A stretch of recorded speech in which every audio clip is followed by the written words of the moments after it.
buddy, here we are. We're back. We're still here. We're still doing it. We're getting it one more time. We're gonna do some painting, you guys. A little painting of the 40k kind, and a little Darktide with the pals afterwards. Grab your snacks, your drinks, and your paint party enhancers. Join me. We're gonna listen to a Border Prince like last time. Do our painting. Hopefully everybody's doing well. Hope you're having a good week. It's going smooth and everybody's chilling. Francois, what's up, dude? Welcome in. Thank you for being here. All right, you guys. There it is.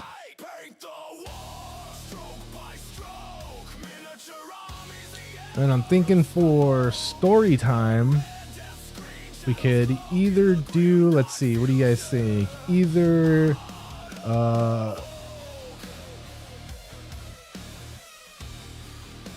Gorka Morka Complete History.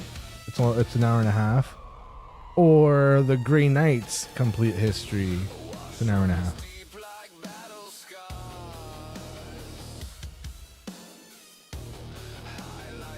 Voldemort? Fine.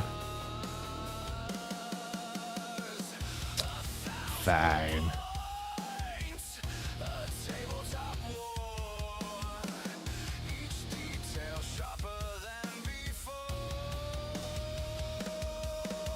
Alright, let's see.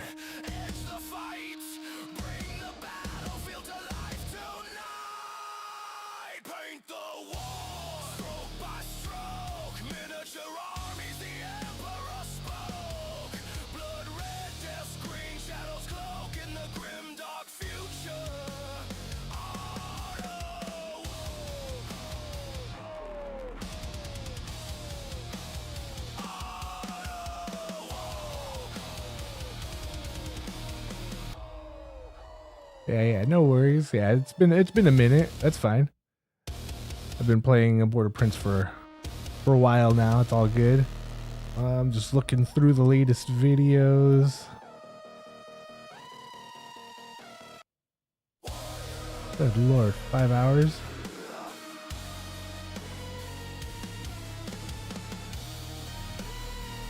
Legion Wars, Slave Wars. Is that something I should know about?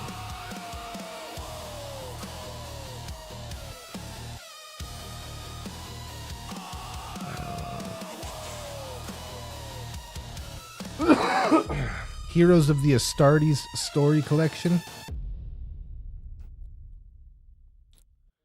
Anything Cronin is fun. 3 weeks ago, Legend of Cronin story so far, part 5. That's like 4 hours and a quarter. 4 hours and 16 minutes. Why not? Okay. We'll finish it next time if it's a good one.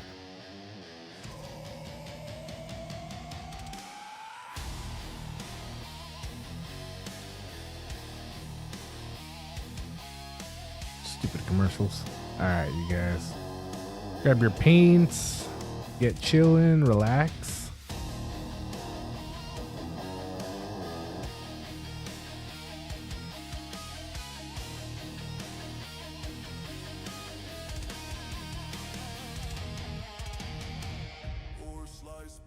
Kill the music. Yeah, buddy.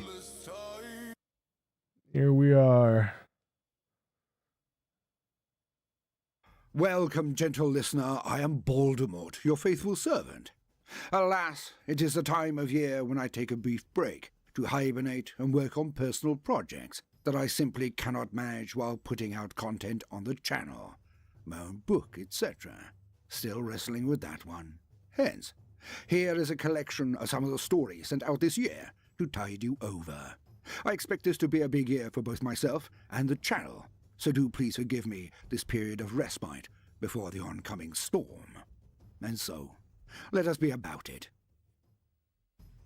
Between the time when chaos broke Cadia and the return of the sons of the Emperor, there was an age undreamed of. And unto this, Cronan, destined to bear the jeweled crown of Aquilonia upon a troubled brow. It is I, his chronicler, who alone can tell thee of his saga. Let me tell you of the days of high adventure. Continued from Cronan the Cunning playlist. And so it was that we rejoin our hero, Cronan the Cunning One, lord of all of Orquilonia, big boss of the Cunning War, and an ever-expanding huge tract of land. For Cronan's empire was positively bursting out in all directions. Well, most directions. Only the ones he intended, of course. There would always be one or two warbands who wandered off, or got in a strop at being told what to do, and then buggered off in their own direction. But thankfully, these rapscallions were few and far between. Things were generally going swimmingly. Cronan was like a squig in dung, he was so happy. But things couldn't last. Cronan knew this. Unlike the Humies, though, he knew to enjoy the moment. And this was indeed a great footstep in his ongoing saga, The Legend of Cronan. Hence the title, don't you know? It was not difficult to see why the Cunning One was so elated. More errant Orky flotillas and armies arrived to bolster his numbers of boys and stareships every day. He had a wide smorgasbord of opportunity before him, not only in direction or deed, but also in adversary. Let me explain. The Buggins had indeed swarmed through this region, yet had not consumed everything. Their usual modus operandi was dropped, and they simply gobbled and then scarpered as fast as they could, leapfrogging many a system or cluster to avoid slowing down. They seemed to be attempting to outrun something. And Cronan leered, for he knew exactly what that was. Oh, yes he did. The shadow in the burp, or something like that, bumped up against a bow wave of the growing War energies. Whatever was at the center of the splinter fleet seemed to have just shut itself and was trying to bugger off. Oh, you can't see it. For the Cunning War had been using the web bay to move forward. The pointy elements under Yanes Blonde, the pirate prince, had harried the Buggins remorselessly. Too fast for you? But whenever the bugs turned to fight, they were swarmed by good Orky ramships, and the most enthusiastic arsonists in the Burner Boys had a field day. All while the Smeldar used their firepower to tear the slowly moving Buggins fleet multiple new orifices, the width and length. If I was listening to it by myself, I'd have it on 2-speed. Cronan was more than Bill of happy Truth, to hello, tail here off you the dead are. Buggins and experience for those who remained. The brood ships were getting right accurate, very tasty. By having the pressure put on them, the Buggins were consolidating, and this meant that they were eating far fewer worlds. And this permitted the Humies in their path to take a bit of a harsher thumping, it's true, but they could concentrate their defensive reactions and punish the Buggins more themselves. And whether anyone liked it or not, these stars now belonged to Cronan. They were not Buggin fodder. Of course, this also meant that when the Buggins had been repulsed, or have just taken a world, that the sheeps of the Cunning War could sweep into the system and duff over the remaining resistance quite tidily. And it also meant that all the Humies were already warmed up. A much superior scrap was then had by all. Hence, there were plenty of regions for Cronan to intrude on. He concentrated his main thrust towards the mega body where the Humies were mustering. Yet so much had been done, so much improved. His empire really churned out a lot now.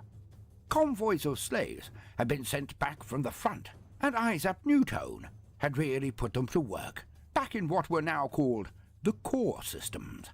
Now these slaves were not used on the secret project. The loopings, and only the loopings of the black of the whatever they got hanging from their belt.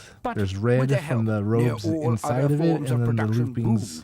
Due to the loopings are black, so it's like really hard to get that little tiny. I mean, yeah, that's my thumb right there. Of all. And as the transports returned to the front, they picked up new boys who had grown on the conquered world. Okay, they were feral to start with, like snake bites, but when dispersed amongst the war, they caught on quickly. The increase in output had been a true boon, and Grand Mouth Tartan was so impressed he requested to widen the battlefront as much as it had deepened. Yet, with Hatbar gone on the first sortie, Tartan in charge of the forward push, Grinner being a good catpain, but nothing more, a new star had to rise. Melton was sent back as well, but he was more of a workaday kind of boss, No true inspiration there, apart from all that singing he did. Deeply tedious. And so it was that Grand Admiral Braun was raised to command the new theatres of war. Sending out fleets in a slow, concentric pattern, Grand Admiral Braun was cautious and clinical. Well, for an orc. He was granted less than half of the new production of starships. But even this was enough to shatter most sub-sector forces when caught out on patrol. As a wide front grinded forward in one general direction, the inner fleet of ships built outwards. Damn, not how clean that rampaging, is. but hitting and holding, and then digging in. When response attacks came from the Imperious Gravy It'll or never the be that clean Departmental again. Money Horum, they were cut to ribbons. Only then would the Orkies move on, after bleeding the Humies of their might. The warriors of the Cunning War were Orky Oh, yeah? might, so they were brutal, yet they were true followers of Mork. So also fought with a little more of a wider perspective on the engagements and campaign, unlike near all other orcs. I mean, isn't that most channels anyways? Isn't that everything is reading somebody else's stuff? That doesn't bother me.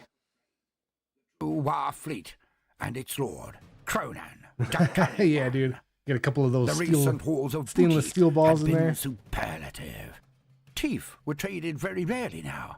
So much loot was being accrued. Now this also meant a substantial upgrade across the board. For the boys, knobs and mobs who had claimed a mighty haul had then used it to purchase truly orky weaponry. Mega armor, bespoke choppers, power claws or shooters. And mech boys were now picking up to match the new demand for their services. Hence, they were making more, faster, and better. So much so that a lot of the weapons ripped from the hands of dead Humies were given to the youths. The Orkies, getting better darker from their own people for once. And Cronan knew that this was a response from Gork, a reward for such a magnificent fisting at Fistmas. The god of brutal cunning had also given his blessings, it seemed. Big Jobs, one of the big mechs and the sidekick of All But Icing, invited Cronan to witness his new toys. And Cronan was like a wee grot at his first public execution. Well, meaning a very loud and open brawl that ended with one side being terminated with extreme prejudice. You know, life-affirming stuff. Anywho, he was wide-eyed and gaping, pointing excitedly at one element after another. Cronan did not even vocalize his queries. The big mech just wandered around after him, nodding in utter and total understanding, and explaining the region, weapon, or facility that Cronan had indicated. What a lovely surprise, Cronan had to admit, and it opened up so many more options, erased so many previous inconveniences and potential future concerns. When it came to dishing it out, the Cunning War now had a party bus of stock to hand out to anyone who seriously stood in their way. The darker alone was a kind of thing that would give a Humie near unbreakable mahogany. That's Not that Cronan would have put it that way, as he rarely openly discussed the silliness I of his channels, dude. handles. Yeah. Yet it was the best way to put it. Cronan was enthused, excited, enraptured, and intrigued, I've ran all into at a the couple same that are time. just a bunch He of could barely focus on the top stories of being one read of them. into AI. So huge were they. David And they Jones, were what's up, all dude? his. Here we are, bro. Oh, yes, they were. We're back at And it. all of this was just in time for his side quest. The battle of choice, not necessity. The upcoming drubbing to be dealt out to the Squits. Many knew of it now, and how they all looked forward to the event. But we'll get to that. Oh, yes, we will. Now, it was not only the mech boys who had developed. No, it was near universal. Each victory of the Greenskins seemed to increase the war energy a little more. Now, this did come with some minor issues. As they were quite amusing, Cronan saw them more as a challenge than a sign of any divine disfavor in his approach to the universe. For the war power had also had an effect on the weird boys. And so it was that Mad Nut Krunkelstein met with the Cunning Nice, One yeah, I'm and subscribed to stated him. the war power was building to such a head that it was popping quite a few weird boys these days, which aboard a ship could sometimes set off a chain reaction, because the lads would laugh so hard at this turn of events that they'd generate even more war energy. And this was getting sort of messy at times, like a field of blood balloons being shot by a harpoon gun. The splash damage was heavy indeed when one of these head-popping Mexican waves went off, whatever they were. Weird boys were then going mad when they heard, and wiping out entire decks, releasing huge blasts down corridors, which of course was deeply amusing, but also very damaging. So a compromise was formulated, meaning that Cronan utterly ignored the bald complaints from Madnut as he placed a lot of weird boys into engine segments. Many were tied to the rear of the sheep for extra boost, or beaten into unconsciousness and then bundled into the newly constructed pods located a full ladder away from the main hull. Like snail eyes, the pods blistered up from many a larger sheep when they had gained the advice on how to deal with this particular issue by the cunning one. There the weird boys were kept and given a quick zap when they were required to fire. Well, when they didn't do it just to get rid of excessive power. Now some of them did complain a bit, but they didn't last long. Occasionally, by sheer fluke, pods were detached from the central body and inexplicably floated out into space. And of course, they would then be shot at by the still attached and newly zapped podded weird boys. Go figure.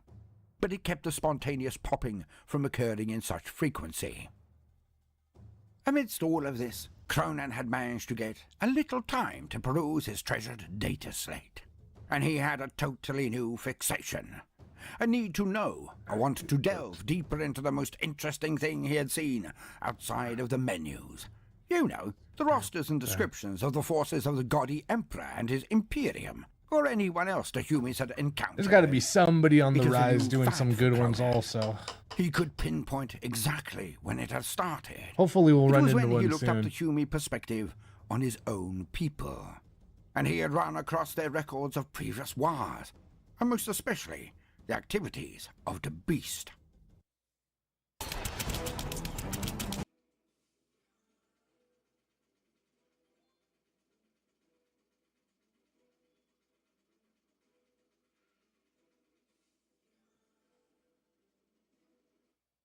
Odd indeed, for most Orkies did not care for anything that was not incredibly immediate, and Cronan was, of course, the most Orky of all orcs in the galaxy. Sans the worthy Gazgul, of course, so it did confuse him at first, until he remembered the statements taken from the Art of War. Know thyself and thy enemy, and you will never know defeat. So he understood that he was getting to understand the Humies, so he could give them the shaft whenever he met them. Even so, it wasn't as if he was going to wax lyrical around any of the Black Legion, or even his more naval about this new predilection. History. For Cronan had uncovered a secret segment in the data slate. How, he could not quite tell. It was as if it had come to trust him more, as he had owned the data slate for so long. Maybe it was like a squig for Humies or something. But Cronan could not be bothered to devote the time nor mental energy to find out why. Even his acquisitiveness only went so far. Yet this new topic had enthralled him for days now. The tale of the Humies' biggest scrap. Realization only bro, why are you slowly still for up, Cronan, man? as it all seemed so odd and ephemeral Are at you just start. gonna But the more stay he up read, until we start the more he Darktide, or are you gonna understood. get some sleep? And as the saying goes, his familiarity did indeed breed contempt. Deeply confusing it was, this mega Yeah, rock no, of the but Humans, third even before the rising party of the lore where it could Beast. be like even So a more grim long dark. time ago. Yet Cronan was to discover it was the basis of their entire culture. Sidebar. The Walrus Heresy. Was it a cow or a walrus or both? Cronan was confused at first, but he referred to him being a son of the gaudy Emperor. How? He read on. And so it was that the gaudy Emperor had somehow built 20 sons, which again was very confusing.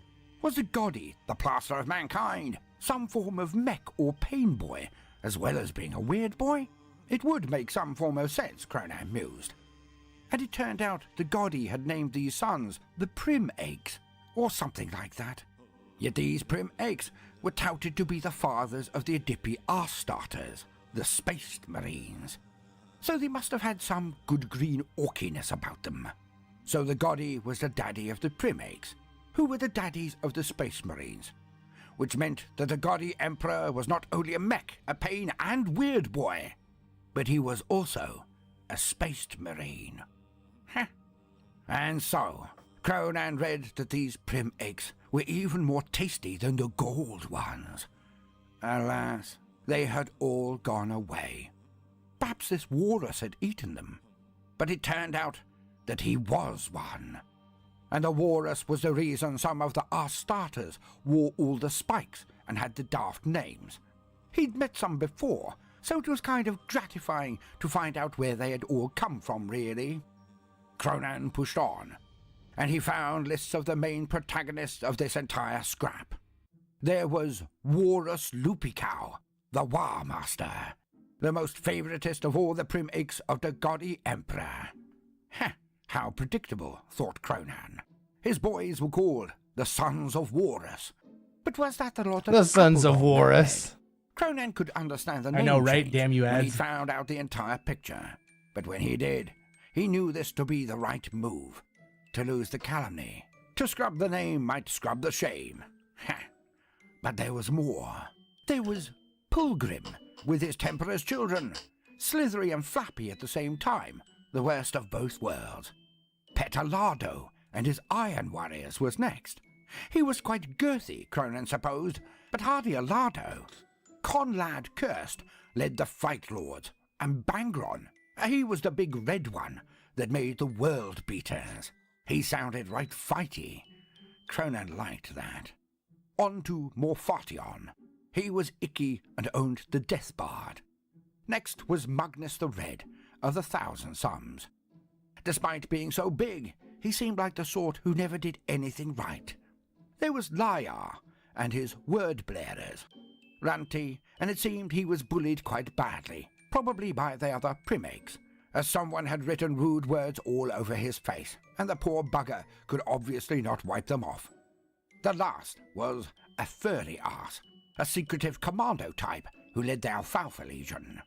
But if Cronan thought the forces of the Walrus had daft names, he was in for a shock when he came to the bunch of oddies that backed their old paps. The Loyalist Prim Eggs. There was Little Small Johnson, and Cronan could not quite shake the feeling this name had something to do with his handle. Then there was Bragatai Kant. That one. He had the most amazing facial hair squigs. Cronan approved. Lehman Fuss was next, and his spaced fools. They seemed stabby, choppy, and fighty enough, all right. Now Rectal Torn wore the colour of pea. But was that to disguise an ever-tearing colostomy bag? Or was it just so lots more people could hate them? I mean, yellow was okay, thought Cronan, but if any colour was likely to get you pasted and your head shoved down a toilet, then this was most definitely the one. Next, what was the level 4 called gold. again? Some grinny arse led the Blood Bangles. Again, these lot looked deeply fighty, according to the data slate. Cronan had his reservations, though. Anyone with a hairdo that took much time to upkeep was hardly blessed with an abundance of time to practice more martial endeavours. But then, Yane's blonde had surprised a cunning one, so perhaps he should not judge a ponce by its powder these days. If you're with your client, but you're too busy trying to schedule other clients,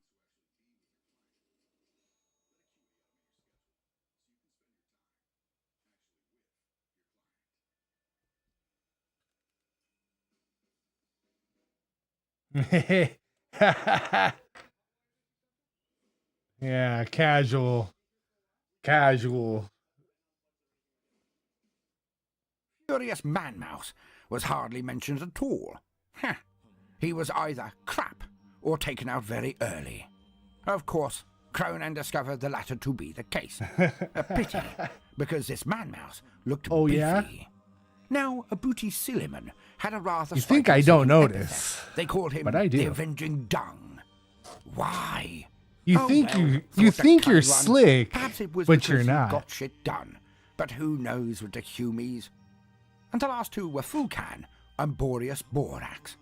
Fulcan Cheers, you was guys. tall, Crack them girthy, drinks. And, hench, and quite obviously a tippler. And Yeah. Conan could not help but lament something he had never had and never would.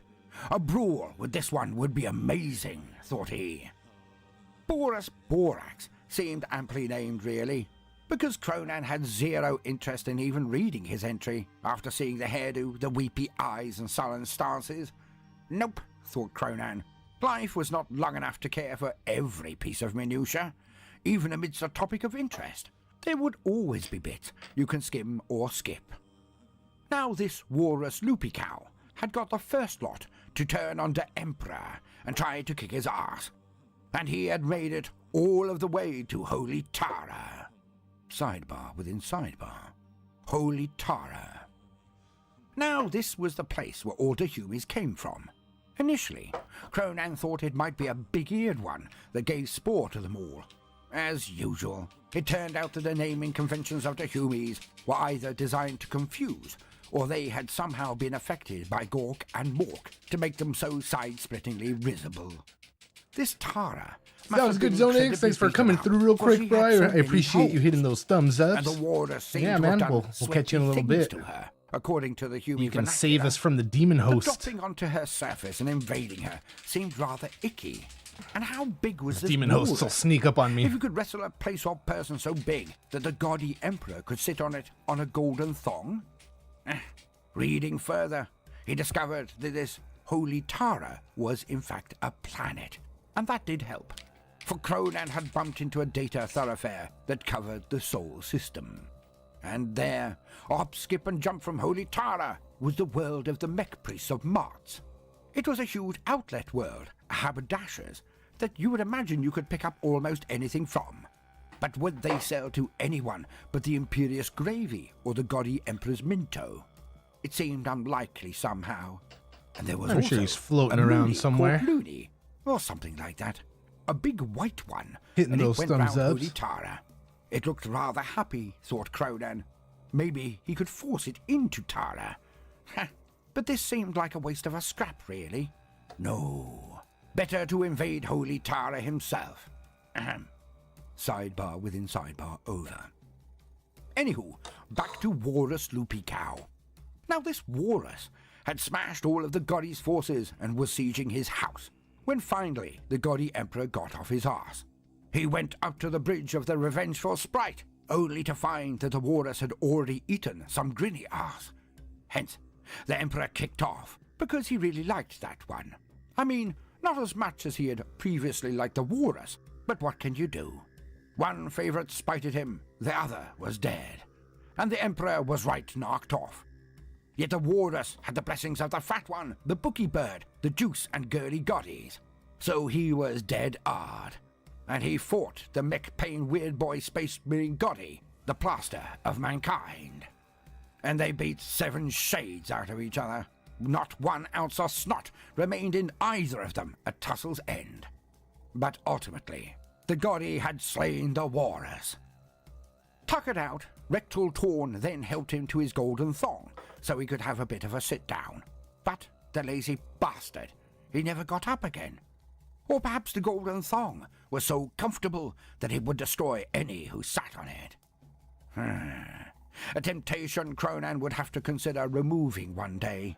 But let's be honest, to an orc, to the cunning one, this Walrus heresy, it was nothing more than Tuesday. Chew, you get it? Yeah? Anyway. And he stopped there, disappointed. The gaudy Emperor was now most definitely off his menu. Who would want to fight a foe who couldn't even stand? But he still had the gold ones to look forward to. Probably why the gaudy Emperor had them, to be honest. To guard the golden thong, and he who sat on it. Conan then wondered if it had a trapdoor flushing situation. Otherwise, it would get awfully pongy awfully quick. And only someone who had truly done everything wrong deserved a fate so tedious as to sit on it. But moving on. Walrus dead, the spiked arse-starters and their primakes all made a run for it, linking it to the Eye of Tara. Or was it Tira? Who knows anymore? But in any case, they only came back out of the Eye of Tira on holidays called crusades. By Mork, these crusades seem to sound a lot like a war, but with Astartes involved. Wow. Even the pointy ones, it would be lackluster and quite placid in comparison. A vacation. Then they'd all bugger off back into the Eye of Tira, leaving black eyes or something. There were definitely black vacations led by Appledorn, or something like that. But then came Gork's grin, and now the spiky ones could be found nearly everywhere. And Cronan chortled. He would love to fight the word blarers again. The choppy world beaters would be a premium gift. They served the Juice Guard, so to fight them, it would be a holy war. Well, an excuse to jazz things up a bit is always a good thing. Mixes it up a bit, gets the lads raring to go. Needless to say, the Sons of Walrus had indeed been renamed by Appledon, but reading the name made Cronan very angry, for Appledon was clearly a copycat. End sidebar. And, in hindsight, Cronan sort of liked the idea of one of his protégés to eventually challenge him for the leadership of the war. I mean, it wouldn't last long, as he'd handily bash the brains out of any of them as things stood. But he relished the idea of fighting someone who'd gained the kind of power as the Walrus. It would be his mirror, and it would be a good time had by all. But this was not happening now. Hand off your taxes to an expert in your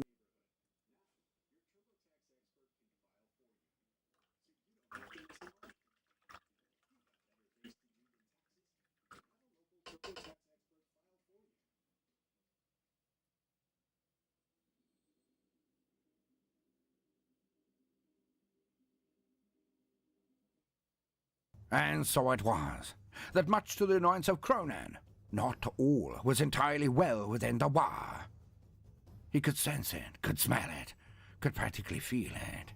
He spent days and then weeks wondering what on Orcolonia was concerning him. Everything seemed to be going well, but 'twas an itch inside his brain. Like one of those rump itches that no matter how far you stick your fingers, how hard you scratch, you just can't seem to remove or even identify the true origin of the discomfort, let alone shift it. Then it finally hit him, like a thunderbolt to the side of the head, and Cronan realized he had barely seen hide nor hair of Tiddles in quite some time. Bro. Oh, he popped in, but strangely, now Cronan came to think about it, he often just came in, rolled into his patch of rugs on the floor, and went straight to sleep.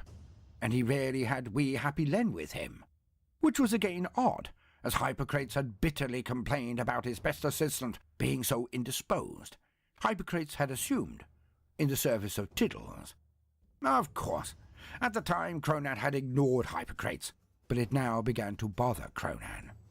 After small rest, Tiddles would rise, sniff at Cronan a bit, fart and grin, and then run off again. So Cronan decided this time he would follow Tiddles, as he had before. What in the name of Mork's righteous uppercut were they up to? And so Cronan followed. He ventured down into the underbelly of the Mork Rampant, and there he witnessed a strange thing indeed. For some of the murals he had seen before had now been defaced, and when Tiddles spotted this, he would growl. These murals were always depictions of Cronan, and most especially Tiddles, the avatar of teeth, and someone had smeared poo on them, and coloured in green where eyes should have been previously red. But on he went, and Tiddles went to a region Cronan had never followed him into. All throughout the underlevels, the feeling before had been quiet, almost placid, holy.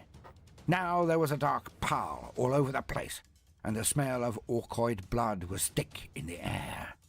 The ground was eternally sticky, not in a logs and sticks way either, but more like if you'd just trodden into a migration of snails. Crunchy and sticky, but also very squelchy and slippy. Cronan placed his hands on both walls to steady himself, so mighty was his reach now. So at least he made no noise to alert his pet squig, And as Cronan followed Tiddles, he saw new art, painted in a darker shade, but far less complicated, more sinister. The extenuating of the green eyes in these lesser balls with smaller teeth were all over the walls, but somehow they looked more menacing, more ethereal, like a foot of Gork's shade of green. Then Tiddles finally walked out into a lit area, fires casting oranges and red all across the walls and on everyone within, and a high-pitched roar arose to greet Tiddles. But it was definitely not just squigs. Other orcoids were also present in this group. Cronan crept forward to witness a sea of snots, grots, and even a few full orkies, the herders present, alongside a sea of every form of squig. They all shook fists, choppers, their jowls, or even shooters, as their avatar of teeth strode forward, and all of the others walked in its wake. Then Tiddles bent his knees and screamed to the heavens and charged towards a tunnel. Behind him, all the snot, squits, and grots let out a similar scream and charged behind him. Down a dozen tunnels they charged, the greater part following their avatar. And Cronan followed at a healthy distance. But when he came out, he was above a huge main bay in the underdecks. Dark and dank, it contained hundreds, perhaps thousands of mixed lesser orcoids. The cult of the avatar of teeth, Tiddles' lot, were on the side closest to Cronan. The other end had a similar number of lesser orcoids, but each had green glowing eyes instead of the usual red. Above them stood a rather large squig Cronan recognized. It was Madnut's pet, Erebus, and as it stood there, it locked eyes with Tiddles. Each side now screamed and charged at one another. Erebus took off, rising into the air, floating forward with green glowing eyes that flashed, and each time they did so, a green spectral door would open amidst the cult of the avatar of teeth, mincing everyone they touched. Smaller weird squigs crept amongst the main hordes of the enemy, and more small explosions went off across the charging forces of Tiddles. But this did not stop them. And then a green flash from Tiddles' backside, and he was amongst the enemy. He had teleported. But he'd taken his largest squigs and grots with him, and they punished an entire segment of the battlefield. Erebus continued to deal out death, but the size of Tiddles and his main supporters did equal, if not more, damage to the enemy forces. Explosions were one thing, but being charged by the avatar of teeth was quite another. The turning point came when a tunnel disgorged a group of orc youths. All had black armor, but it was light. Their faces were covered, and they moved like lightning at the weird squigs. They obviously worked for the avatar of teeth. They were nippy, and they dove over resistance and executed the weird squigs before moving on to other targets. And the effect was telling and almost immediate, as the followers of Erebus then broke. The cult of Tiddles followed up with glee and ferocity, but many escaped their blades and teeth. Now, watching from the sidelines, from the shadows, Cronan saw the greenskins, who had clearly brought the new elite youth force to the field. One was Happy Len, but he did not look happy now. He looked scarred, missed some fingers. He looked hard-bitten and scowled as he barked orders. But next to him, leaning on a stick, it was an orky. It could not be. An old runt herder with a huge grey hair squig. But Cronan knew that face as well. But how? It was Slackbutt Mutstoppy. There could be no other. He would croon at the squigs, growl or whistle, moving them like an ocean of notes, swaying as he wished, becoming enraged when he commanded. He was here all along. But the battle was lost, and Erebus now floated away at speed. This was not over. It had just begun. And over the next few days, Cronan found out that this was going on all across the fleet. And so it was that the carnage began to worry even the herders now. So much so that they had been drawn into the fray at a truly hilarious degree of attrition. Mork would provide, of course, have more orcs become herders, but that wasn't the point. This was becoming anarchy. Or was it Mork's way of controlling the numbers of the tiny terrors? Cronan had seen their sect before, witnessed it. The cult of the Avatar of Teeth. But who were the followers of the green-eyed squig? Why was Tiddles at war with Erebus? How had Erebus gathered so much support and loyalty so swiftly? Was he employing the dark arts? No, not thinking. He was a squig, but some form of wibbly burp powers to gain control of helpless innocent orcoids.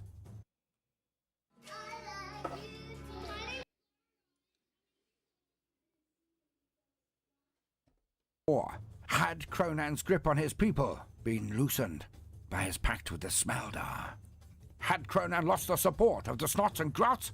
Could Tiddles deal with this? It seemed so at the moment, but that Erebus, well, who knows what a weird squig could do? But no matter what happened, could Cronan even dare to intervene? Cronan was a bit stuck. I mean, he could just send in the Black Legion, have them directed by the mystery of truth. But if he acknowledged the problem, then he might incite its intensification. Upon finding out, the bigger Orkies might feel that they've missed out, and it could escalate. Because his boys didn't exactly need much of a reason to kick off. Cronan knew he had to contain the exuberance of his lads. A war was a delicate thing, he now knew. Too little a momentum and it would rip itself apart. Too much momentum and it could get overconfident or drunk on its own success and tear itself apart. Lots of tearing, really, which was odd, as the Greenskins were almost universally known for their ripping rather than tearing. Oh, tearing limbs off was a thing, but hacking and ripping off were far more the Orky way. Now, some might not really consider this an important point, but it most certainly was. Because tearing brings to mind a petulant response to a mean or annoying letter, or sitting up too fast, and tearing open a beloved t-shirt or the like, whereas ripping evokes more active pursuit of destruction of a far more formidable foe, or a more forthright endeavour involving sharp objects.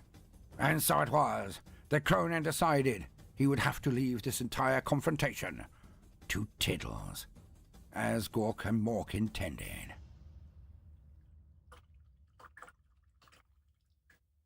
To be continued.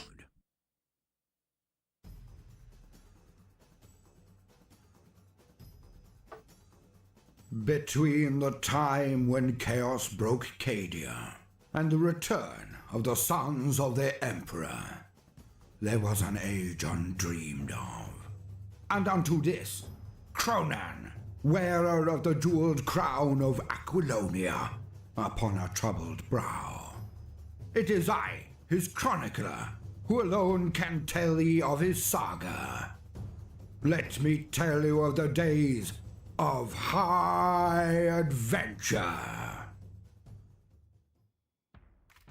Story continued from Cronan de Cunning playlist. Cronan and the Dropshite Massacre.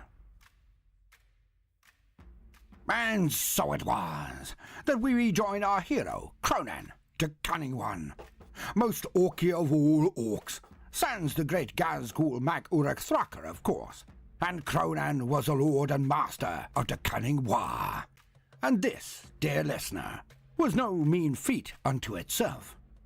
For it was mere moons since he had been just one of a myriad of minor green-skinned warlords on the planet Aquilonia. Yet, did Cronan now wear the jeweled crown thereof? Well, hypothetically, the answer would be an emphatic yes. So emphatic that if any good Orky was asked this wee question, they would near break their necks in their exuberant assertion in the affirmative. It would look like a mosh pit at the height of grunge, probably with the same pungent honk coming off it to boot. Yet, as Orkies do not realistically have parents, this event would not then culminate in the rebellious scamps all mooching outside to their awaiting rides home.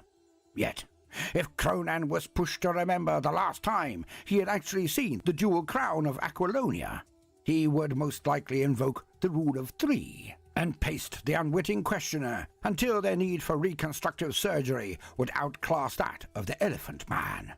Anywho, Cronan did not muse about this particular situation, as he was involved in a rare own goal. The issue in question was the tedium he was experiencing. Something that the Cunning One was wholly unprepared for these days.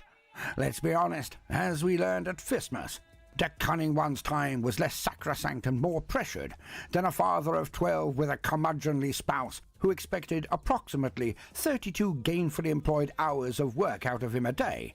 This being before he gave her a quick hand around the house and in looking after the wee scamps for another 28 hours in each day. The mismatch of expectations was ever the cause of conflict across the entire species that called the Milky Way Galaxy their home. Cronan was used to being so busy that he barely had time for a rectal rummage after din-dins. Not that Cronan's din-dins had been universally a relaxing experience anymore, but we shall get to that in the future.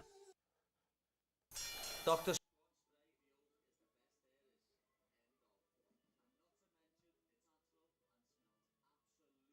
Patty?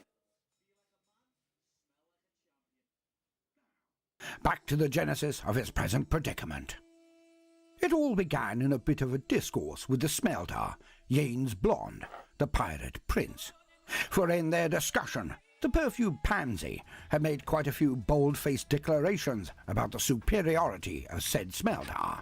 Now Cronan had been a tad knocked off after a bit and, to his lament, this is a reason for his situation. Oh, the pirate prince had not been suicidal or idiotic enough to challenge Cronan on the inherent potence of the greenskins and the art of war. Despite their present good relations, that would have forced Cronan to grab him by the throat and pop his head off and then slam it into his poo pouch while broadcasting the entire unpleasant event to all and sundry. Yet, the Smeldar had made claims to things that Cronan had never actually had any experience with whatsoever. And now, Cronan considered that perhaps he had indeed been manoeuvred into a trap. One he had not just sprung, but had invited all of his tribe over to witness as he was thoroughly outfoxed, whatever they were. For now, he sat amidst the collected big bosses and could feel their eyes boring into the back of his head due to the tragic and intolerable level of, well, boredom they now experienced right there with him. You see, the Smeldar had been heady on the first victory of his own grot ball team, and Cronan was not churlish enough to slaughter the Smeldar, for the event had been so much more gratifying and entertaining than even his own exploits on the pitch when he used to play against Gitsquish and McMurder. Yet, somehow watching Smeldar and good Orkies fight, well, play against each other had been just as fun. Well, nearly. But just tearing off his upper clothing and launching himself into the Smeldar might have been deeply, almost spiritually enjoyable. Even Cronan had to admit that there was a certain different level of fun from watching, as one could see so much more carnage unfold. Not that the actual name of the sport had been totally agreed upon yet, but this did not change the nature or spectacle in any way, shape, or form. Yeah, dude, time to chill, but relax, hang out. later as well. What was we'll be playing some Darktide in a couple hours. The Smeldar had listed off a veritable we'll see how the video card holds up. Things that he considered were done far better by the hairspray ones. And this grated on Cronan. So, alas, he stumbled into the trap. Now Cronan had to accept the punishment for his uncharacteristic weakness to the goading, for he had to not only research what these pastimes were, but also had to explain this to his hand-picked champions of these arts. Yeah, dude. And explain what the laptop was that was done and for, Cronan but practically died it's a different PC now. As his bosses and their boys gave him no more exactly laptop. the same Desktop look as now. he would have given them if the roles were reversed. You know, the kind of look that not only questions the sanity of the speaker, but also has a deep ingrained promise of bloody and gratuitous revenge the moment said speaker turned their back or was ever in a position to require their aid. Yet, Cronan was a greenskin of his word, and he endeavoured to gain champions for these arts. And the litany of his errors was made manifest to his big bosses, but, thankfully, this was a closed and untelevised event.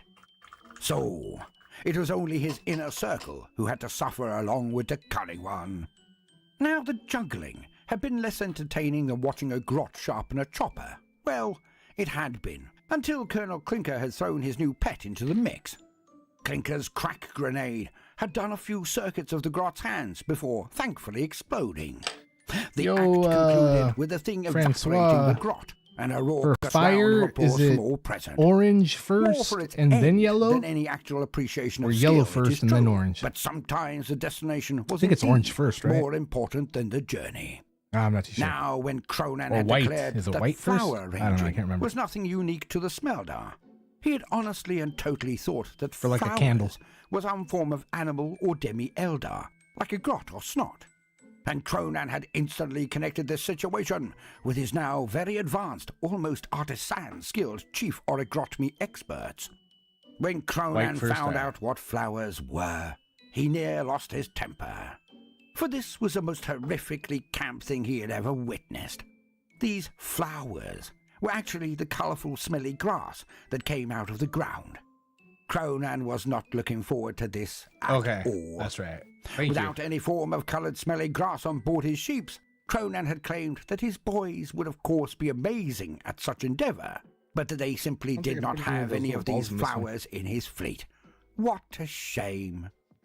It was with the same sinking feeling one gets when computing their income to their expenditure, and realising that truly sordid activities are the only way to make up the gap, that Cronan received a Vox message confirming that the Smeldar had sent over 3 entire haulers full to the brim with colourful, smelly grass. There was no escaping it. Yeah, buddy. Hence, Adrian, Cronan thank you, bullied bro. Hippocrates into attempting to take on this task. Why Hippocrates, one might ask? Well, he was a pain boy, so he was used to very delicate activities, and also he was used to dealing with things that were at least ostensibly alive when they were trolleyed into his apothecary. Hence, the cunning one had sent Hippocrates to this task. Now, there must have been some form of miscommunication in the outlining of said task, as Hippocrates took to the stage, and instead of putting the flowers into pretty bunches arranged by height, colour, and odour, he had indeed rearranged them, just on the genetic level. When the grots and snots brought out his newly arranged flowers, all were enthralled to see a type of being not totally dissimilar to that Yeah, fought on buddy. Llama Llama Ding Dong 4. The colourful, smelly grass things then jumped out of their flower Yeah, pots that's what and chased after the Francois grots, suggested consuming a many while of them. back, but Yet Cronan knew that this would Yeah, not we're exactly match the we're trying to- requirements of the Smeldar, and they trying to pushed do on. the But it was noted that inexpensive this way. was a very welcome change in pace. Maybe when I'm rich and famous. The next thing that came up was the horror of poetry. For Cronan had heard poetry when in discourse with the Smeldar prince. Perhaps it was his accent. Thinking of the many forms of poo sculpting his scatologically inclined snots and grots had performed in the lower levels, he had thought this one a shoo-in. Then he read the actual definition.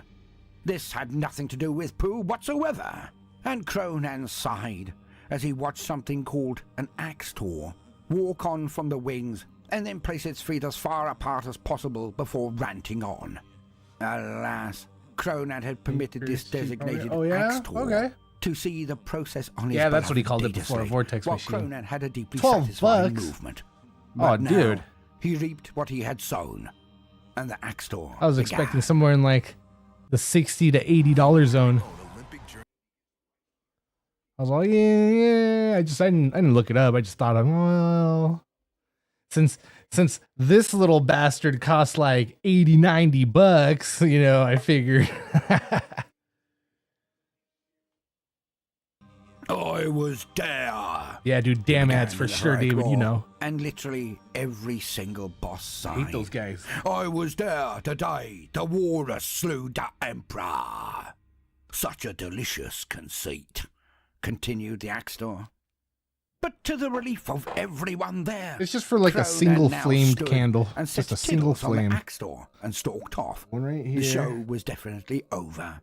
There was zero chance Cronan would sit through hours of drivel, contrived to justify this one punchy line. The acrobatics of plot and trite contrivance And to there's get to another the one right point here. where it made sense, but wasn't actually about the true emperor, was just not worthy of his precious time, no matter how clever And I the think initial that's it. line may have been deemed by its author. Ugh, thought Cronan. Okay. Thanks, bro. Perhaps some things Who's were so getting there? pointless that the Smeldar could keep them. Poetry was definitely one of them. And Cronan made the strategically significant and undeniably optimal decision that it was infinitely better to suffer Thanks, the man. occasional snigger or taunt from the Smeldar than it would be to endure even a nanosecond more of grass arranging, juggling, poetry, crochet, or opera. He did so see go with the white downcast first. look of the prepared synchronized swimming team, but could not meet their gaze when he knew that he had to explain that swimming was not the same as swinging. And not in that horrid way that the Humies did, but God-honest, orky effort being put into smashing things with weapons. You know, swinging a hammer, not setting the groundwork for a very acrimonious divorce. The competition would be done on the merits of the things that mattered to the greenskins, the good orky killing and smashing, looting and freebooting. Not any of this other stuff. No wonder the Smeldar were so few in number. For if Cronan had to be an expert or even witness any of these mind-flayingly tedious events again, he would also give up the will to live. And so it was that Cronan returned to his quarters and could practically feel the egg running down his face.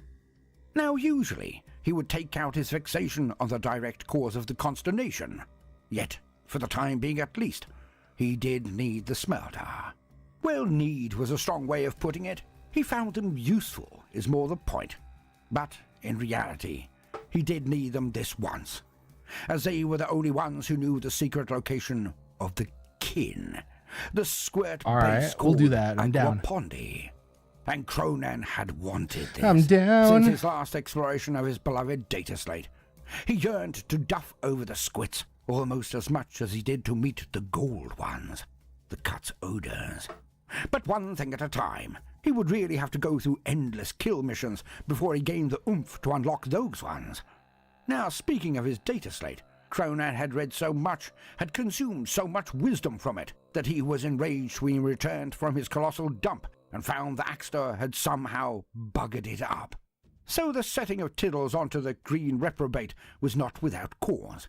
Hence, there would be no longer investigations into the nature of things according to the Humies, at least for the time being. It was time to take what he had already learned and put it into practice. Oh, yes, it was.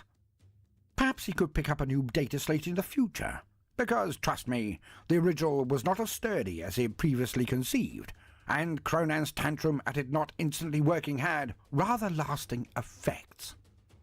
But back to Cronan's calumny.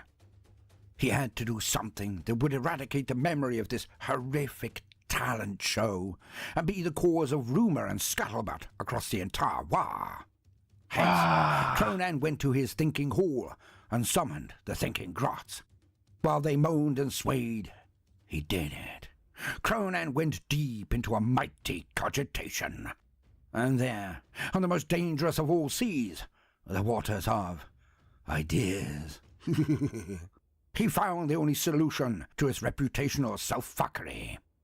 Sidebar: the Turdminous Decree. And so it was that Cronan, using the mystery of truth, declared to all and sundry across the fleets of the War that he was indeed a benevolent boss, for he had set up an outline that was to be followed should he be slain. The greenskins did not fear death in any way whatsoever, hence they never usually considered this. So, this really was a deeply considerate move by their big boss, the Cunning One, and Cronan called it the Turdminous Decree, and none should know of its contents until he had bought the big one. With much pomp and ritual, Cronan displayed the box into which he had placed this decree, and all were amazed at the incredible etchings and filigree on this most important of all boxes. Local tax experts are here. Damn it. Cronan knew his people very well indeed, and had planned for their eccentricities to the T. Not that he would have put it that way, but in any case, he knew exactly what this would do to his people, the greenskins. For clumping was a right of all Orkies, as was Good call. good scrap. They were the very lifeblood of the greenskins, an essential that right could here. not be forgotten. But also, But see, the thing despite also the is my reputation amongst table's the on media wheels. races of the universe, This thing kind of slides Cronan around. knew that they also had a rather inquisitive nature. Well, more to put it, any good orc could hardly control themselves. I don't know. I mean, I expressly could do that instructed as long as I not to do not move something. the table. And it worked like a Sometimes I charm. scoot it over so I can get my elbow on even there. made passing banter about the talent show anymore. All Yeah, we'll were go right here for consumed right with now. an urge to find out what exactly little the spot of white. Terminus decree was. What did their lord have in place for them when he had passed? Was it even permissible to discuss such matters, as a mystery of truth had most vehemently stated that to wish death upon the cunning one was the worst form of treachery possible amidst a cunning war? It's funny though, because But like this dictat if I only put it went to in make front the of that taboo spot even for my stronger. eyes, it's And not in this front of it. was like a red flag My before face an is over here. amber. Orkies of all social strata, well, except the snots and squigs, of course, because they were about as vacuous as the inside of a blank tippler's noggin, now like, my spot would drooled be at like the over chance to here. find out the answer to this most prescribed of all questions. What was the Terminus decree? Alas, according to Professor Y, My of best the bet Mystery would of be to Truth, make sure who we that shall the get to bottom in a of my bit, wrist the hits fact this that box Cronan had dot. displayed exactly do the where bottom the of box my was wrist kept here, had caused boom, an incredible there it is. conundrum for nearly all Orkies Bottom of the worth. wrist, boom, You there know, it is. the ones with some get up and go. Alright. For they loved try their that. lord as much as their own favourite chopper, with the mystery enhancing this ardour to fever pitch. Thus many loved him even more than Darker. Or so they would profess. Oh, I got the one new too. leader I of just the it mystery. focuses on the Although lines. this was probably a bit of excessive verbiage, and certainly hyperbolic, considering the genetic need for Darker amongst the orcs. But this led to a terrible situation, where the most potent Orkies were driven to distraction, almost to insanity, by the potentials possible from the That cunning down, one. but like What was in the box? a lot of times it'll keep And focus so on the it lines was and not that on one the model. particular night, Cronan ordered all of the It's mystery doing it now, to a but mass before it celebration wasn't. of their order and to formally ratify the ascension of Professor Y to their leadership.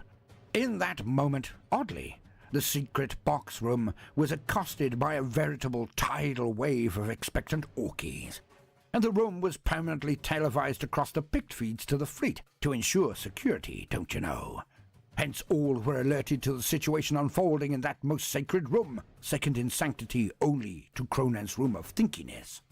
With the entire war looking on, the reprobate smashed through the layers of now Yeah, see? unmanned or unorked defences.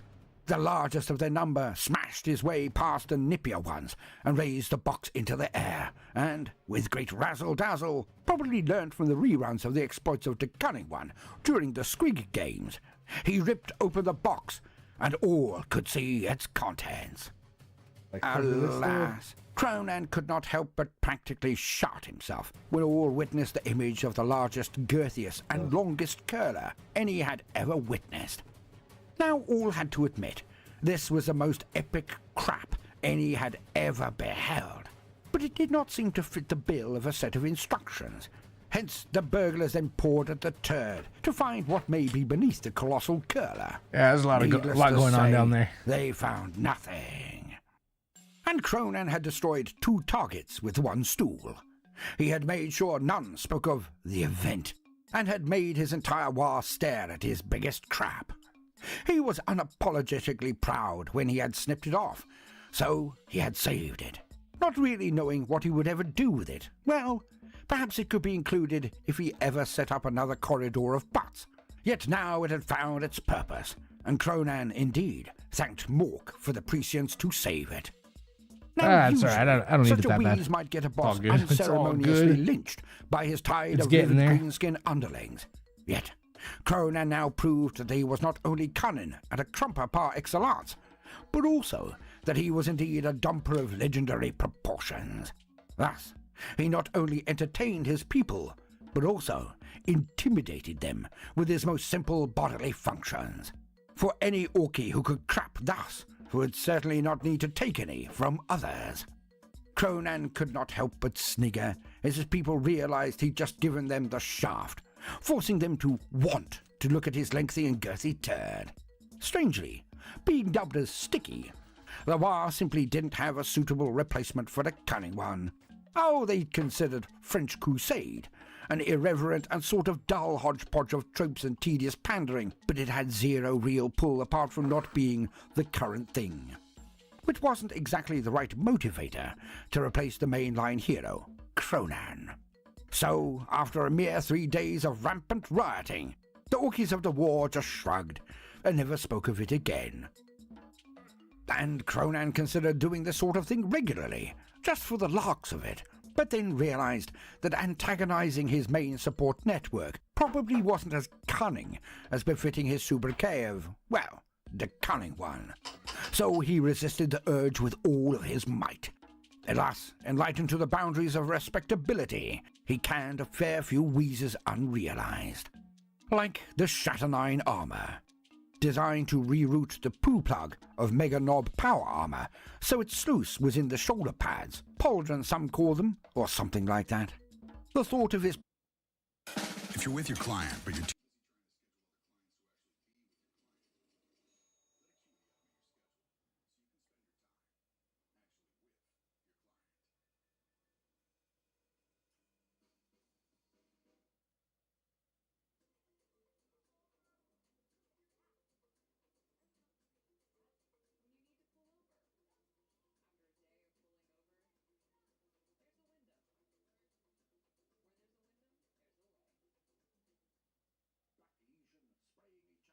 too mid-battle always made him snicker.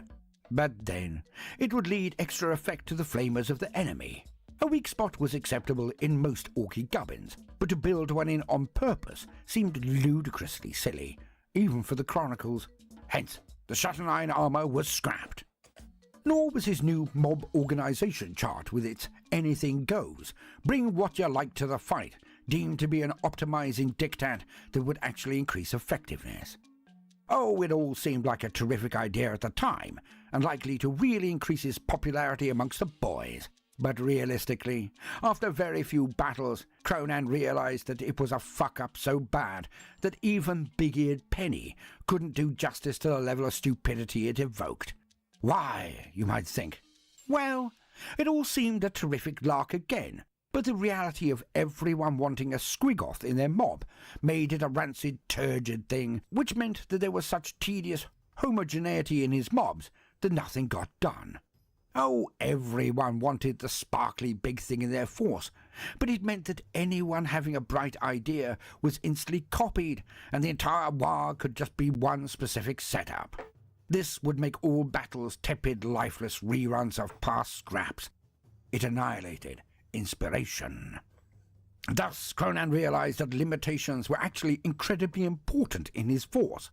This way, the Orkies would rise to being the best they could be at their assigned or chosen position within the war, making it far more effective, and, of course, entertaining, which was, if Cronan was totally honest, one of the most fundamental considerations in his, deliberations. It all had to be fun, or what was the point of the Barney in the first place? I mean, it might be jolly to stamp across the field of combat, crushing everyone as swiftly as possible, sometimes before their side even had a go, so to put it. But this was not the true way of war. For Gork and Mork did not just lord and lust for victory. No, the means of it was as important as its acquisition. They wanted a bundle, and a fray that was also life-enriching to behold. So it was back to the old patterns. The old ways were the best for a reason, realized Cronan.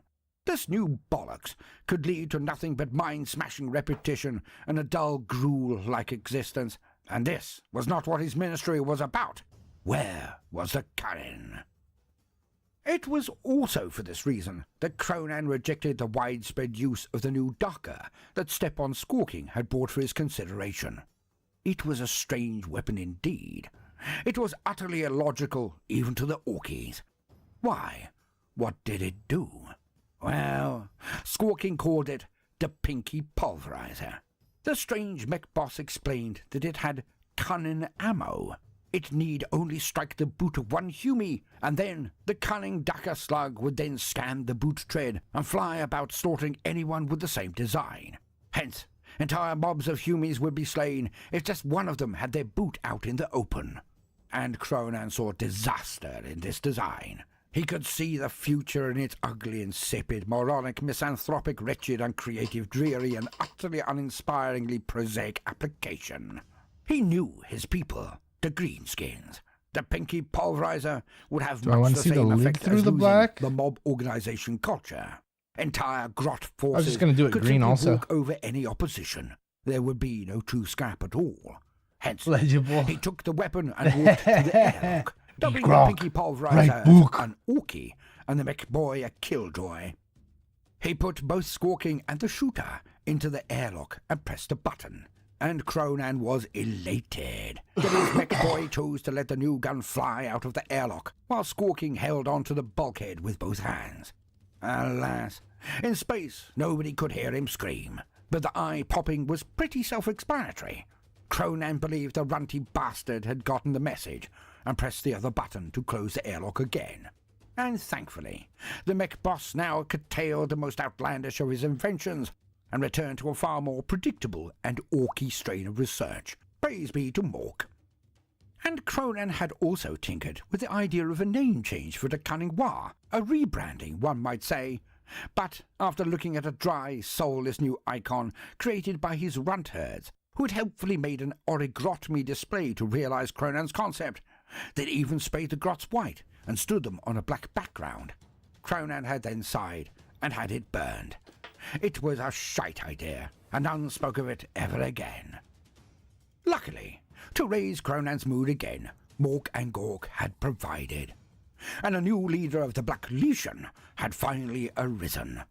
He was called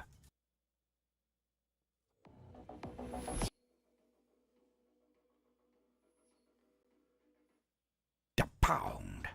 He was obviously dubbed thus due to his impressive ability to pound the living dung out of near anything placed before him. He'd beaten then eaten all of his rivals and was head and shoulders above them all. Now the Pound had a strange and large burn mark across his face and the most uncharismatic hair squig any had ever witnessed. He was tall, hench, beefy and surly, an excellent candidate, to be certain. His only downside was a vehement detestation of burner boys. But after Appledon and Tragic, Cronan suspected that this one might not last very long either. Hence, he may not have been Mr. Right, but he was adequate as Mr. Right now. He also had a tongue near as vicious and lurid as big-eared Penny. Yet, with his size and abilities, his utterances had far more menace. Thankfully, he only used this on subordinates, and only rarely. Otherwise, he was thankfully sullen and silent, Mork be praised. For Cronan only asked one thing of his main stooge, the leader of his Black Legion, that he keep them in line, and did what he was told, and, of course, could get the Legion to do what they were told as well. And the Pound was just the orc for the job. Yes, he was. What had truly given the Pound the spot had been simple.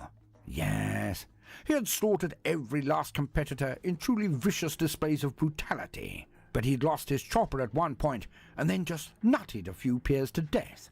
When asked why he'd chosen the headbutt instead of any more effective way of killing, even after he'd slaughtered a score of his opponents and their weapons were available to him on the ground, he just shrugged and said, "Needs must when the Squiggoth charges." And that sealed the deal. The Pound was no lickspittle or rump-kisser, so he'd used this quote naturally. The saying that Cronan had so wished to enshrine in the greater Orky lexicon. And thus, the Pound was raised up immediately. Also, Cronan eyed him for a spot in the more naval, but he'd have to survive a few tangles before Cronan gave him that honour. So, let's see how this plays out, eh? Now, as promised, on to Professor Y, the weird boy leader of the Mystery of Truth. Now, the last leader had decided that a Squiggoth had shown signs of disloyalty, and he had gone to interrogate the massive monster. Alas, while attempting to helpfully gain the truth by applying the tongs of tooth loosening, the Squiggoth had stepped on him. Quite a few times, actually. This smear across the Squiggoth pen also left the spot unattended. Hence, a new leader was declared, and there could only be one candidate, Professor Y. He was a weird boy, who some considered as dangerous as Madnut Krunkelstein. He was exceptionally good at mindy-windy stuff, you see. So, he would tear the On a why of sticky the note, matter hell from yeah. any deemed potentially disloyal, and then profess it to all. Hence his name, He and his Y-mob were the elite of the mystery, and they had become a bit odd, some said. So Cronan elevated this worthy to his general staff. You know, the mob bosses that Cronan generally asked to get stuff done. And he was a potential counter to Madnut, who had a bit of a strange hold on the weird boys. Eggs, baskets, thought Cronan most sagely, cunning lad that he was. Yet even Professor Y had his shortcomings, or something like that. The professor had attempted to put the winds of war to the question after previously decimating the Kazi, and the word decimation definitely meaning getting 9 other loyal Orkies to beat the last disloyal one into a mush across the floor. Yet Ducker von Smashoven had quickly ring-fenced his authority and shown Professor Y that his status did not reach to a member of the more naval and their mobs. Von Smashoven showed this by beating 7 shades out of the professor and hacking off his legs and feeding them to him with a side plate of the professor's hair squig. Hence, Professor Y now floated about on a hover chair thingy, and he never engaged the services of another hair squig, just in case he came across Ducker again. For hair squigs were exceptionally unpalatable, don't you know? So why risk it? Now Cronan had failed in one regard, for he had attempted to sneak down to the underdecks to take stock of the progress of the hidden war going on beneath the surface. Yet, despite seeing Tiddles regularly, he could not follow him any longer, as the Avatar of Teeth constantly teleported when outside of the hurly-burly of the main decks, so Cronan could not see where he went. The cunning one wandered long and returned to the original site, where he had located not only the shrine of the Avatar of Teeth, but also the strange orc nursery, where Happy Len had been raising his odd collection of orkies. But when he arrived at this place... Fucking commercials, dude. ...was nothing. Well, nobody is more to put it. It looked like a particularly angry set of internal decorators had gotten righteously pissed and then smeared their bodily fluids across the walls and floors in an exactly mathematical designed way to induce the most nauseating response from an onlooker. The place was rent and sundered in near every way. A battle of ludicrous intensity had obviously been fought here, as the dead were stacked on the floor so deep that Cronan did not want to step inside, due to the potential to go arse over tit. Yet the vast majority of the slain were not a good honest orky green. No.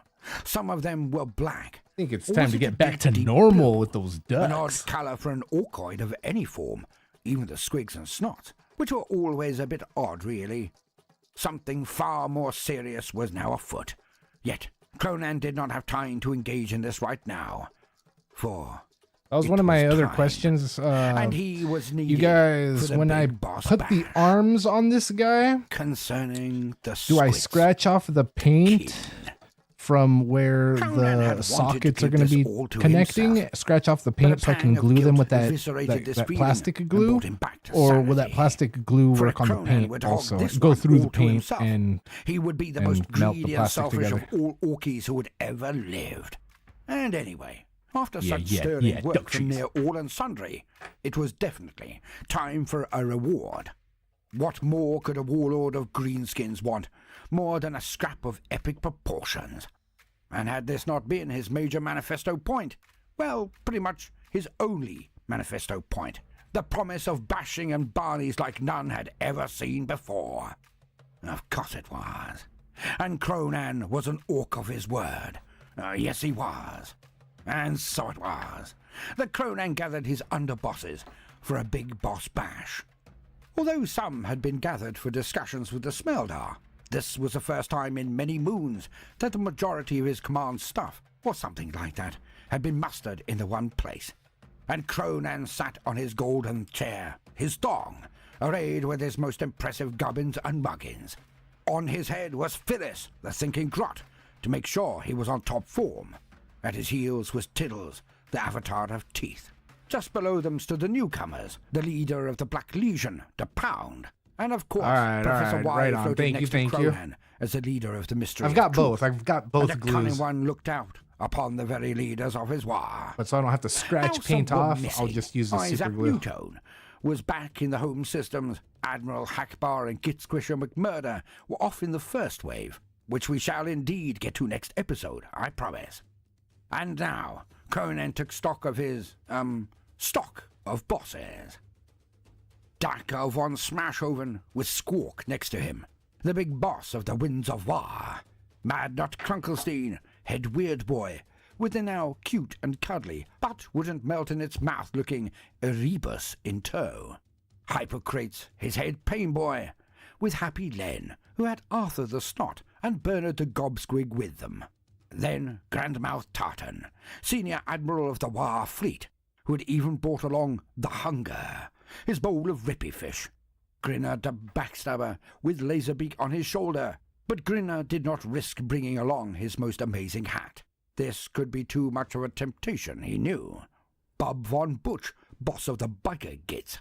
Thankfully, he had not brought along ever-popular Patsy, the Amble, but he did have Henrietta with him, his moustache squig. Colonel Stinker, boss of the Storm Boys, who probably had a new pet crack grenade after using his last one at the juggling event, which thankfully none now spoke of, due to the Turd Minister Creed. All right, I hear you. Step-on Squawking with all but Eye Sting were present, of course, as was Higher Wafter, Lord of the Beast Snuffers. But again, thankfully, Wafter had not brought along Munchington the Fourth. Yeah, dude. Chains Grand was never about I when he was don't mind needed, doing that, always but off on some top-secret mission or I'd another. rather just super glue Thus, it. It'll the be a little congregation easier. was spared the attendance of Big-Eared Penny. Nelton John had returned from the home systems, so he rounded out the bunch. And thus, they talked. Well, bawled at each other is more accurate, but information was transferred and orders from the Cunning One were given. And thus, he explained. Their target was the Agua Pondi Kin facility. It was astonishingly heavily defended. So much so that Cronan had even used Grinner as one of the best sheep catpains in the fleet to go ahead and scout it out with the Smeldar, then come back. And with the conversions is like when Yet I put Grinner that was, gun on that other well, guy, grinning even more widely where than you usual. can't even tell he's And using this a did different strike gun. Cronan as being a tad odd. But that word sort of described Grinner up and down, so he tried not to let it bother him. In any case, Cronan revealed to the bosses his unimpeachable brilliance, his utter genius. For he had a plan, all right. The fleet would not be huge, as they could not fit too many into the web bay without confusion, and no few small amount of casualties. Looking for tax I hear help? that for sure, Adrian. I definitely hear that. When I used to play on keyboard, if I would mess up anywhere in the song, time to start over again. And it would take me a lot longer to finish the song or to get to the end because I was always starting over before I got to the end. I remember my mom telling me once, why don't you just finish it, and then go back to the beginning. That way you could just do it all at once and learn it all at once. And nope. I want to learn the hard way. I need to learn the hard way. And then yeah. Yeah. Yes.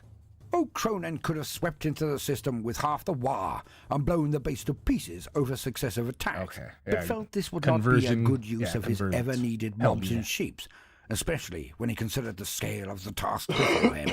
To take on and take out a huge swathe of the Imperius of Man, and that would be after the huge legendary scrap they knew was in the offing. But it was also due to this being a bit of a reward to the lads in charge. Like a Fistmas or Thinkmas bonus, one might say, for the kin, the squits, were exceptionally rare in this segment of the galaxy. Hence, this could be the only opportunity to duff over the rotund wretches that any of them would ever have. Well, until Cronan invaded the inner sphere regions, where the squits generally had their little castles. But this was incredibly low down on Cronan's priorities. Anywho, the plan was simple, but cunning. The War fleet would appear out of the web bay at near point-blank range, engage the small kin fleet, and then land on the surface of their facility, on the moon of Aquapondi. Darker von Smashoven would then orchestrate the assault of a full wing of the Kazi fighters, and follow up with a massed attack with his Winds of War, stripping the enemy of their most obnoxious and obvious defensive batteries. Now Cronan was all too aware of the enthusiasm of his people and their general lack of restraint. Hence, he could not land them all at once, or they would inexorably end up tripping each other up in their attempts to get to the squits. They needed a bit of breathing room to deploy and then engage the enemy. Now one might think that Cronan would stand off and be in later waves, Mr. Jones. but he reminded all present about his legendary self-denial in the bashing of the Buggins and multiple other battles where he had permitted his bosses to take the lead. In this situation, he would share, but he would not be taking sloppy seconds on this one. And he outlined his plan. Cronan would take down a healthy segment of his Black Legion, for they too had been starved of battles as much as their lord, but he would also take along a plethora of mobs, nobs, and specialist forces. He would also take in 2 other bosses in a 3-pronged assault. They would soften up the squits and break away inside. The Pound would take in another healthy fraction of the Legion with support troops, and Clinker would be the 3rd boss in the first wave. He was the boss of the Storm Boys. He was born for this. And dropping behind them would be the 2nd wave. This would be under the nominal control of Madnut Krunkelstein, who did not seem overly enamored with the decision or declaration. In fact, Krunkelstein barely reacted at all. A tad annoying to have such a gift elicit such nonchalance, thought Cronan as he watched Madnut drool and lean on his little squig. But he pushed on. Grinner the Backstabber would follow on with his flash kits, backed up by Bub Von Butch and Melton John, both with forces to spare. In this way, the entire location should be easily smashed, and all could get in some hearty licks. Grinner then bonded with his colleagues by nodding and winking at both Bub Von Butch and Melton John, all choosing to ignore the vacant Madnut Krunkelstein. Being newer to the war, or being utterly undependable as Hiawatha was, he and the others would be in a token 3rd force. Wafter, Squawking, and Eye-Sting would follow up under the watchful eye of Hippocrates. Cronan could not quite fathom why Tiddles and Erebus were present, but able to contain themselves. Oh, they bogged at each other through the entire proceedings, but neither gave any outward signal of obvious animosity. And that, thought Cronan, was odd in the extreme. What about you, But Mr. then again, River? what How are you wasn't doing, bro? In this most How's interesting the of missus? wars? How's everything Pets would going? indeed be taken on the massive Barney. This had been brooked by Grinner of all people, and Cronan had nodded in the Do anything affirmative. Perhaps crazy they over the would get weekend? into it when down on the surface, thought Relaxed at Cronan, vegged it? smirking and chortling at the potential for pandemonium. The plans made, the game afoot. The bosses returned to their designated battle sheeps and slipped into the web bay. Now Cronan had considered using the Orcs of Omen, but the pirate prince, Yanes Blonde, had informed him that the pathways to Aguapondi were far too narrow. Hence, Cronan boarded the Mork Rampant, his first and favourite flagship, and off they went. It was showtime.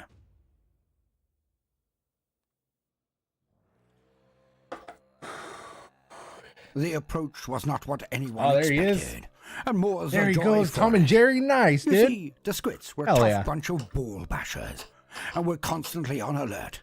Cronan was not to know that their readiness had also been increased radically when they had detected Death Screaming Piggy, Grinner's battleship, when Sorry. he had dipped in for a quick shufty. Other Hence, stuff they in were the not just bush. prepared, Hell but yeah. expectant. Nice, nice.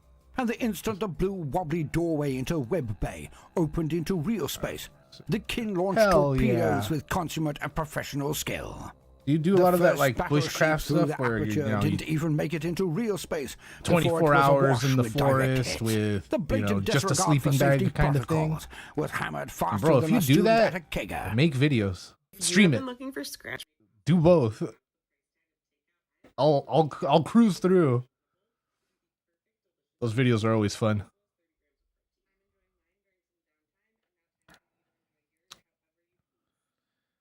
Hell yeah, dude. Some Animaniacs. That's boss too.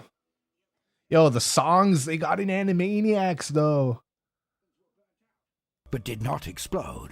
Hence, it was near dead in space. I like the songs that they got because Being they're a you know cunning they lad, help you learn. Cronan had used it as a shield for his own advance and simply rammed it, pushing the blatant disregard for safety protocols before himself so it could Bro, absorb the that's oncoming crazy, fire. bro. Obviously, Yeah, the I think you were telling captain us of the about sheep that. wanted to complain.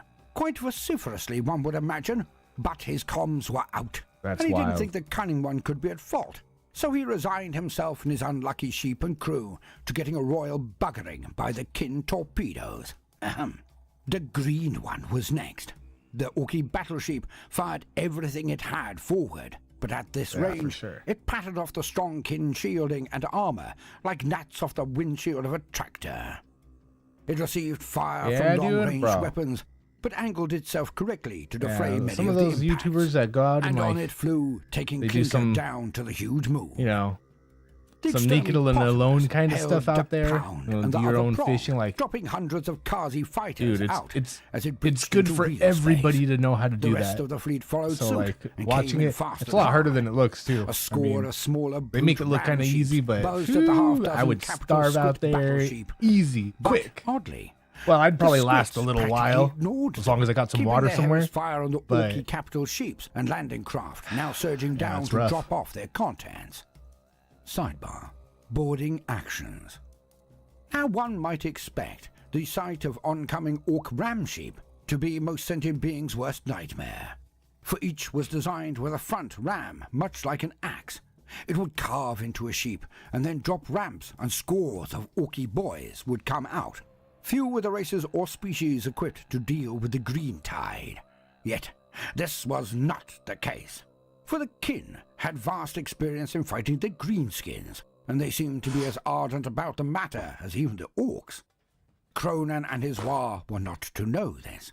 Many brute sheep smashed against the reinforced alloys of the hulls of the squid vessels, but those that penetrated only did so very shallowly, in the outer corridors of the craft at maximum.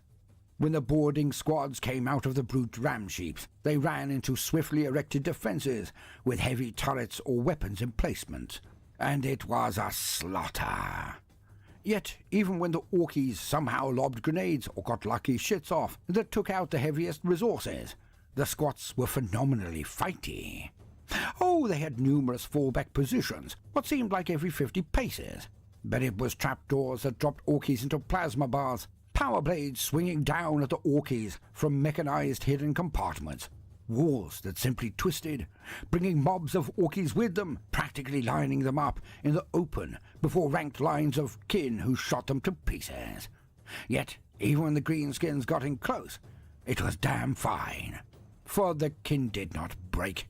They did not run. Hey, how They do I know if retreated, there's yes, those but if steel caught balls out, in they here were if I can't hear them gloriously around vicious in their clanking around in defense. there? And sometimes Magnet? they used their stature to their advantage, coming out of shorter but wider tunnels with armor or weapons held high to block the downward swings of the orcs, only to tear through their legs and slash them apart when they hit the ground. To the largest Orkies, this was a particular horror, being mobbed by midgets with choppers that sliced through greenskins like a chainsawed would a hedgehog. Messy. The fighting was premium. It was glorious. It was like a long-lost friend returned. Fighting the squits, it just felt right somehow. The squits were the most fun they'd all had in months, if not ever. Well, months at the very least. The boarding defense of the squits was an example of expertly created layered defenses, and quickly annihilated the few remaining orcs from the brute ships. Sidebar over. Yet the kin could not win. The kin capital ships moved into the Orky armada and punished them, but they were catastrophically outgunned. And Grand Moff Tartan was having a brilliant time. He seemed to be holding his own quite nicely, now that the Orkies had understood the nature of the scrap, and neither side really had anywhere to retreat to. This one was to the death. Thus reassured, Cronan began his own drop. The rest of the first wave followed behind the air support under Dacker von Smashhoven. Yeah, the dude, point I'd defense die. batteries of the squits fired almost impenetrable flak that culled Get the crap fit or out die. of the Kazi. And so it was that the winds of war were much needed. They skimmed along the deck as low as possible and shot out the towers. Dude, it's Well, good most thing of it them, was sheltered, some of the though. winds hugged the ground at terminal velocities in their exuberance. But that was more than expected. Yeah, dude, Nay, for sure, carpal tunnel anticipated syndrome. by Dacker von Smashhoven. He knew that the over-enthusiastic would create wafts of smoke as cover and damage the structural cohesion of the base, if even only by a minuscule amount. Here we go. The sheer pandemonium itself could be confusing to many an adversary. Hi, Isabel.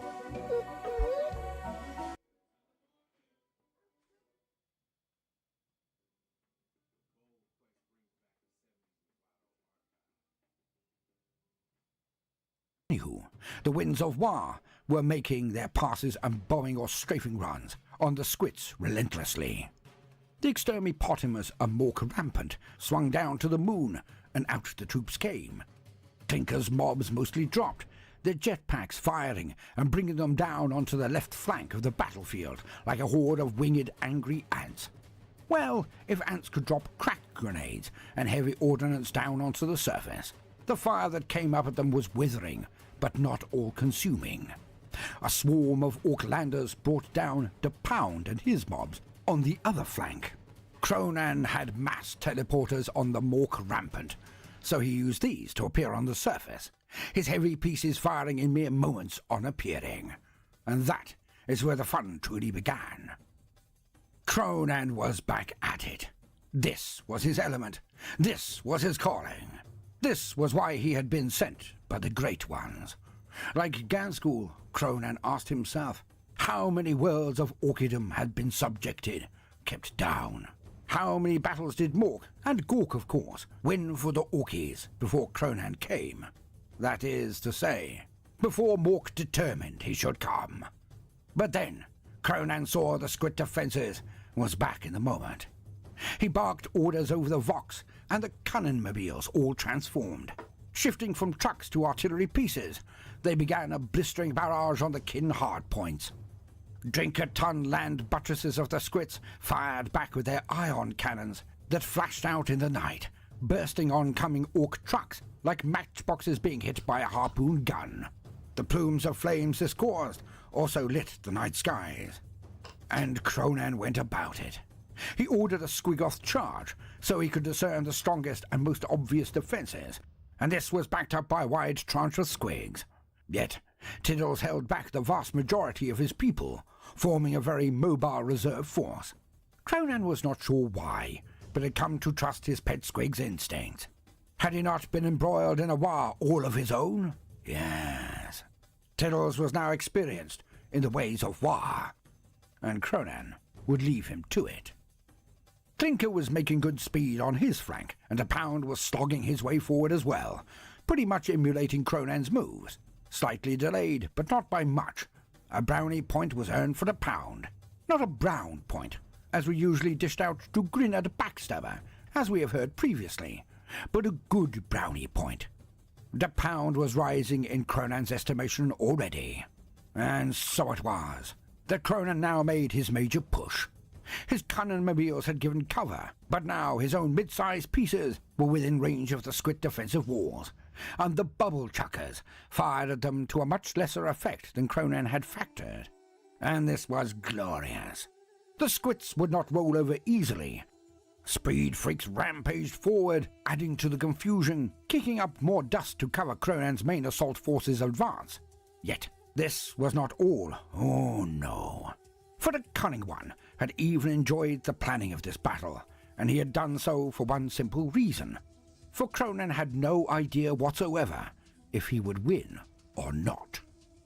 These were not Smeldar, not Buggins, nor Adipi R-starters, even the spiky ones. He had bested all of those before. These were the Squits, the kin, and they deserved his respect until such time as they lost it. You know, like the others. Well, mostly, and all due to familiarity. It did indeed breed contempt from the Cunning One, but despite the risible names of the kin mobs and muggins, he hoped that they would be dead hard. And by Mork, they were. So Cronan was elated to give further orders till the last of his forces landed, and the mech boss, Big Jobs, opened up with his force, being a half-dozen orc gargants. Entire palisades and pillboxes were melted or shattered under the truly terrifying level of dukkha exuding from these beasts. Cronan beamed at it all as he ran with his Black Legion, over 500 mega-armored knobs. And Clinker now did his own strange tactics. Each of his storm boys jetted up above the defences and dropped bowel torrent squigs onto the defending squids. The wee horrors sprayed the obvious as they descended, exploding into brown splat marks on collision with the surface of the moon. You see, sometimes the complexity of a tool can cause it to be vulnerable to the silliest of things, like seeing through a torrent of poo. Kin goggles, shooters, scopes and cogitators all were negated, or at least radically reduced in capability, by a mere few inches of dung. Go figure. And of course, there was the subsequent vomiting. For the bowel torrent squigs were awfully pongy. Yet the squits were robust and rugged. Having spent much of their lives chucking up after too much grog, they recovered damn quickly. Alas for the squits, the dung was deeply flammable. So when burner boys got closer, And off your taxes. That's wild, dude. It's wild, bro. Crazy. It's insane. No roads. Bro. I'm sure somebody sneaks in there now. And if they do, they get their heads shot. Bro, it's wild. I want to watch some stories on that now. bit weird, acting like promethium or napalm to some.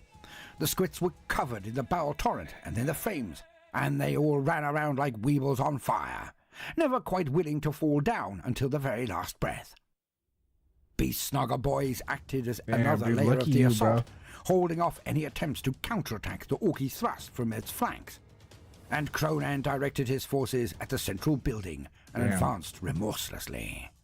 His mega-armored Black Legion difficult for even the Scott forces to stop, and they were all battle-hardened themselves, with Death Dreads and Killer Can formations taking the lead. Even Phyllis was involved in its new can. Tank busters fired waves of rockets into the higher murder holes, slaying or at least blinding the squits behind the walls. And Deathcopters ranged across the highest fortified walls, dishing out darker to any kin attempting to stay above the mountain fastness or even observe the greenskin onslaught. Yet the most obvious target on the battlefield, all Orkies were ordered to ignore.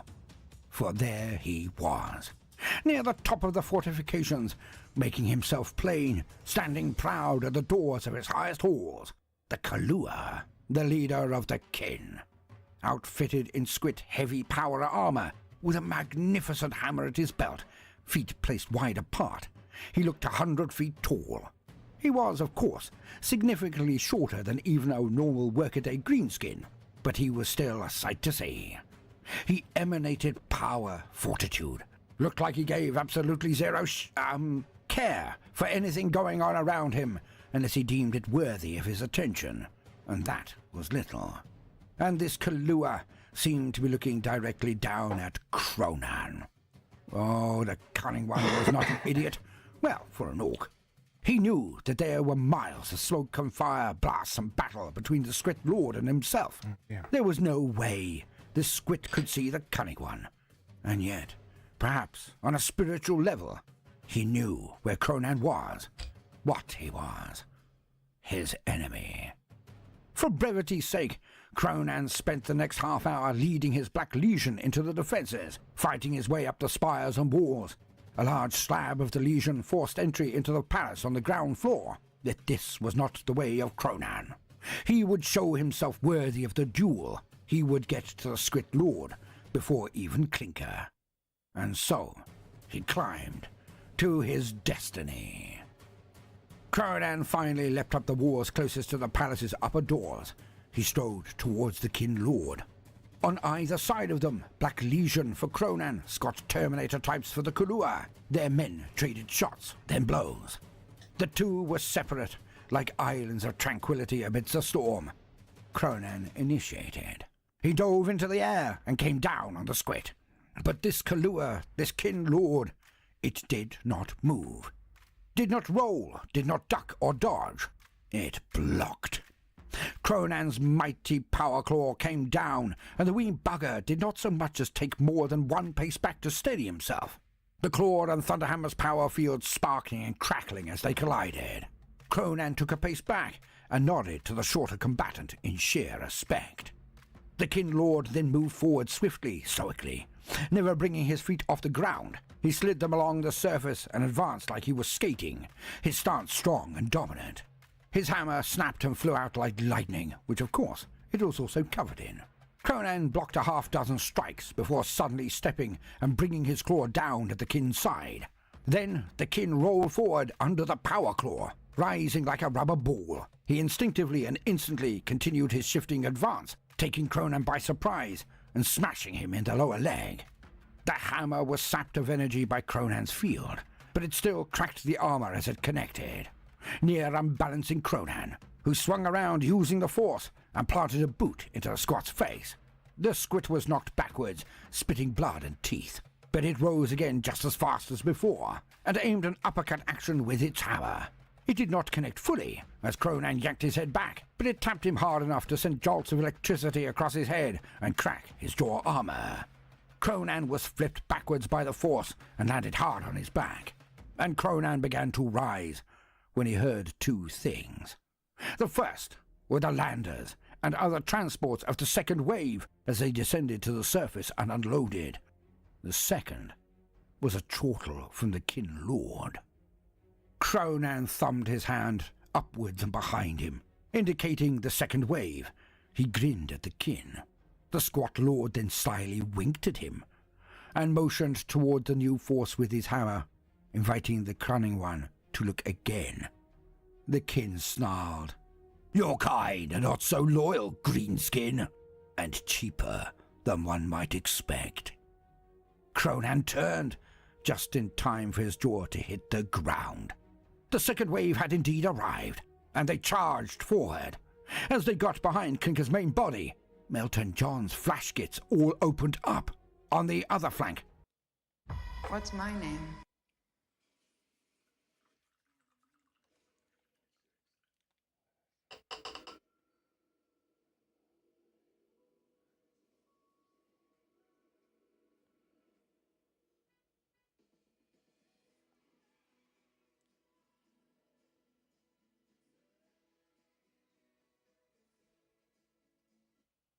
Von Butch was at the head of his biker swarms as he ploughed into the pound segment of the Black Legion. Yet more. Grinner was just ahead of Mad Nut Concosine Center.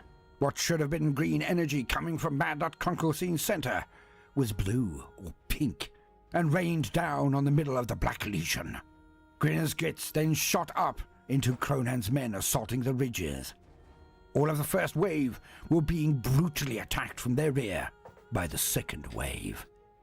Cronan had been betrayed. By Gorka and Mork, it was Mad Nut. He had seized control, weakened the others' resolve, their loyalty. Oh, Grinner had received the offer from the Squits quite obviously while in the scouting mission, but Krunkelstein had obviously been the one who made the soil fertile. On the defences on a level below, but in sight, stood Tiddles. And Tiddles now growled as he witnessed the carnage that Erebus was causing near the centre alongside Madnut. Hundreds of grots and snots behind him, Tiddles saw his warriors, the Squigtide, and he looked unto Cronan. And the cunning one nodded unto his pet, and thus the avatar of teeth wagged its body at its lord, then was enveloped by a great green light.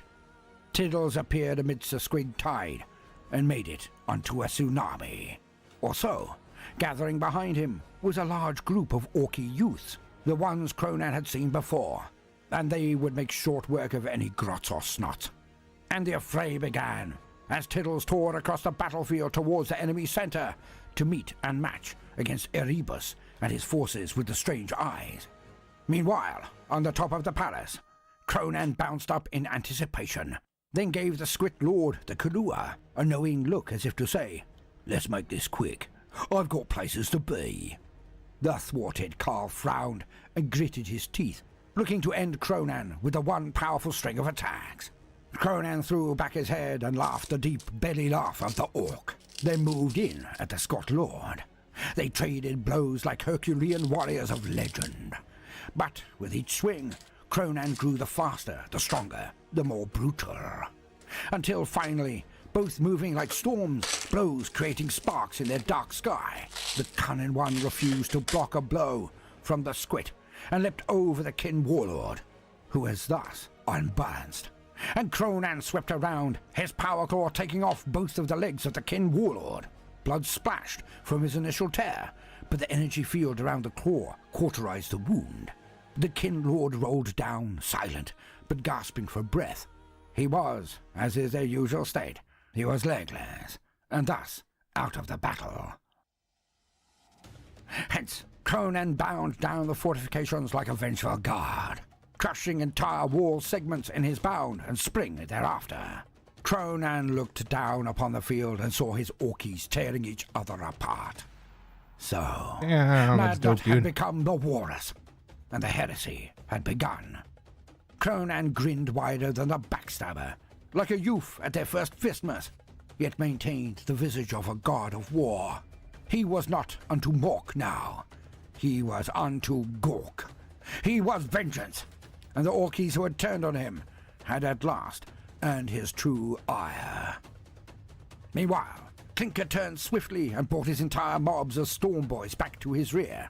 He then flew up and came down upon Melton John.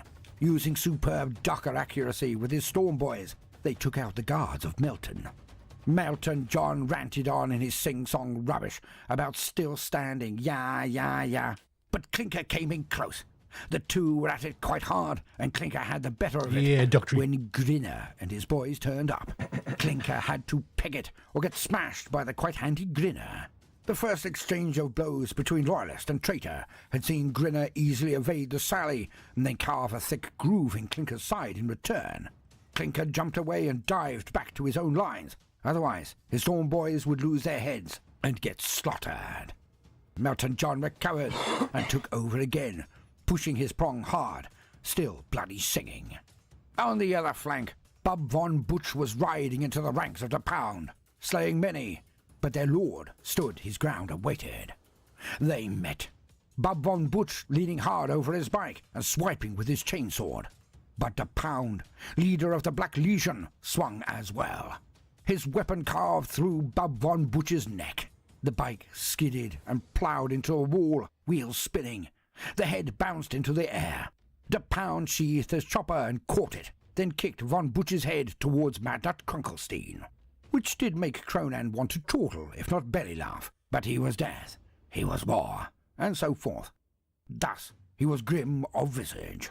Clinker then experienced a gravity issue, as his pack was shot out from beneath him by what could only be Grinner, and he went down somewhere on the flank of the battlefield. And Cronan had to react. He turned half of his element of the Legion around, and he opened up with the Gargants who remained loyal. The reason the traitors had dove straight into their lines was as much to gain cover as it was to inflict crumpings. The other half of the Legion was to continue fighting the siege of the Squids. The Gargants ponderously turned, then opened up and slaughtered the furthest ranks of the traitor prongs, but shot as close to the safe centre as possible. For other ships were now landing, and none knew their loyalties. The Pound fought towards Madnut, who turned on him. Alas! One Friday in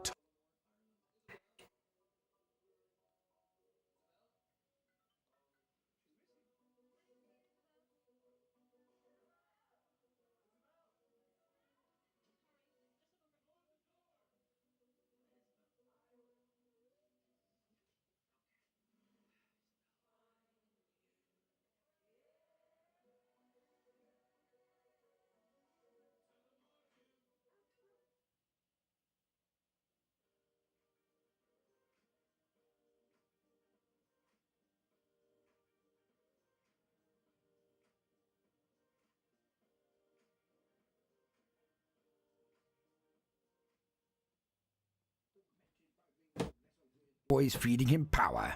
Madnut created a huge gout of blue flames that tore across the scene, and the Pound screamed as he was engulfed by the fires. Again, poor bugger.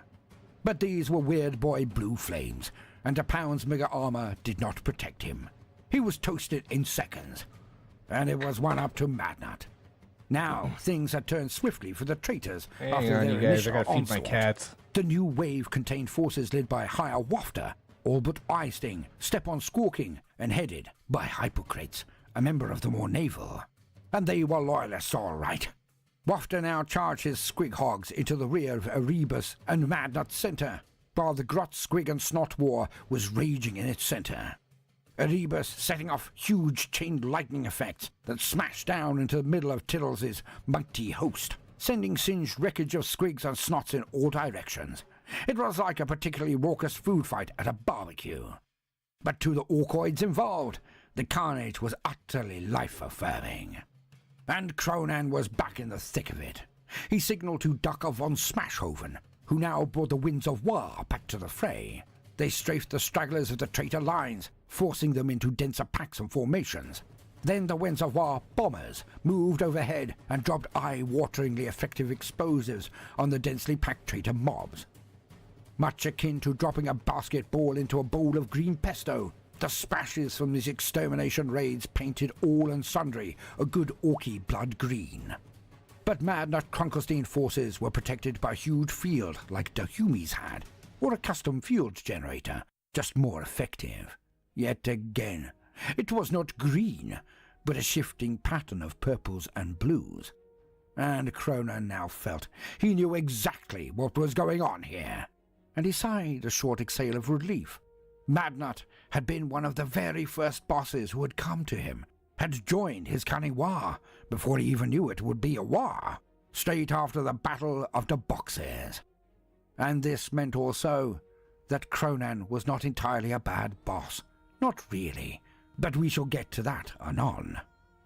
The Squits were holding out behind Cronan, despite his meganobs attacking with all their fury. The traitors were shattered, for this had indeed been a massacre. Theirs.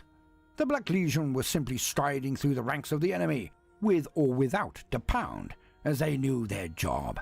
They saw traitors, and they killed traitors.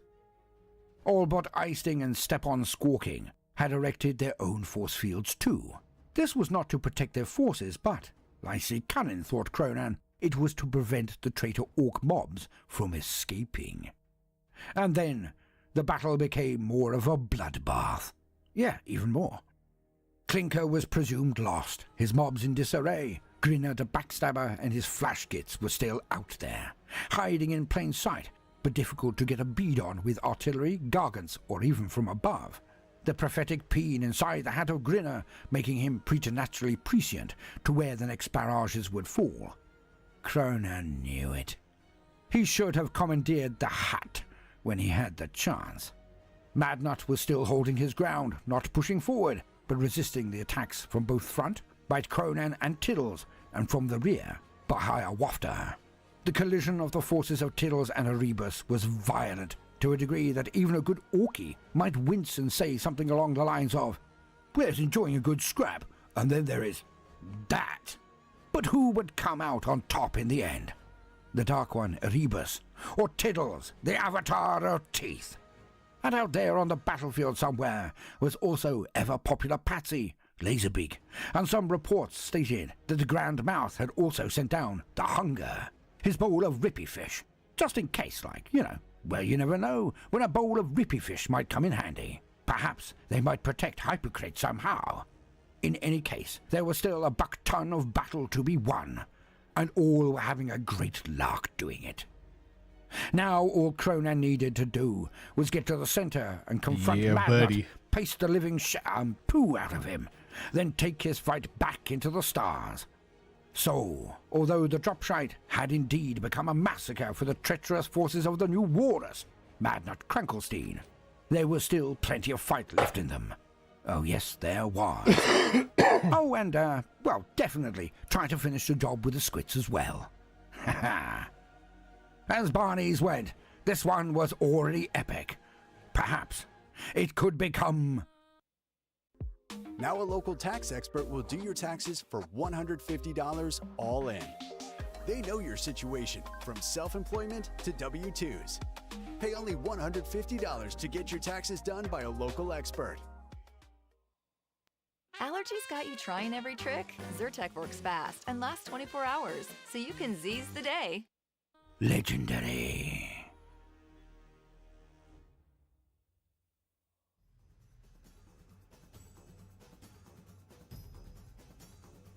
Between the time when chaos broke Cadia and the return of the sons of the Emperor, there was an age undreamed of.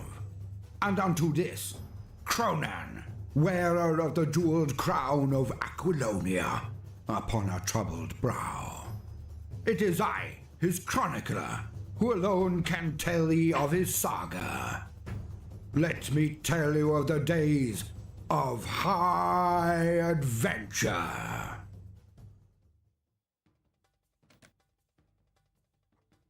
Story continued from Cronan the Cunning Playlist, a new Leagues of Votan units video. And so it was that we rejoin our hero, Cronan the Cunning One, lord of all of Aquilonia, and a fast engorging empire, of course. And what a pickle he was in, as some might think. For he had Orkies to the left of him, Orkies to the right of him, Orkies before him, and all of them were filthy traitors. This was not all, of course, because that would have meant a simple display of power from And it'll Cronan keep you would have regular. almost immediately ended this farce. Yet, this was not the case, for the traitor forces had turned on him right in the middle of a barney of epic proportions.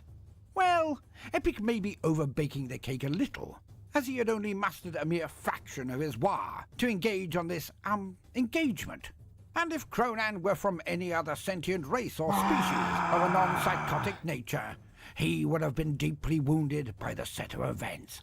Not to say that being wounded was something that Cronan was not well acquainted with, of course, for was he not the orkiest orc in all of the war? Potentially The orkiest the whole orc. of orkidom. Well, Gazgul notwithstanding. Of course he was. But this was more of the flesh, the form, the substance of the universe. Cronan was a veritable patchwork of wounds and scars, being the truly orky he was.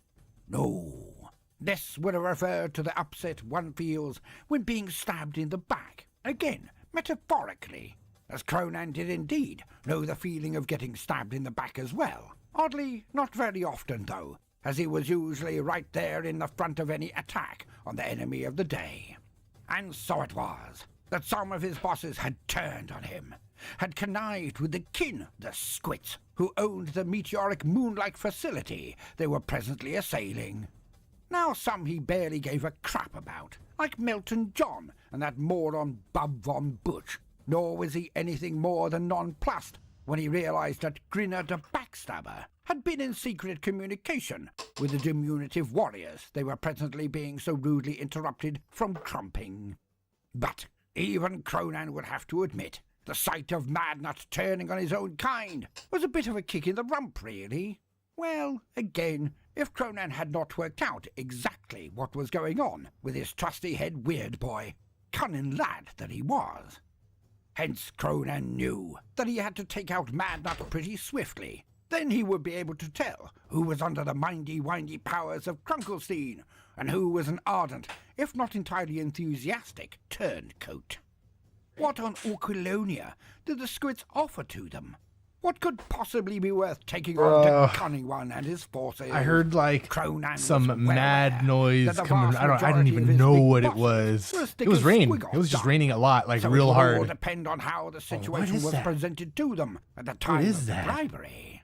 Like Sounds like a child being vacuum offered cleaner in my to accept backyard, one like sweetie right in my immediately, backyard. or Oh, it's hold raining. back It's just raining in hard. mere minutes, should they not take the lesser offer.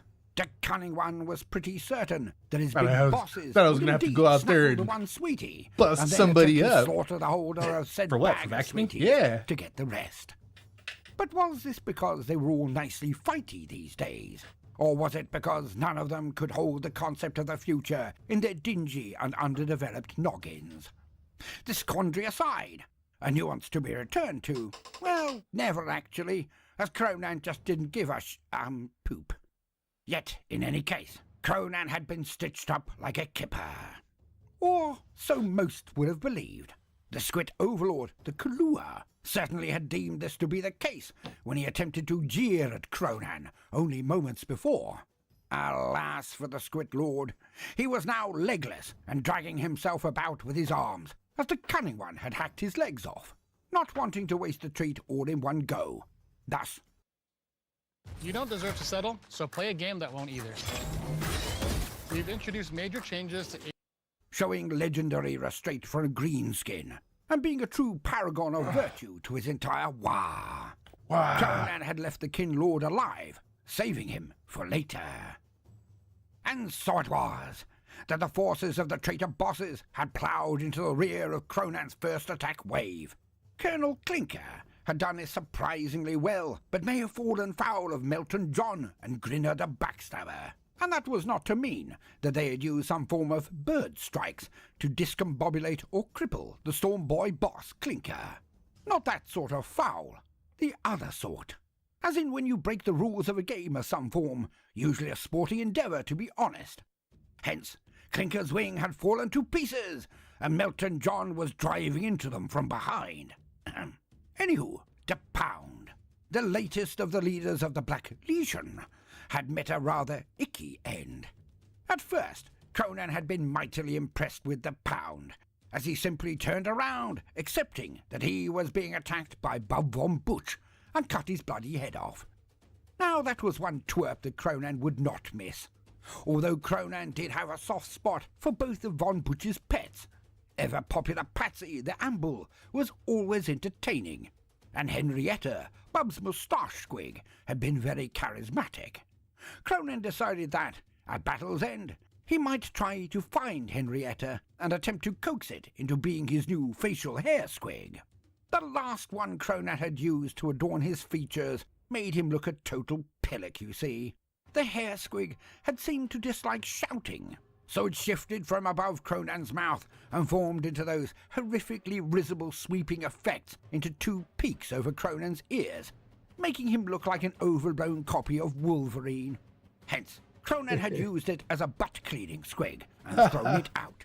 Not that this had been the end of the matter, for the squig seemed to detest loud noises, but still held loyalty unto its lord, Cronan. So it crept into his tent at night and reattached itself to the cunning one. On a half-dozen occasions, Cronan had been delayed from morning events while attempting to tear, cut, or even burn off the rebellious yet enamoured facial hair squig.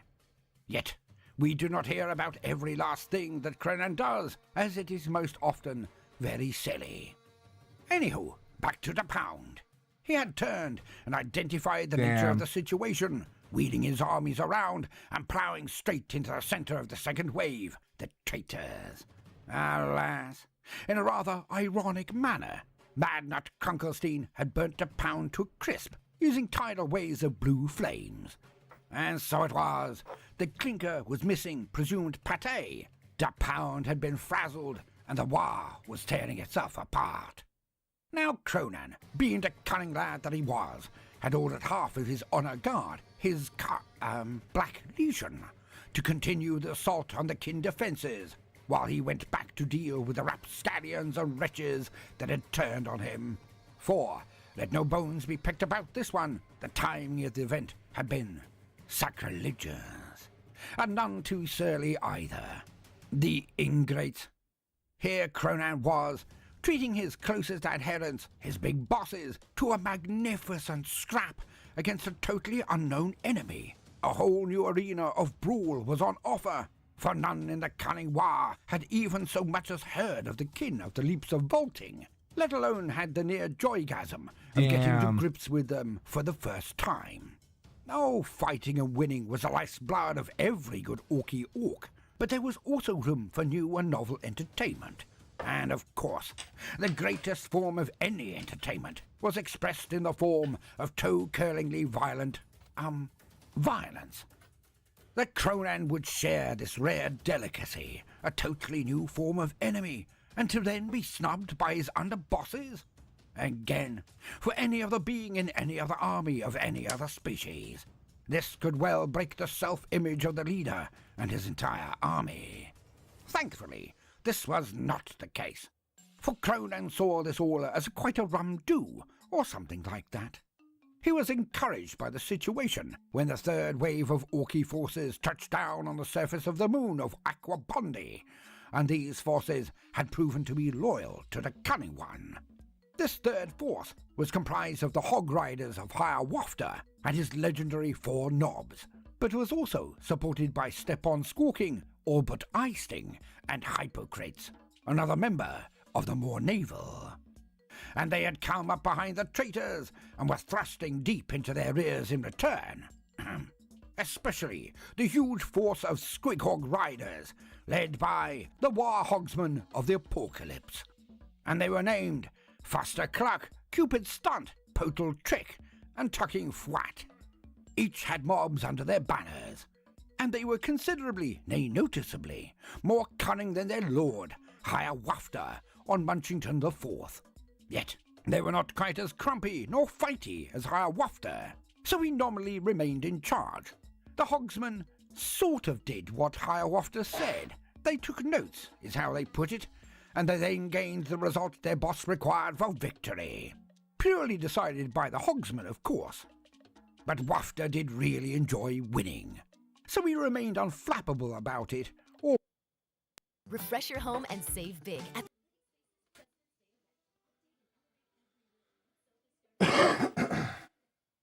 put it, unaware of how or why things went so well, but reaping the accolades at the end. Flesh shade. Cluck, Stunt, No, Trick, and it's just a Flat little were not just Agrax?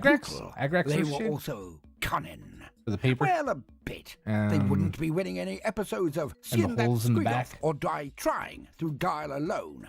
Yet each was right fighty, and knew how to lead their mobs when the war was declared, and they all sped forward into the enemy.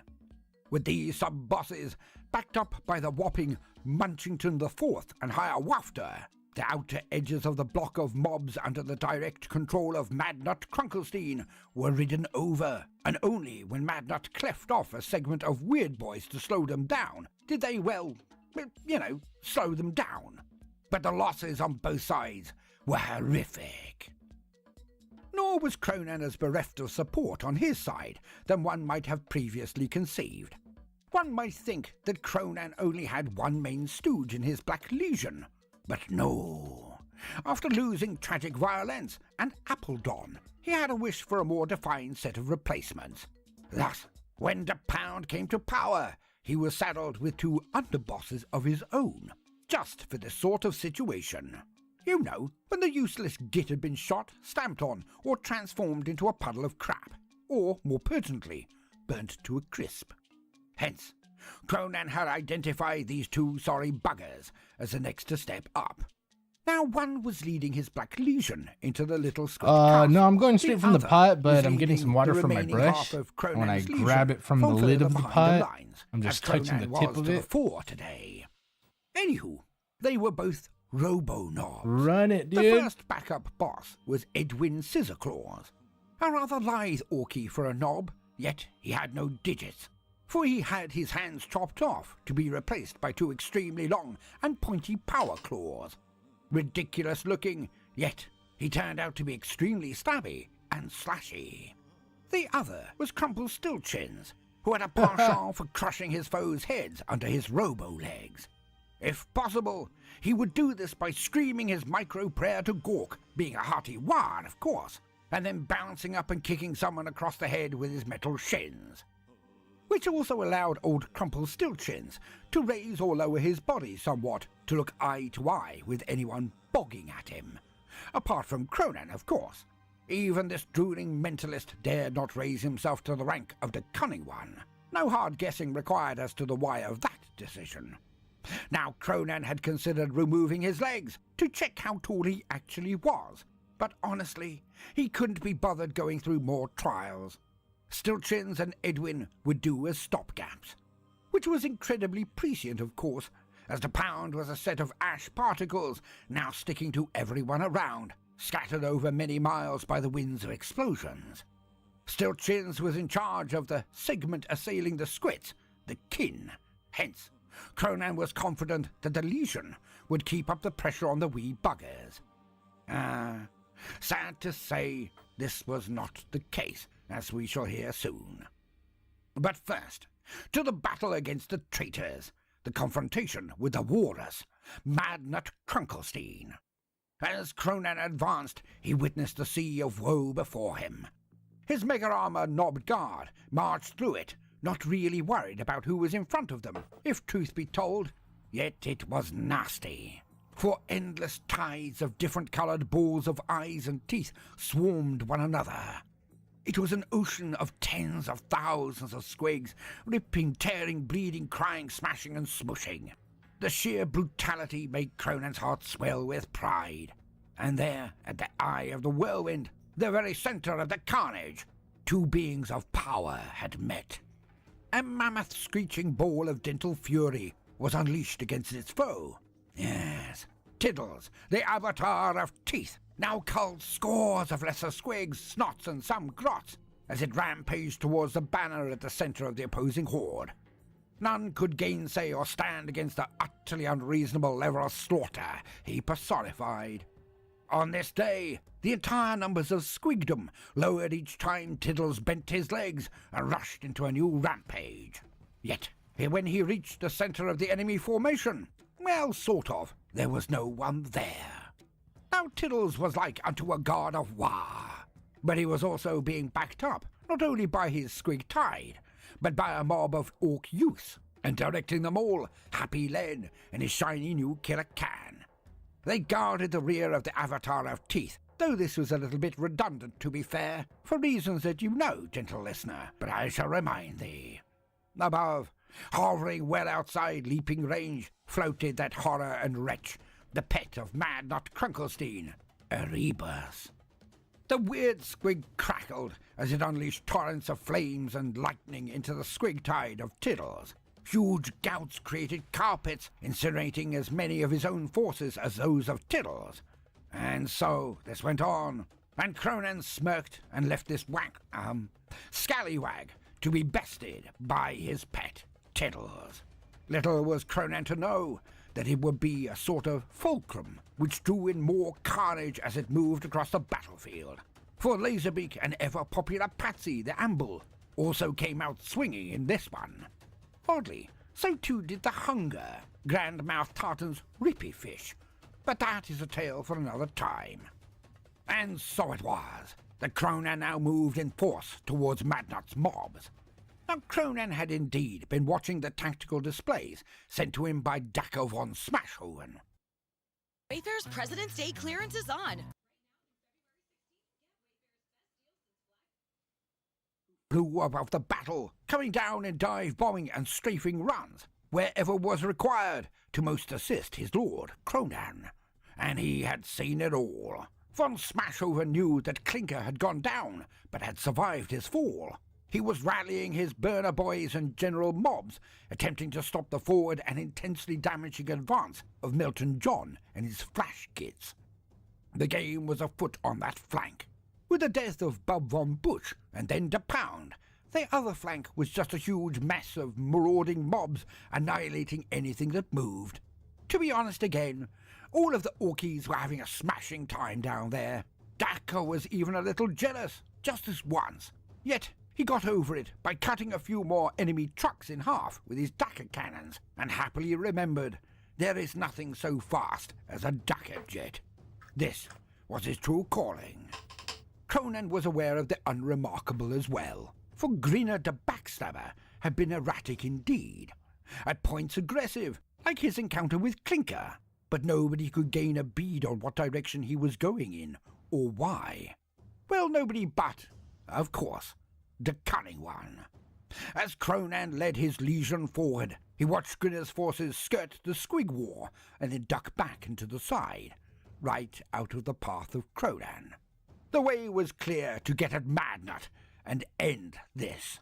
Cronan smirked. That little weasel Grinner was still hedging his bets. He would cleave to whomever came out of this duel alive. Well, thought Cronan, at least he was predictable, which was sort of reassuring, really. Yet, here he was, so much going on, so many groups still loyal unloading on his position. Madnut Krunkelstein was dishing it out all right, but he was also soaking up so much damage. Cronan was forced to give him a tiny nod of satisfaction. Why? Well, the new toys, the Gargants, had all opened up on this section, with only a few still moving forward. Their mega weapons firing down on the traitor center were pattering off the largest, thickest, most wobbly deep blue force field.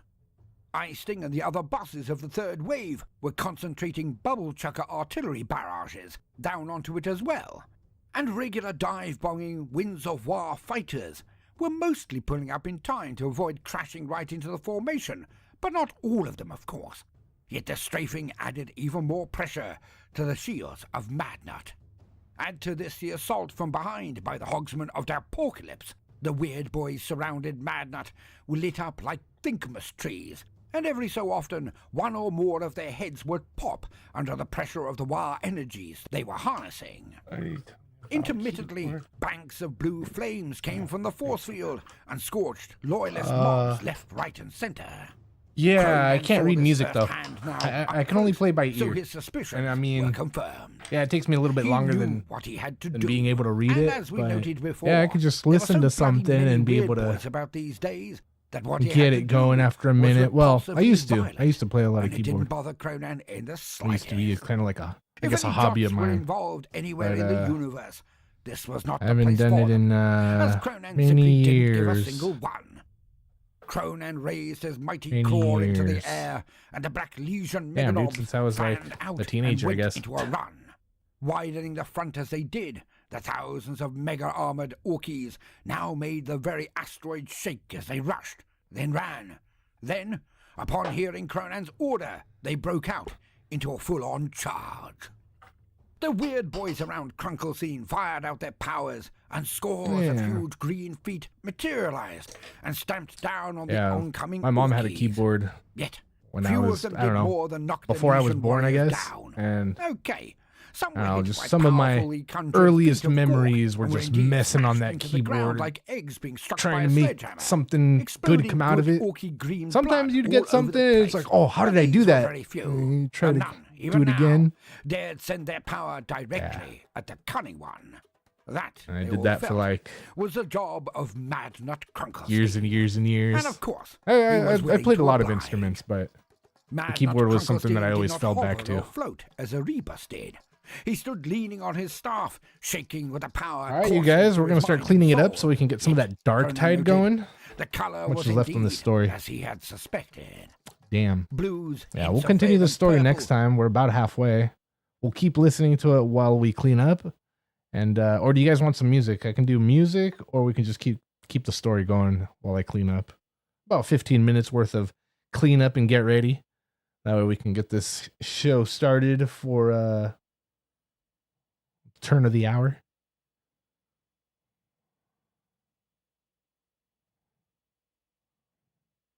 Be nice to just rip a song on an instrument. Right?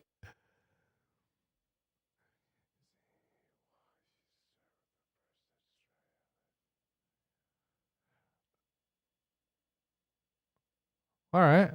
Yeah, I know. I figured since I want to water the wash down a little anyways, I figured I'd just do it in the brush and just do a little bit, feel it out. I mean, it came out all right. It's not pro. It's not as good as Francois, but it's okay, I guess.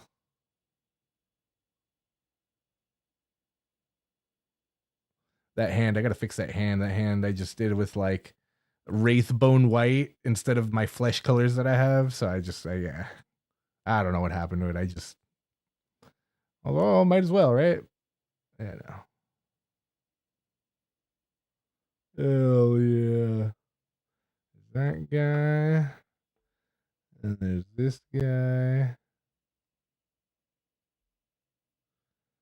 It's getting there. We're doing it. Those belt loops down there, those hanging little black threads from the belt that go down, getting the inside of them was rough. And like one of the sides of them is still red, so I have to get in there real fine with the black tip. Yeah, right there. See how that's red on the side of the black thing coming down from his waist? Yeah, it's like red on the side of it. So I gotta get that black.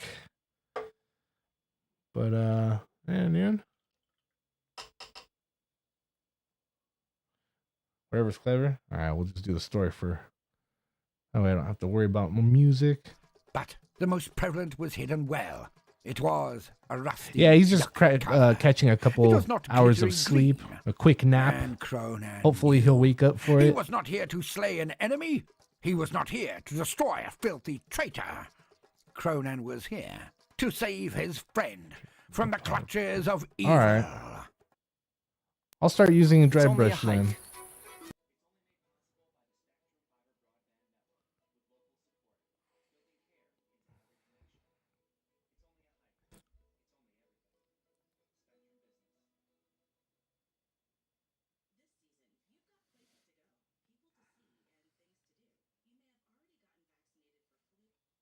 Well, friend was a bit rich, I guess, but Cronan was indeed sort of fond of Madnut, so it was as close as an Orky could get to the state of friendship, he supposed. Yet, let's be honest, it was not so much an act of benevolence or camaraderie, but of ownership. Madnut Krunkelstein was his weird boy. How dare the slack-jawed weedy goddies of the burp plug their tentacles into Madnut's mind? Yet, the blasts coming from all over the battlefield were weakening Madnut, his concentration, as it was, being split between defense and attack. So bollocks, thought Cronan. Time for one big push. Cronan's meganobs charged the lines and engaged the other weird boys. Cronan leapt forward, diving above the flames coming from Madnut's outstretched hand. He landed and rolled, but not directly at Madnut. That would have been ludicrously stupid. For Madnut was shaking again. His eyes rolled back into his head, a fixed grin on his face, while he capered like a total pansy and shot out bolts of lightning now. But Cronan was the cunning one, so he distracted Madnut by grabbing two weird boys and throwing them at him. And of course, the two erstwhile subordinates of Madnut were vaporized, their skeletons flashing up and their green skin and flesh melting off them when hit by Madnut's bolts. Yet Cronan had performed a ground strike, landing hard and sending a mini avalanche of mud towards Madnut from his side. Madnut had blown away the projectile weird boys, but was knocked sideways and over by the mud. Cronan charged Madnut, keeping his chopper low. He tore up more sod and launched it at Madnut with his power claw, keeping him off balance and unable to see. Madnut had shot out a hand and released another torrent of blue flames, but it was feet off. Damn, dude, some of that's rough. One, who then put on a last burst of speed and slapped Madnut across his forehead with the side of his chopper. A massive power axe, some would call it, but Cronan was an orc, so it was still a chopper. Yeah, dude. Cronan then slid to a stop. Good point with the and dived water onto climbing Madnut while his surfaces, head dude. still 'Cause rang. Cronan pinned I mean, I could have been cleaner right about arm it, to but the yeah, I ground just kind of with his stuck power to it claw and just kind of like covered slopped, Madnut's went left slop. side with the Yeah, it side kind of of his slopped up a little chopper. bit. It's like, oh. Incapacitated I as he can was, fix it though. Madnut did not even scream, as somewhere deep inside he was still loyal. He was a good Orky, really. So he did not even moan too much when Cronan did what was indeed required, as Cronan planted the kiss of exorcism onto Madnut's nose repeatedly. For Mork was with Cronan, and his bond shone with the pure green power of the Wah. This was a holy rite. The first connection between Cronan's glowing forehead and Madnut's hooter brought out one, then another of the bastards who had inhabited Madnut's mind. After the fifth nutting, Krunkelstein was well and truly cleansed, and unconscious, of course. To be truthful, the fourth nutting had not elicited any further exorcisms, but Cronan had given him another one out of pure concern. Yes, definitely concern. And there, before Cronan, stood the three-head known would come from Madnut's noggin. A red, wispy phantasm. It was Red October, worshipper of the Juice God. A blue cloud came out as well, with a very familiar bearing. It was Bashtor, demon of the Bookie Bird.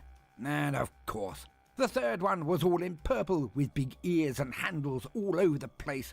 It was the demon of She Who Thrusts, the one who had assailed and mesmerized the entire Wa while in transit, until Cronan had deployed the ancient battle technique of Dahaka.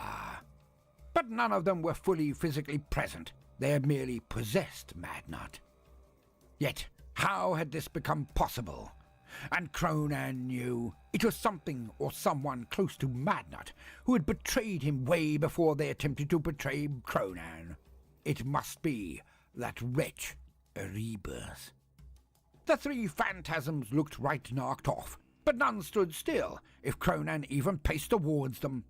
Quite obviously, Bastor had keyed them all into the fact that Cronan was the prophet of Mork, and he could indeed beat 7 shades out of a warp being if so motivated to do so. Yet, as they were already fading, and certainly no threat to the Cunning One any longer, he gave them a look at his middle finger and claw. And the weird boys around Madnut and Cronan were all now coming back to what some might call their senses. Okay, they still shot out huge blasts of green energy, as many of the Black Legion were now in chopper range and were gutting them quite nicely. Cronan did consider calling off his honor guard. Here's how I use Asana to try. Oh yeah, I was supposed to clean up, huh? Alright, let's clean up.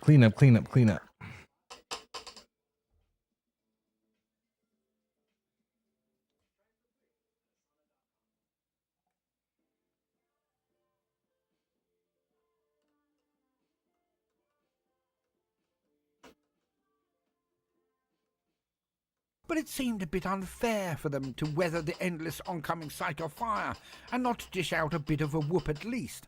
So Cronan let them have their head, only calling a slowdown when they had gotten to the 3rd or 4th rank of Weird Boys, which was, needless to say, a tad late for the taste of the Weird Boys. But no manager, ruler or leader can please all of the people all of the time, eh? Back to the true battle, the War of the Squigs.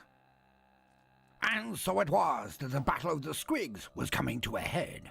And who doesn't like good head, eh? Anyway, the battle raged on, and the Avatar of Teeth was in danger. For he was annihilating the forces of Erebus, but could not get a bead on him. The horrid little weird squig was floating too high for Tiddles to get at him. Even the youths who were attached to the squig tide could not get a shot into the nasty little thing. He was nippy and dodged out of the way easily, yet he was more than able to touch Tiddles. Yeah, reboot, dude. Down one after another. The update worked on mine, but yeah, reboot. As the 3 weird boys he had absorbed threw up protective shielding. My bad, I forgot to tell you. They were not as engorged in potence as Erebus, who was unmistakably harnessing powers beyond that of the Wa energies. He was enhanced by dark power and was wearing down Tiddles. The Avatar of Teeth was slowing now, the electricity smashing into him, now crushing his inherent shielding and zapping the squig beneath.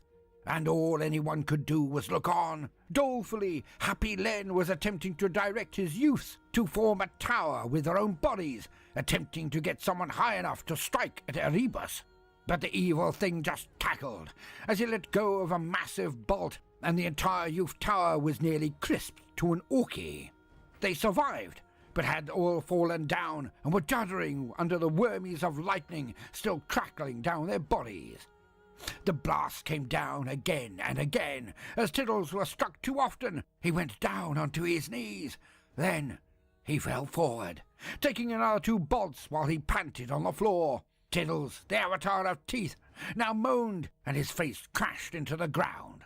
None could believe it.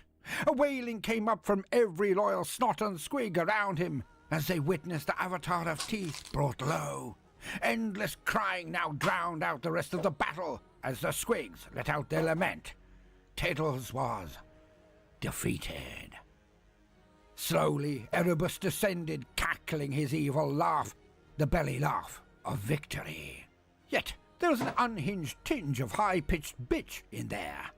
Nobody really needed to state it, but there was something deeply wrong and unorky about this weird squig, and he now came down to crow over the seemingly lifeless form of Tiddles.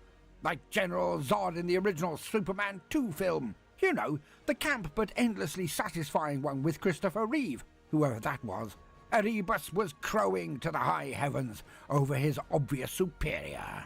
Yet, as Erebus came low enough, his eyes erupted into saucer sizes and threatened to pop out of his body as the avatar of teeth sprang up like lightning.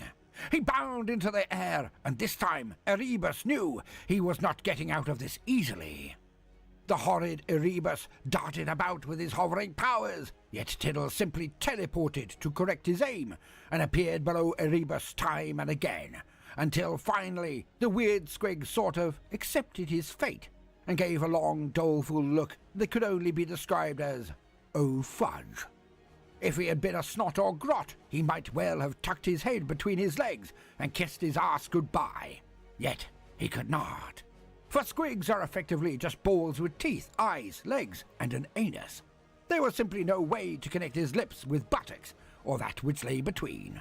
And so it was that Tiddles gave a mighty roar as he engulfed half of Erebus, and then gave him a very special hug with his 20 rows of incisors.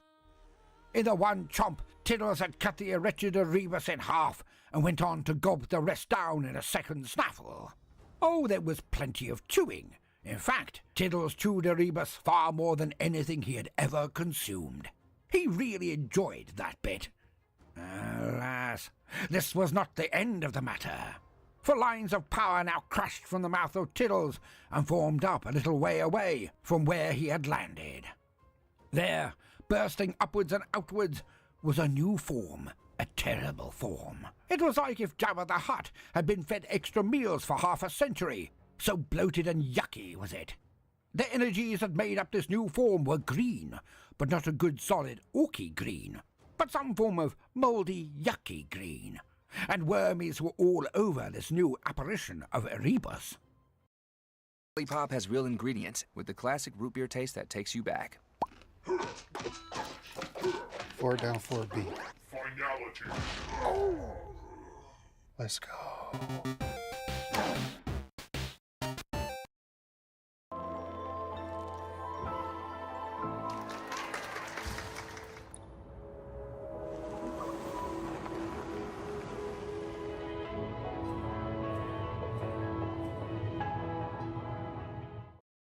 And it continued to grow as well. It sucked up all the poo that had shot out across the ground from all of the dying squigs, snots, and grots. It was becoming a Golgothan, a shit demon. The nasty green eyes of Erebus looked down on Tiddles, who now seemed so small as to be almost normal squig size. The elation of the squigs around the avatar of teeth now returned to wailing, and Erebus transformed, then slithered towards Tiddles. But Mork be praised, Tiddles was not alone. For Ducker von Smashoven had kept an eye open and noted the arrival of this detestable pile of Erebus. Hence, the Lord of the Winds of War dove down towards this new horror. Alas, he had used all of his Darker and bombs in the previous stages of the battle, but he could still do this one thing.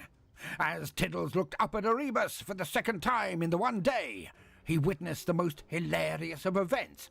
Just as Erebus was looking down on Tiddles and laughing, a Dakar jet burst from the front of what was once its face. Dakar, being a good lad, had performed the sacred head-butt, dive-bombing straight through the head of Erebus. Yet, his propellers were now flattened against the body of his jet, so he was little more than a spear as he came through Erebus and planted his jet right into the ground. Now Ducker was a magnificent pilot, well, for an Orky, but even he was not proof from the occasional bell-end blunder, and he had indeed smashed into the ground before.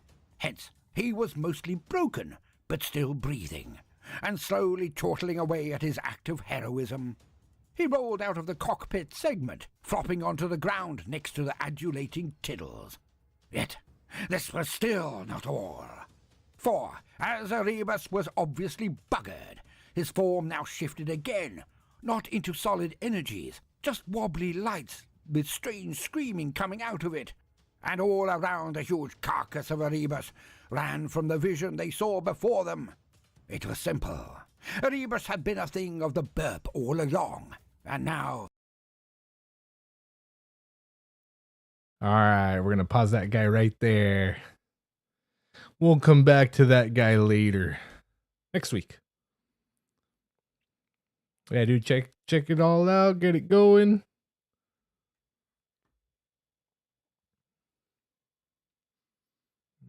Mm-hmm. Mm-hmm.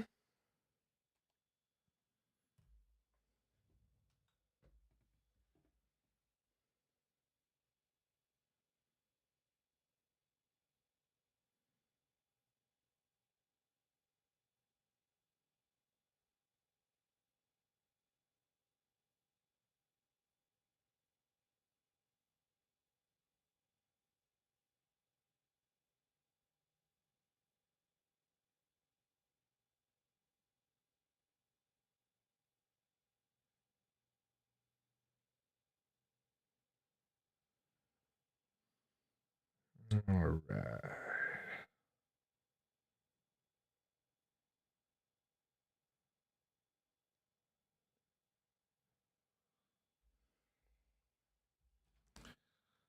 Controller. Excellent.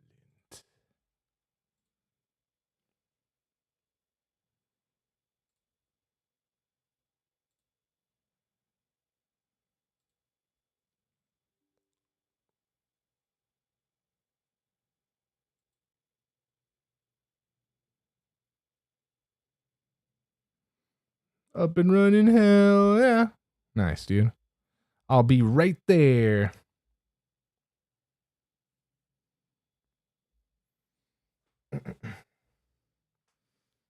And you can't see my lava lamp in the shot. Stupid.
Wait, what? Can't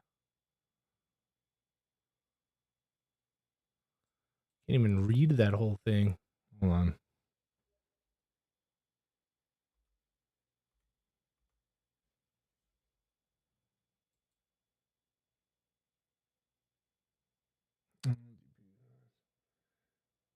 Oh, your GPU supports ray tracing. Features are turned on by default. These options will increase graphical quality but may reduce performance. Would you like to turn off the ray tracing feature? We're going to leave it on just for right now. We're going to leave everything on default the way that the game reads my video card.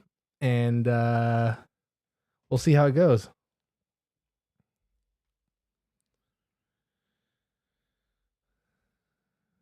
Damn.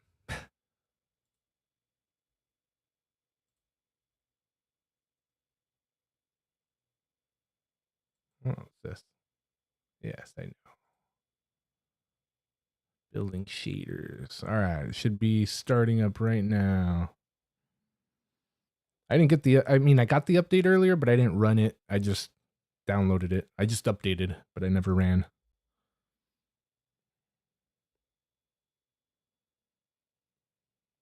Yeah. Yeah. Look at me. Yeah. Ah. Oh. There we go.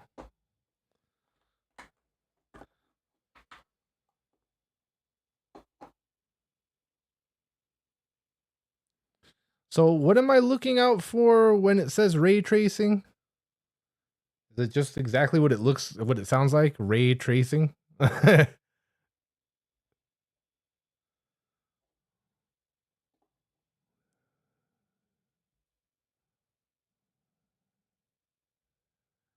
Yeah, dude.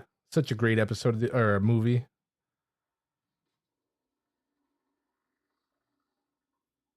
Wait a minute.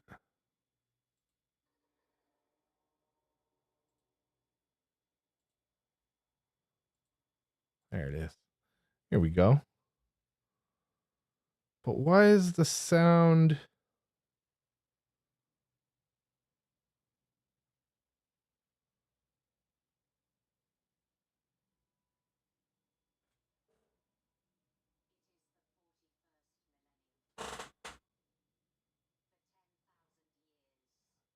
Hold on, the sound's not coming out of the right spot.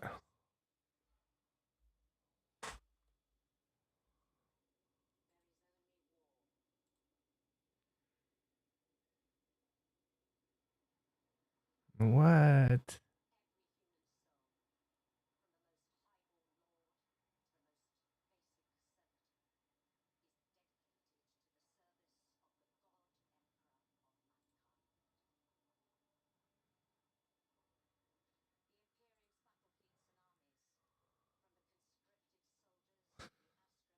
Maybe I have to do it in game.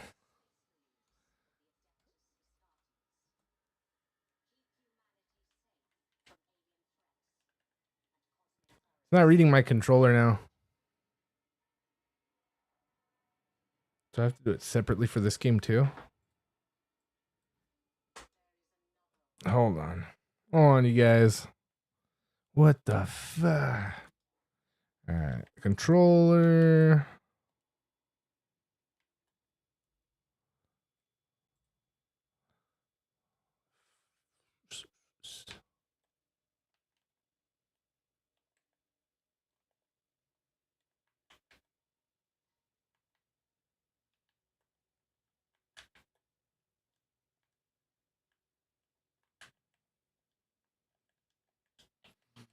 Yeah, I don't know. The controller's not working. Let me get out of the game. Let me actually check right here real quick for the audio.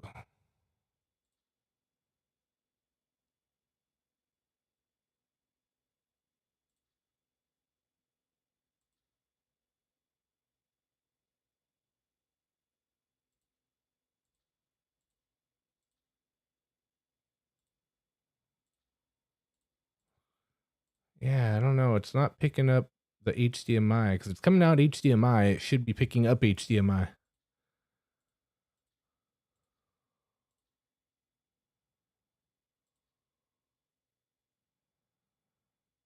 What? So nobody's going to be able to hear the game? Is that what you're telling me? Is that what's going on here?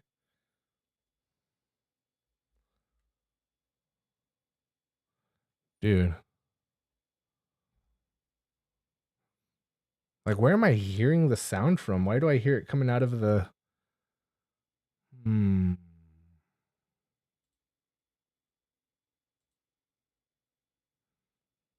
on, you guys.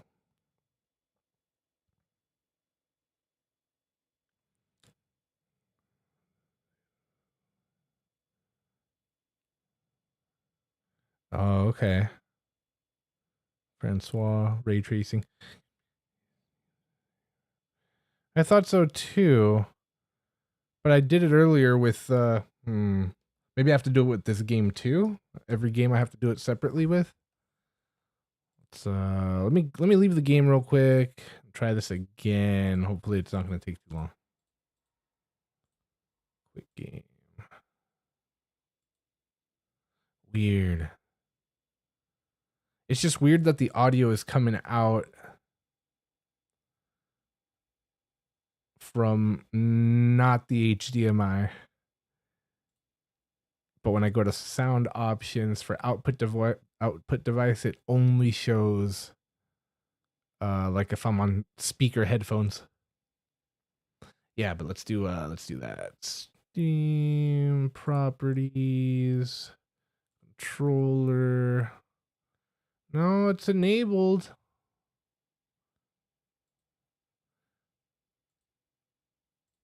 We're going to enable Steam input, and we're just going to do that one instead of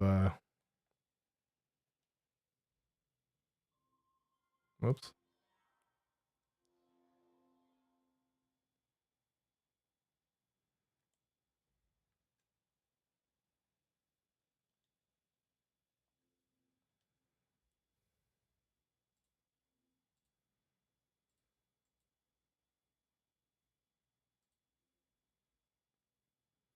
How do I get out of this thing?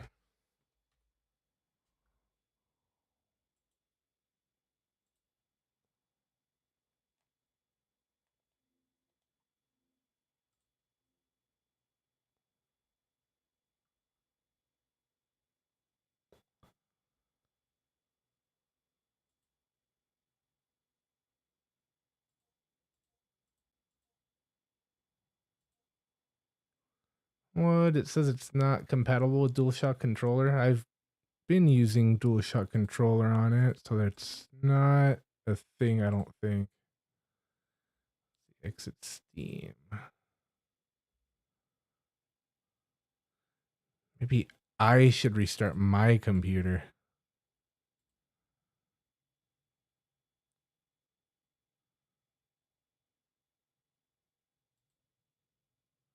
Restarting my computer, dude. Throw on some music for now. Damn, what the fudge? 3 steps forward, 4 steps back.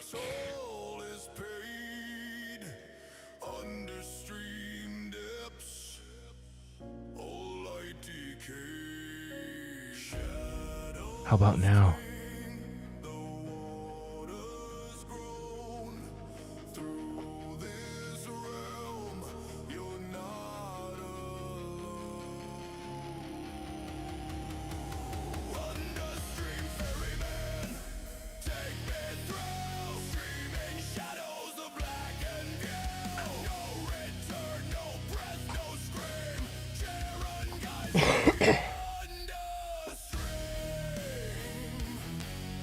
There it goes.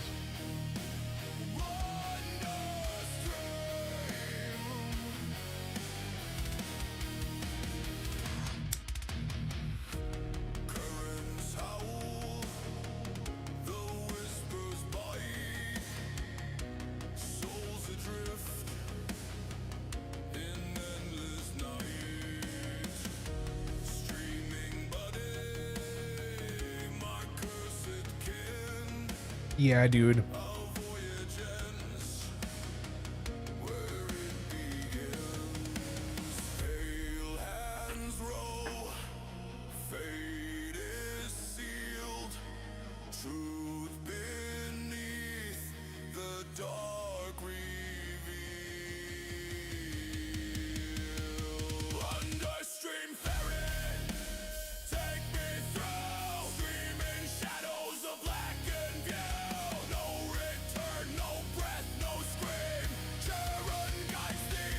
Alright.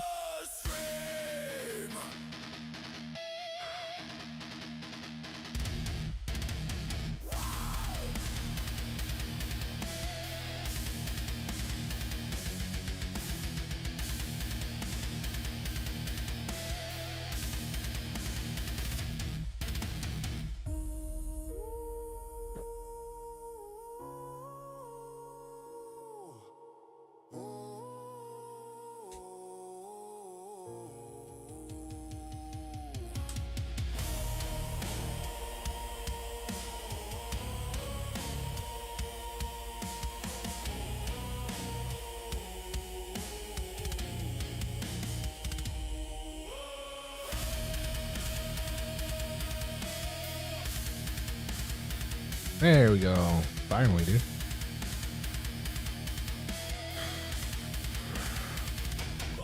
Took a minute to boot up. I'm still trying to boot up. Damn, bro. Yeah.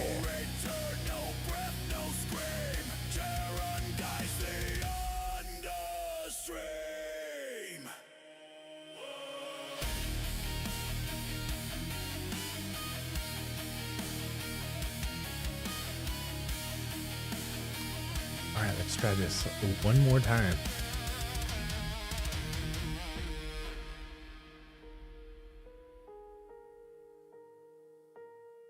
Hopefully it'll keep the sound on the HDMI. I just saw it pop up on my thing over here, so there was sound on HDMI. If it's losing sound through the HDMI only in game, then I don't know. I don't know what the deal is with that.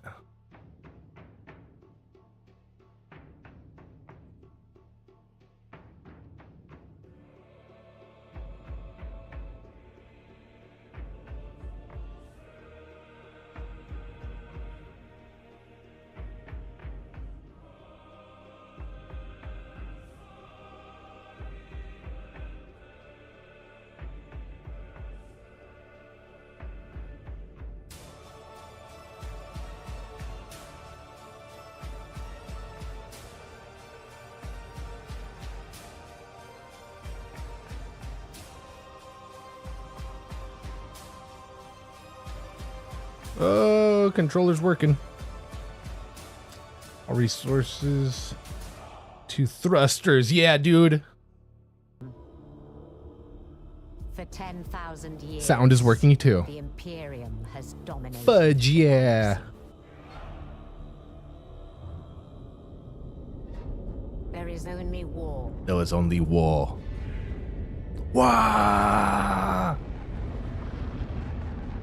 Every human soul, from the most highborn lord to the most basic servitor, is dedicated.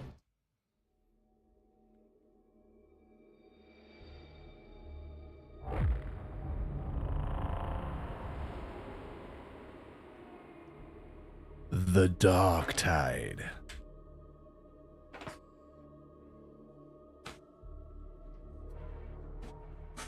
Oh yeah, I need a microphone for the fellas now.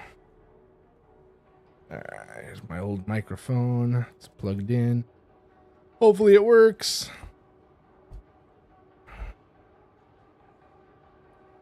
All right. All right. All right.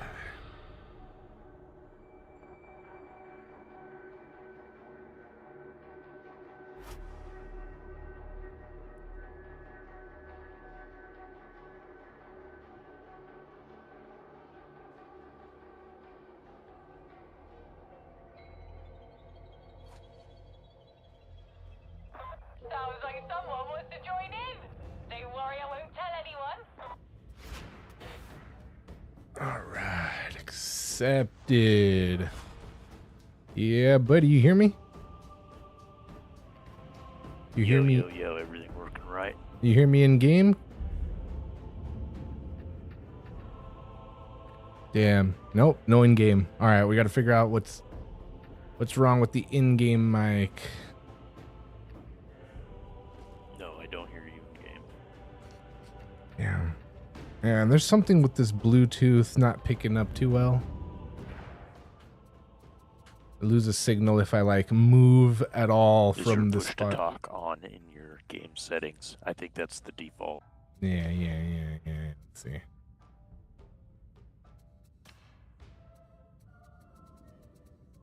Yeah, good looking out, dude. Yeah, buddy, here we are. Hey, there you go. Good Was that looking right? out, Was it dude. push That to was all talk you. on default? Yeah.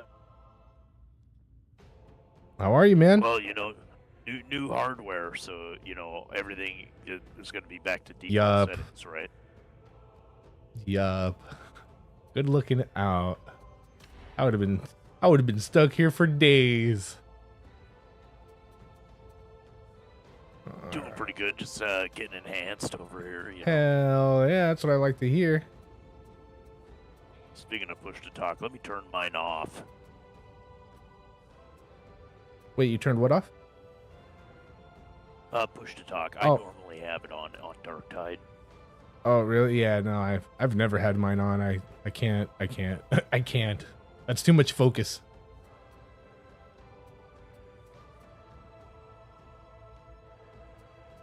I got a little bit of a primitive brain over here. One thing at a time, one thing at a time. Either kill, or push to talk.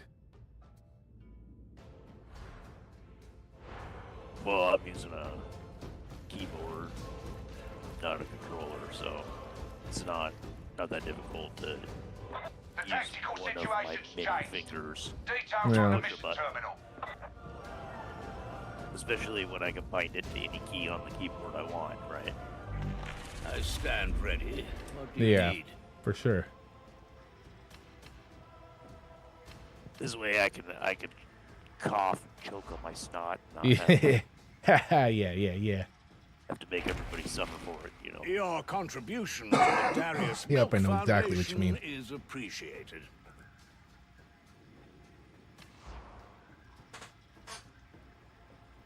All right. Are you properly I wouldn't do enhanced? this for just anyone, you know. Do you need a second to get enhanced? No, I'm good. I'm chilling. Oh, okay. You got your missions, all your contracts. Yep, everything looks good. I'm pretty much ready to go. Although I do need to turn down maybe the game sounds a little bit. That way I can hear you a little bit better. All right. But yeah, no, it's fine. That might be a thing. Could let the game be started. The game sounds are very loud, especially the guns. Yeah. Yeah. Like, here, I'll tell you what I got mine set at. Here. All right.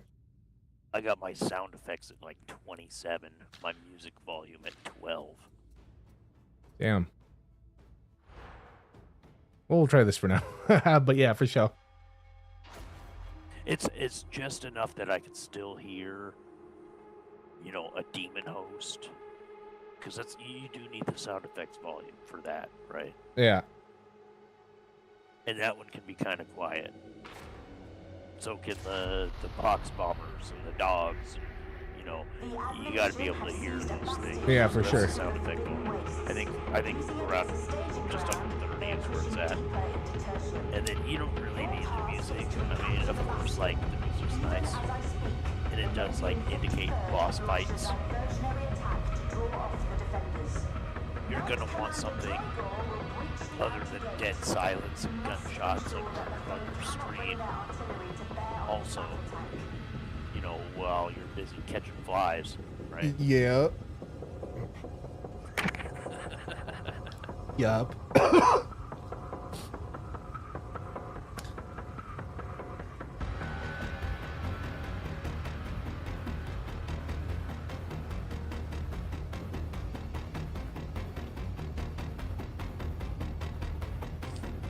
I wish I knew what song got my stream ended the other day. Oh, I gotta boost your volume on your microphone on my end also here in a second. Just to get you a little louder. I think we're joining in with some bots. Oh, okay. So we can just, Get ready, we might be in the trenches.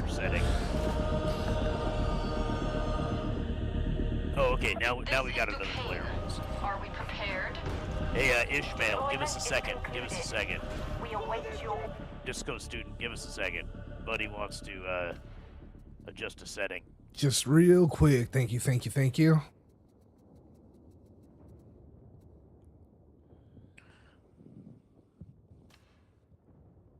Talk, Francois. Yo, how's that? One more time, please.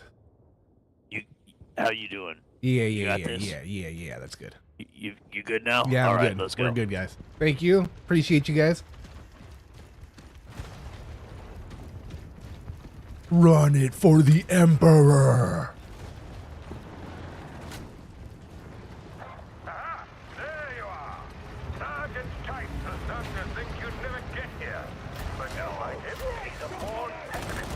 Sergeant Kite, ammunition supplies aren't what they could be, so I say these lies are thunder for the big stuff. The little ones are all yours. Remember? Go forth. Bear the Emperor's light with you. We are the vengeance of the less.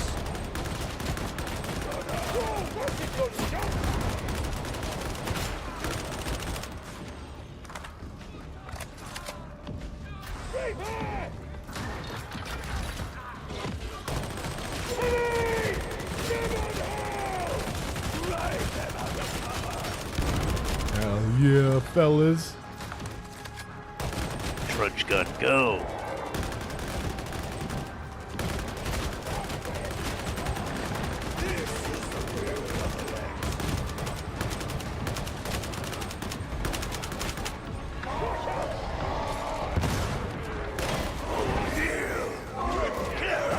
Bruh. This for.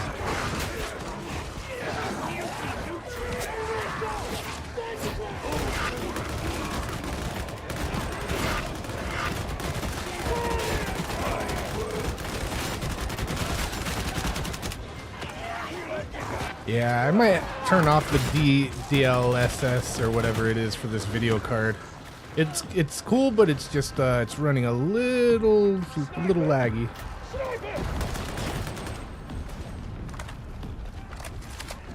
Not very much, but noticeably.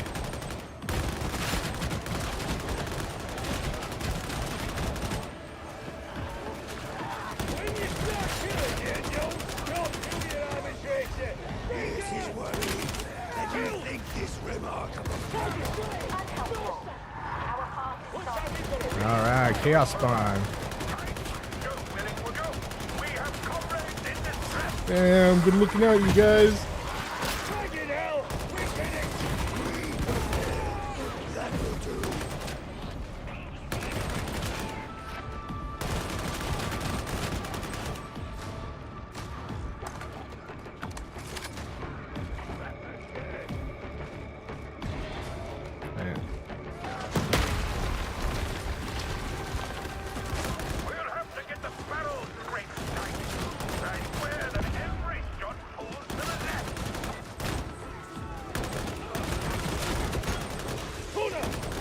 Maybe not. It seems like it's doing well now.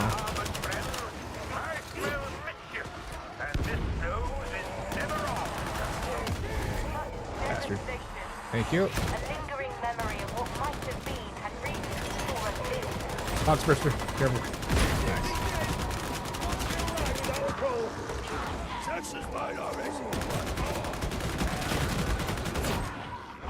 There's a ammo box. Where? Well, I need here, right there. I just picked it up on accident. The health thing. But right here where the self is. Oh.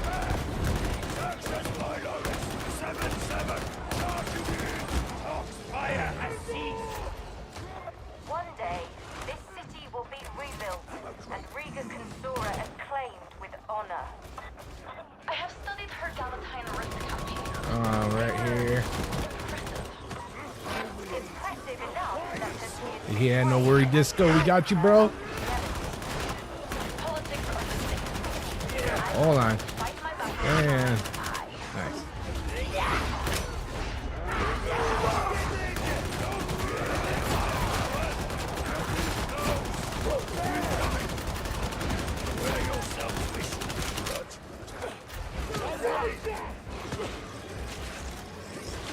Hell yeah, fellas.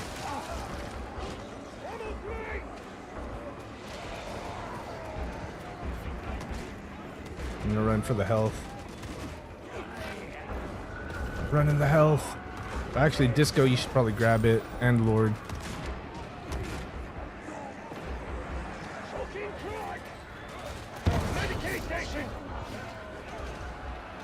Lord, get it. Yeah.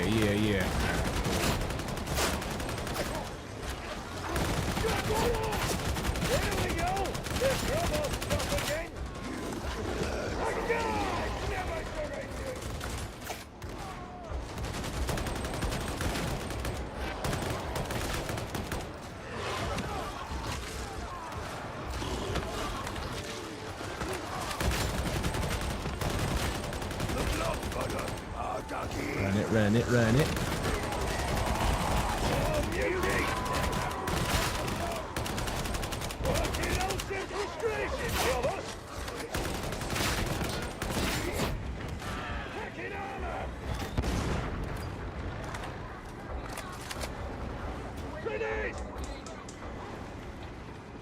Jeez, I'm getting a little bit of lag tonight.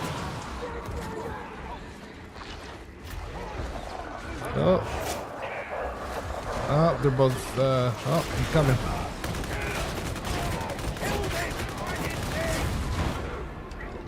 On. Hang on, you guys.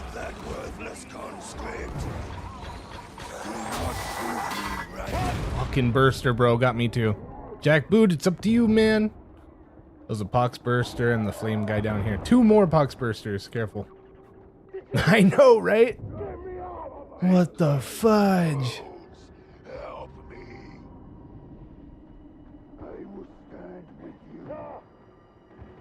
No. Shit.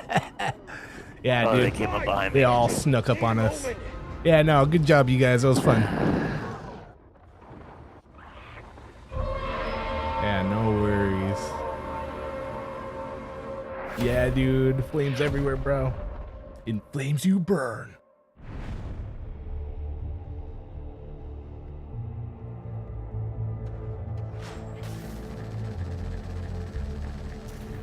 Low hit, what up?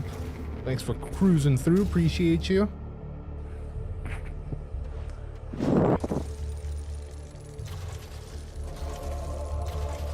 Yo.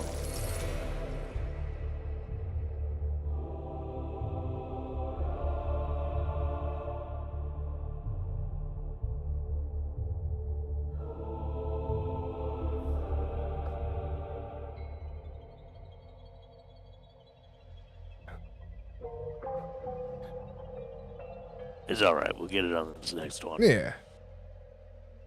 You said you need to do just some settings, or you wanted to look at some more settings first? I think my settings are fine. The settings that I want to fix are, I have to restart the game for that, but I'm cool for now. I'm still feeling out the video card settings. Okay. No. Yeah, mine seems to be running a little choppy at the moment. No worries. Yeah, if you wanna, whenever you're ready to start it up, I'm ready.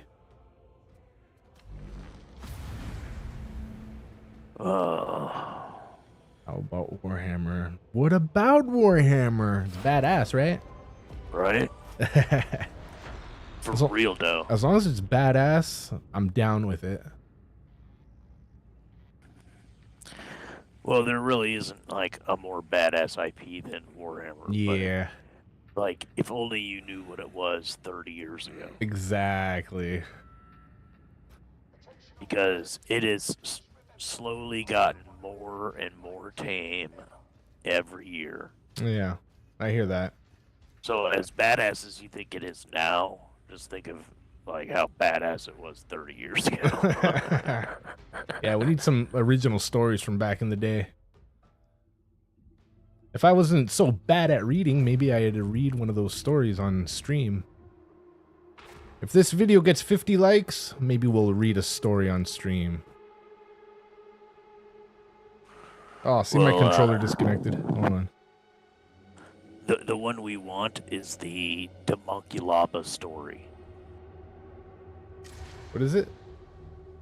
Demonculaba. Demonculama? Laba with the B. Alright. Death Guard. So the Demonculaba are like demons are in the warp, right? Yeah. And they want to be in the material plane. And the best way for them to do that is to possess a body, okay? So what they do is these demons that have manifested on the plane, they'll capture human women and impregnate them and tie them up in like these bathtubs. Oh, chain shit. them up in these bathtubs until they give birth to half demon spawn.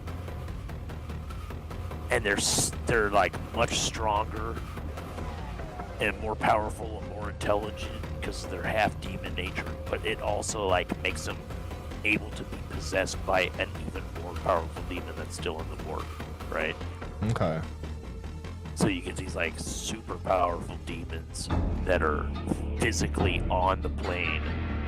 They can just wreak massive amounts of havoc. So that they make you know, in this process, they're like the Damunculaba brides. Right? All right. We'll Like, check that out. I'm down. This is the kind of like grim dark 40k lore that is official GW lore, but they have tried over the years to like move away from this kind of, you know, grim dark, right? So if you want like a real 40k story, that would be one of them. Okay. In my opinion. Down. We can do that. If you're just gonna pick one of the like hundreds or thousands of 40k stories to read, like that would be a good one to pick, right? Kill that border! Still have all your fingers.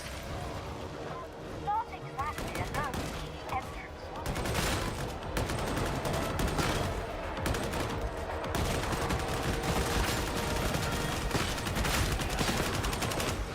Reloading! Help yourself!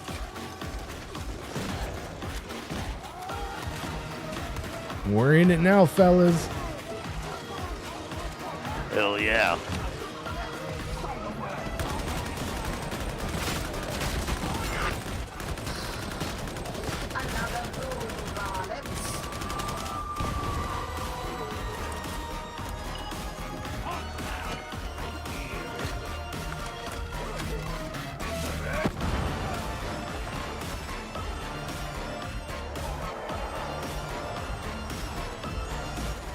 Come on, you guys.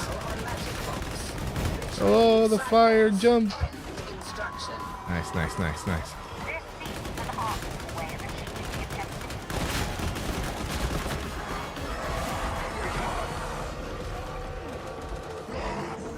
All right, I'm down with you, buddy. Me too. Oh.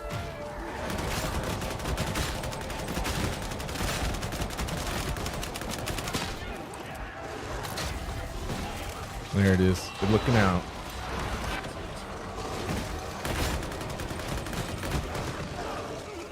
data stream, acceptable quality.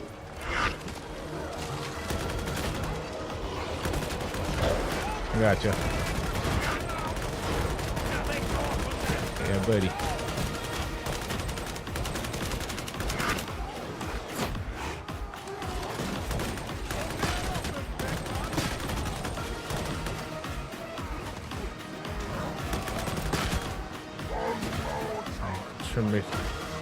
If you need the hill station, I got a hill down over here.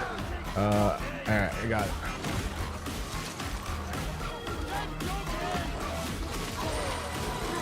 Careful. This fucking guy right here. Wow, and he tried bouncing. Bastard.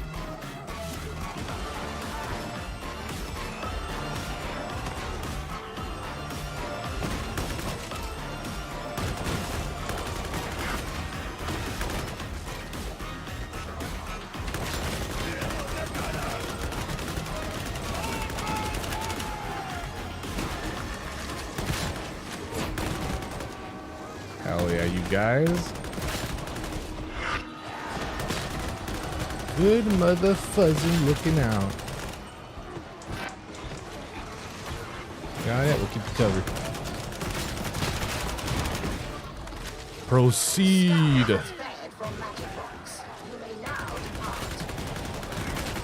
Yeah.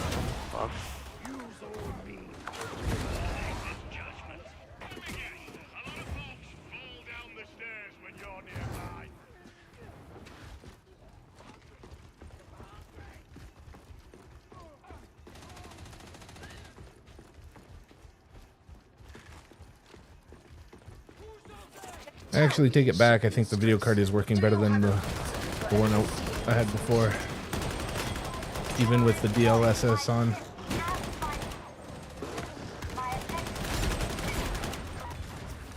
I have no response to that. Demon head! Do you hear Demon Host? Yes. Alright. Keep your distance, demon host! Oh no!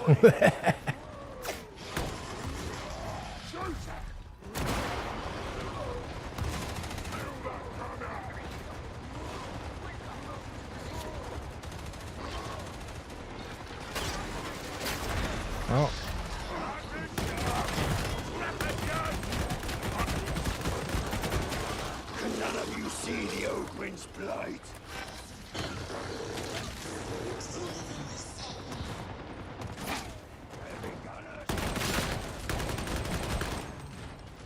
Chase them down! Flush them out! Look at all this. Time hardly seems worth saving, does it?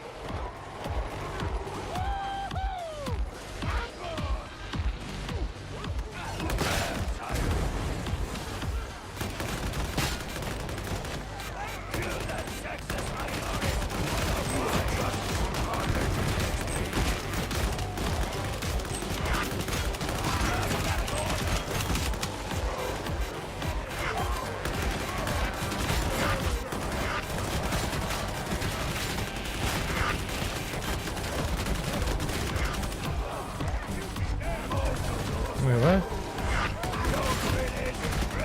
Sniper, careful. Nice. I got him. Careful with that sniper.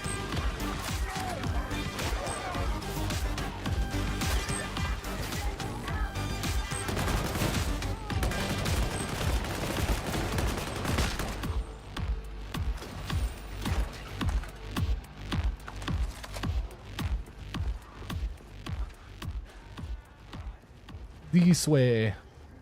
Pretty sure it's this way. You're not slowing down, are you, big man? Me? Just enjoying the moment. Yeah, I needed some ammo. Oh, yeah, me too.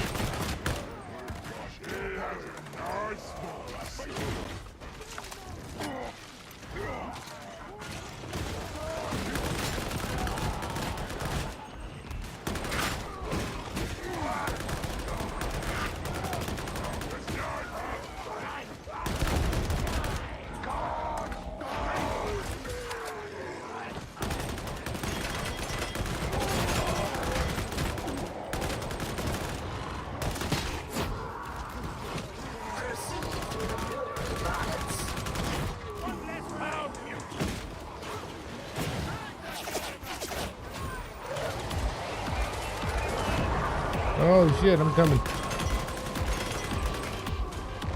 There. Oh.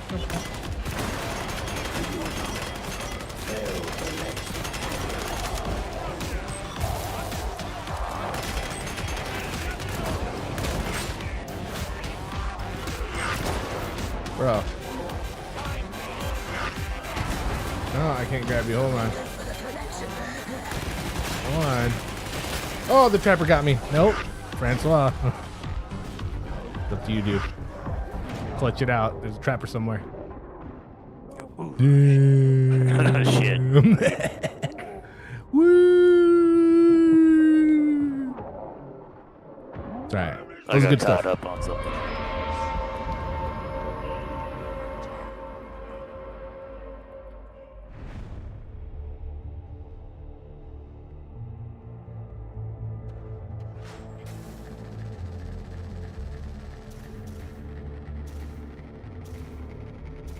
Yeah, low hit. It's all right.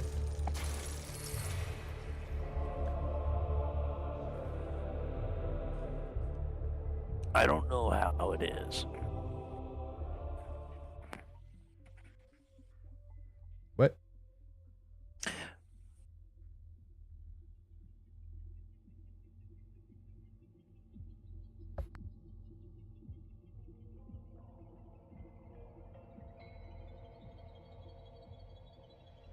It cuts out a lot on this loading screen.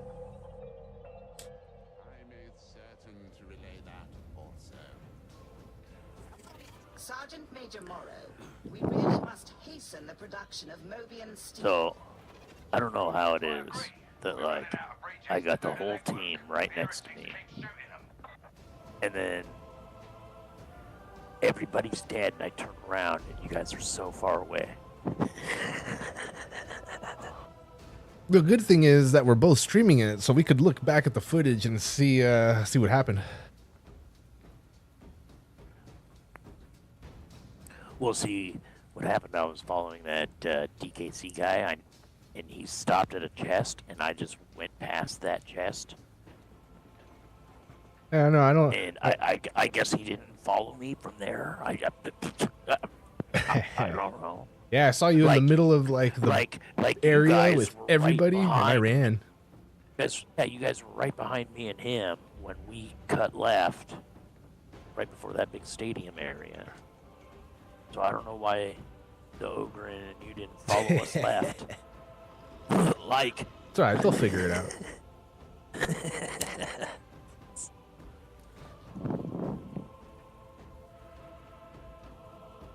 Alright. Yeah, I'm picking level 3s, but I'm picking level 3s that don't have extra stuff. Let's try that one again.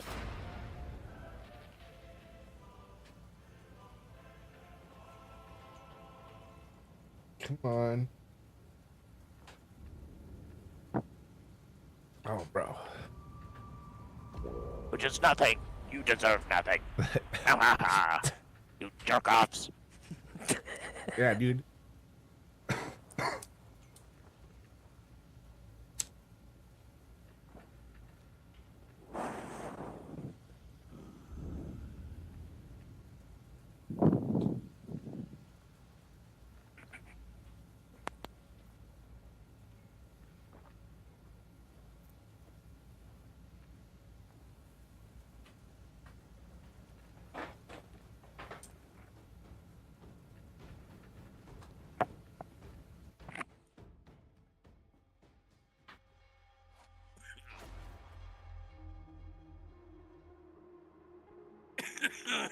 Yeah.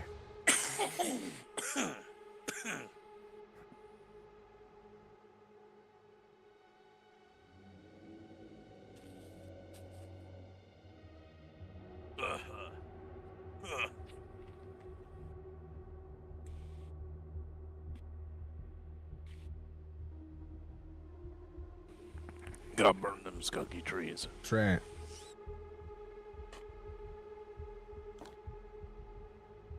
Obviously, I need a bit more enhancement. Me too, me too, me too. By the track record of these last 2 matches, it demonstrates I'm not quite enhanced enough. Yeah, what the fuck, dog? No, we're doing all right. We're doing it. I've been working on it.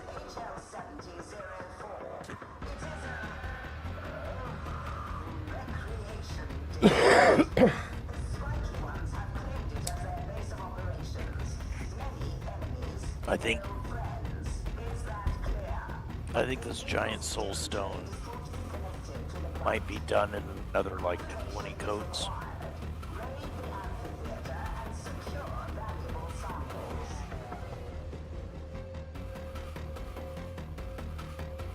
I can't tell if it needs another 20 coats or if finally on a thing that's so large I can see the color shift, and instead of it looking purple, it just kind of looks black because it's painted onto black.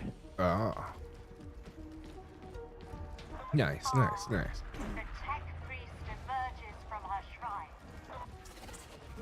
Okay, we got nothing but bots. We can stop right here if you need to adjust any settings. A welcome attitude and extremely rare. Seems alright for me. Okay. I'm alright on this end so far. Seemingly. For now. You know, for just running this on a laptop, it does pretty good. I mean, that's what I thought too until it killed my laptop. It was a little too much Emperor.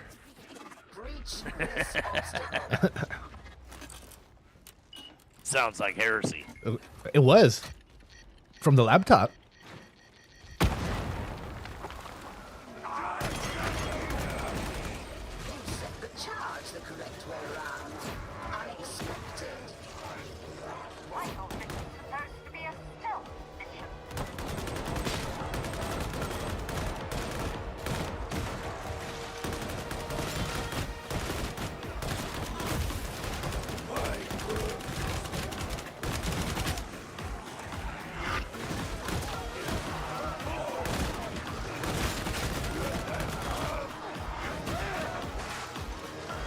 shit.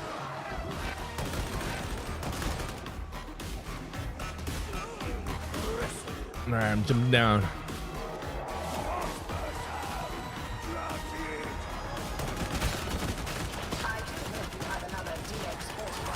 Fox Burster. Oh. Bro.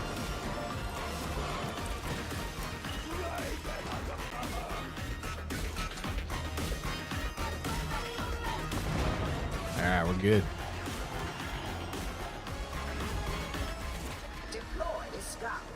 Retrieve ciphers. Survive. This is not beyond you. Damn it.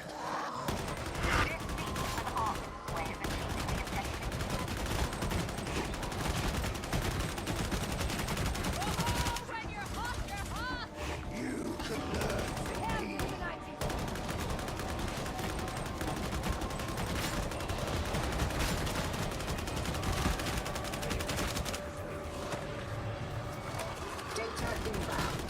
Continue. Defend. Remember, the bots don't need the health station. Go ahead and use it for bots. Yeah.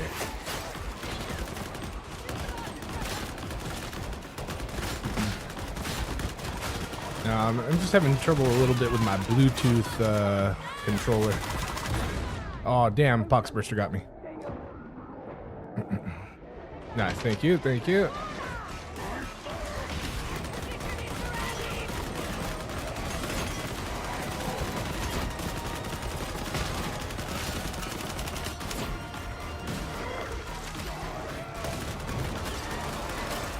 Oh, Trapper. Nice, thank you.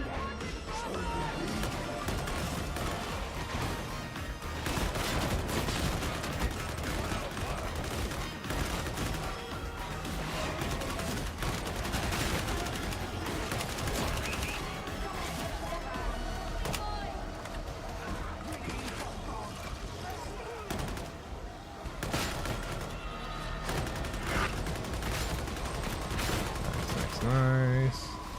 Keep going.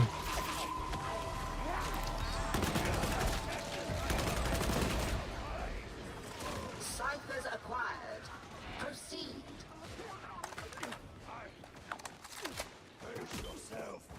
You are of no use. Go hit that healing station first. Many speak thus. Where's it at? It's in that there it is. back corner there. Thank you, thank you. Bro. You know, it's in the same place it always is, bro. No.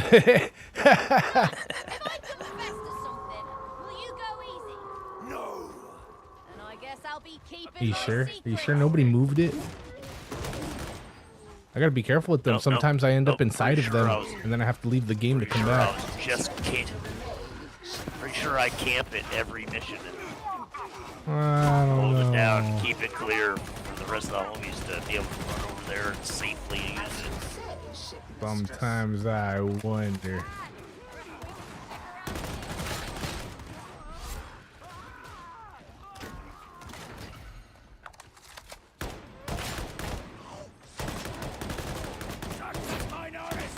I rarely use it, but this time we had 2 bots, so I had to use it. Hey, I like that, huh, Adrian?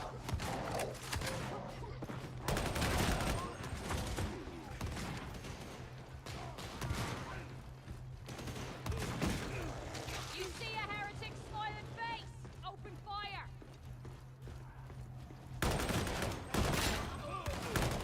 Look at all this. Hammer hardly seems worth saving. Nothing.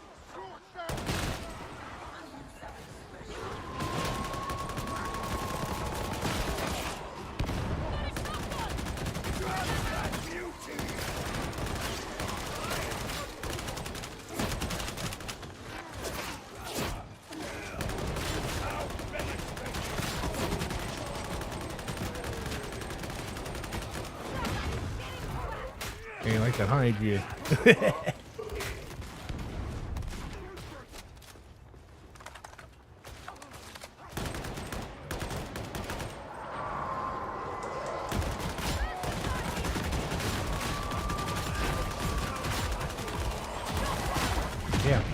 couldn't sidestep him. Thank you.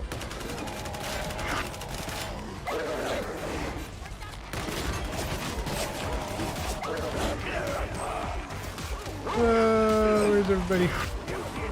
Oh, okay. Damn, stupid dog. Hey, Jack Boot, where you at, bro? Why are you so far? I'm coming. Oh, that's where you. Yeah. Here we are. Here we are. We're doing it.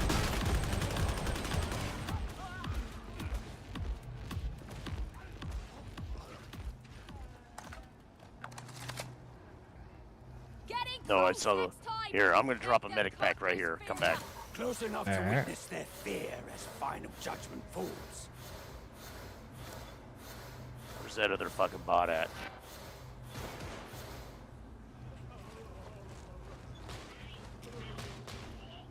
Stupid bot.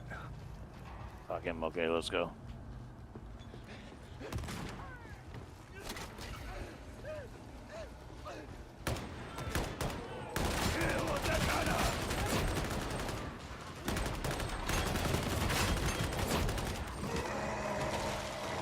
Okay, we go left here. See, we stick left. All right. Oh shit! Right into the barrel. Hell yeah. This is the so-called veteran. Okay, where are you at? You up here? Hey, that worthless conscript. But bots got downed. No, we're gonna stay left.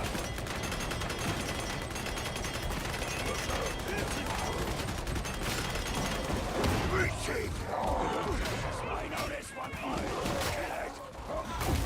Person down. Flush them out.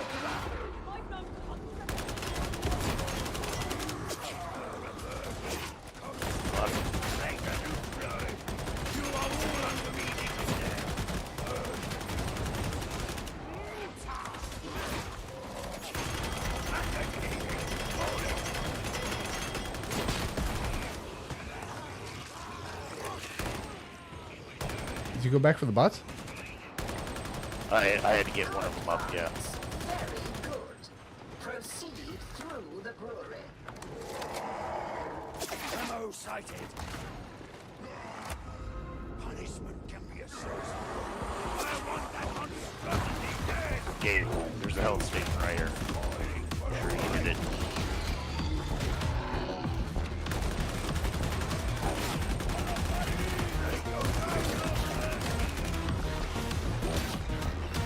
I'm down.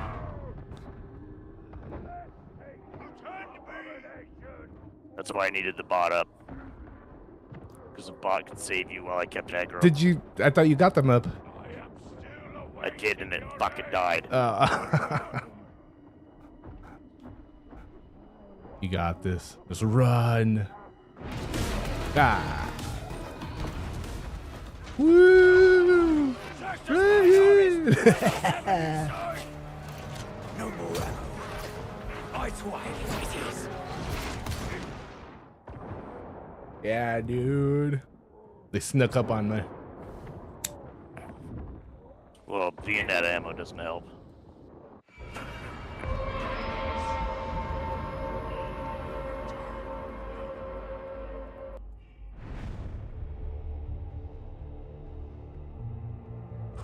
But I like to go far left, stick far left like that, and get over to that health station, and then double back on anybody that's still out. Or we could do an easier one. He's all nah.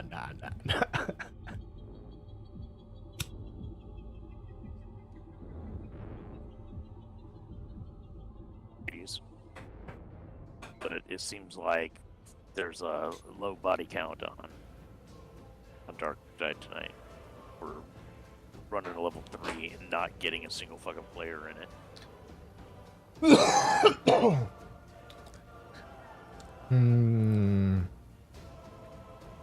If I mean, we could do the level 3s with the bots, but we'd have to like creep through it, you know. Yeah, I gotta Let me figure out a good spot for this controller. Okay, right here I can't use it. Move her into smoke while you fix your setup here. Ah, that is unexpected. Dude, I'm like trying to hand paint this fucking craft world on the shoulder pad of this Titan.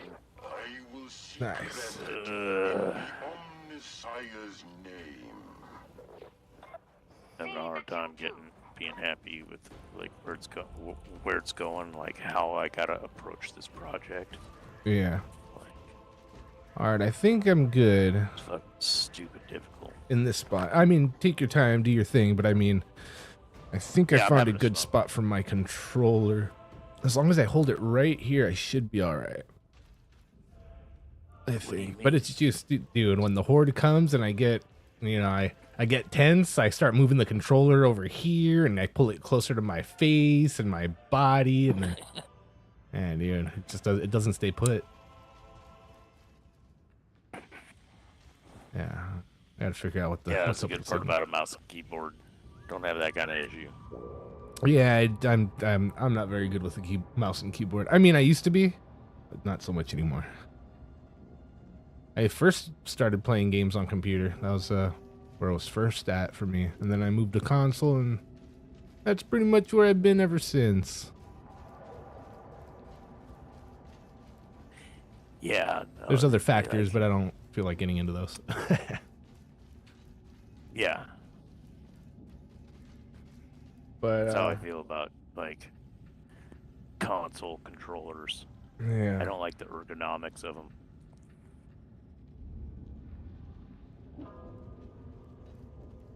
I'm gonna take a quick leak. Everybody refill your drinks and your snacks and your enhancers. I'll be right back. Squeeze a weasel. Yeah, buddy.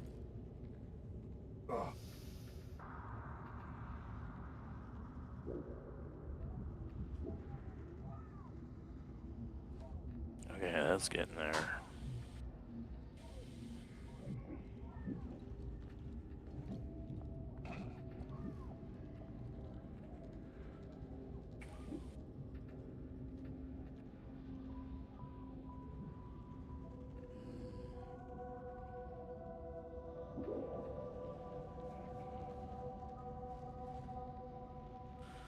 I'll make a little video of this shoulder pad here in a day or two and put that up so you guys can see what I'm talking about.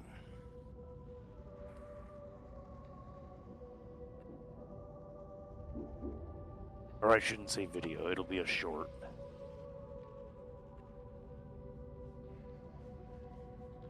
Sergeant Major, I'm still waiting for that report. Must have got lost in transit, sir. I'll look into it. Getting a lot of box distortion right now. That can't be good.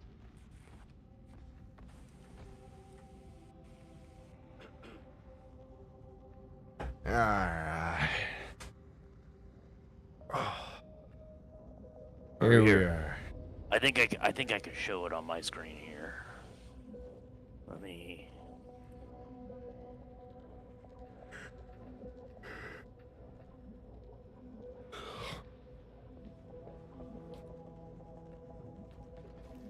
What are you gonna show?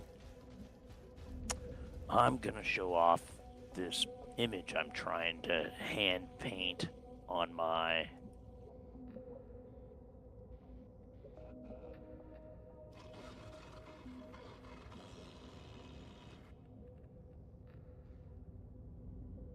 Titan. Your Titan. Nice. Yeah, so this is the craft world I am in, which is the craft world that I play.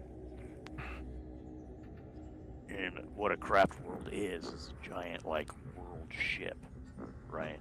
That all their inhabitants live on, and grow all their food on, and so on, right? They're fucking enormous.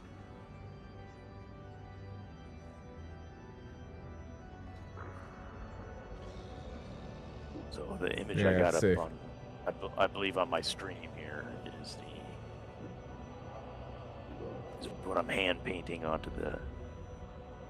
Can you make the image any bigger? Fucking man, Maybe we go. scroll wheel on it or I had pinch. to click on a different one. I had to click on a different one. Yeah. It's the same picture though. So like, oh, it's letting me highlight different sections of it for some odd reason. Okay, so this big dome right here, right? You can see how it's like shaded on the bottom. It's like discolored on the top. Okay. Like this one's all like brighter back here, but you can like see it way back here in the dark and stuff, right? You can see it down here in the dark. All these little things down here, right? So I had to start with painting the nebulas, you know, like painting this kind of stuff. And then I had to paint the planet. Damn. And then I had to draw my straight line basically from the front to the back, right? And then I could do my next line from the front to the back. And then I could do my next line. And then I did my curve. And then I did this little hollowed out curve right here. And then I did this line. I made this circle. I made this circle. I made this loop. I made this bright spot here. And then I continued this line here. And then down. I made my 2 spires. I did all these spires here, right? And then I painted this big wing. And then I did the dome. And then I did this dome. And then I did this dome. And then this one, and then this one. This too, right? And then I kind of started this line here. And it's all just sketched out, right? But like, because I'm painting it onto like a black background, I have to use light colors and then shade it back down, you know, so that I can get these kinds of effects right here, right? These things that look like they're in the shadow of something, right? These parts that look like they're underneath. So like the parts that are reflective, that reflect white, do you actually paint white over that, or do you leave the canvas blank all the way through to look white? So like the brightest color on here, I mean, other than this shiny spot, is like a cream color, right? So that's what I used to make my initial sketch, was the cream color. And then I gotta like dull it down. So I start to like, I'll add in this shadow here, right? And I'll add in this shadow here. Yeah. And then I'll add in some shadows on here to start making this look rounded, and to make this look more rounded and so on. And as I like start to fill those out, I'll have to tone back down in the process of blending, right? And since everything keeps getting toned down, I can go back later with the color I made my outline sketch with. It'll appear bright again. But it'll appear like a bright highlight as opposed to like something put on as an after effect, like something white. Okay. Yeah, it looks dope. Can't wait to see it. So I'll put up a short of the work in progress here probably tomorrow. All right, cool. I'm down. Maybe the day after.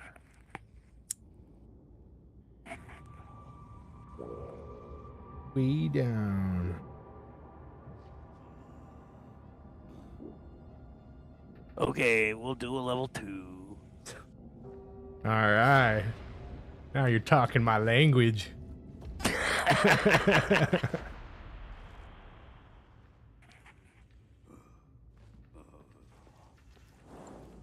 Just know Zonek's gonna be disappointed. Yeah, he's been up a quick minute. I was thinking, damn, he might not wake up if he's been up for so long. But I don't know, he still's got a couple hours before we call it a night. Yeah. And if he doesn't show up, that's fine, you know.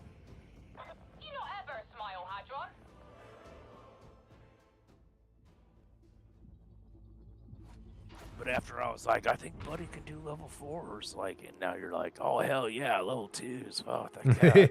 I'm just like, yeah, I was all, what, level 4s? That sounds like crazy Yeah, talk to me. no. When Zonix is here, I'll sneak into level 4. Yeah. And it doesn't seem like anybody seems to notice. I just, yeah, I guess I haven't really noticed. I mean, sometimes it seems a little crazy, but usually it's all right. I usually notice when I die more often. Like when I die like 4 or 5 times in a round, I'm just like, damn, dude. Not die, but go down or whatever.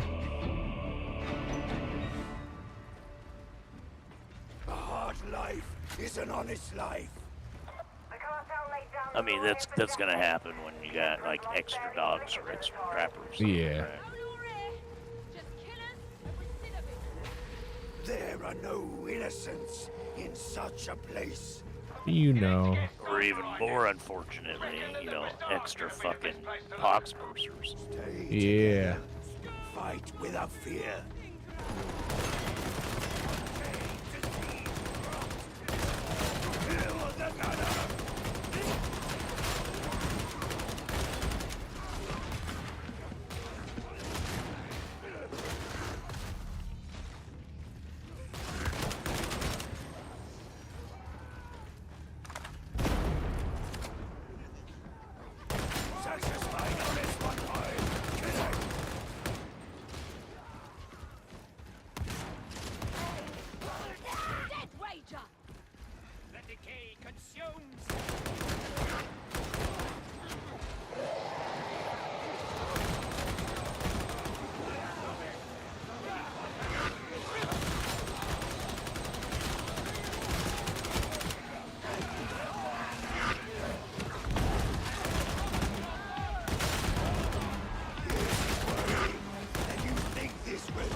What's up, boys? Yeah, buddy, there he is.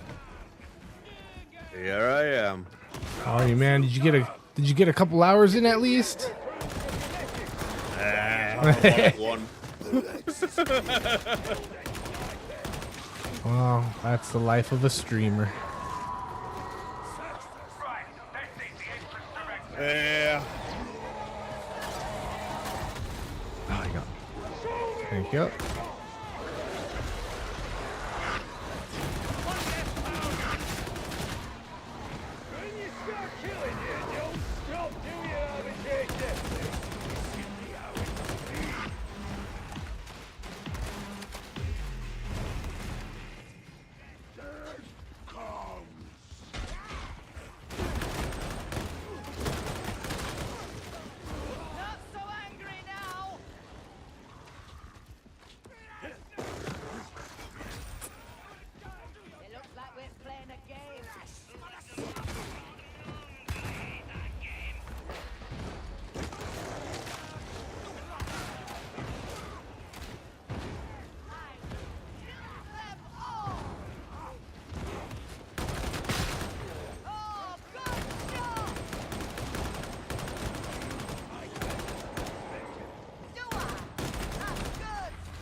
The sponsored? No. No, we're just chilling, having a good time.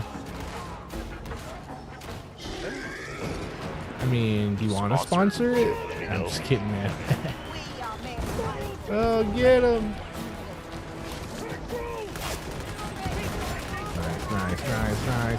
Nice.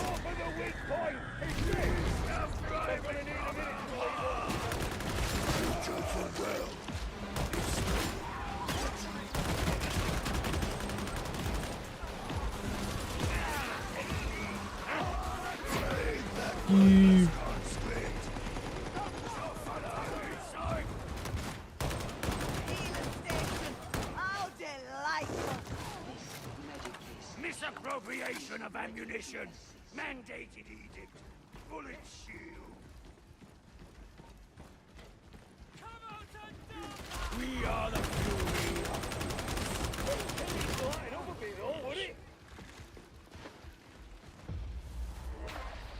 Shortage of volunteers to offer up a typewriter. It was angry, wasn't it? This is bad.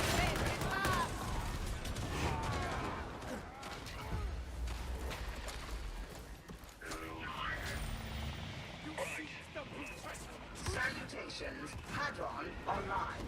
Scanning protocols engaged.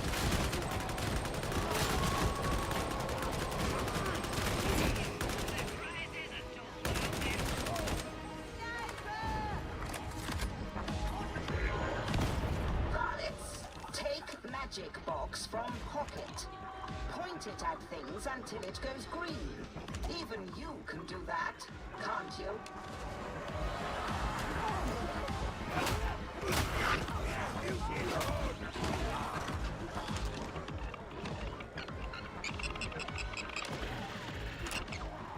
One left. Alright, it's right here.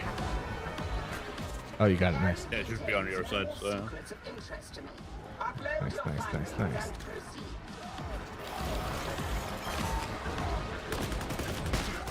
Cipher ident acquired. Acceptable performance. Authorizing crypt key for elevator access. Okay, good work. Get that elevator moving. Heavy gunner sighted. Sniper, bastard. Sniper piece of shit. Yeah, he got a shot in on me.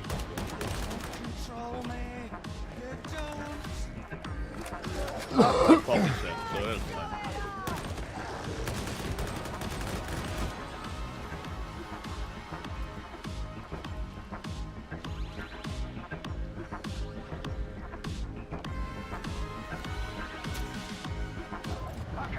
Oh, got a concentration system. Interesting.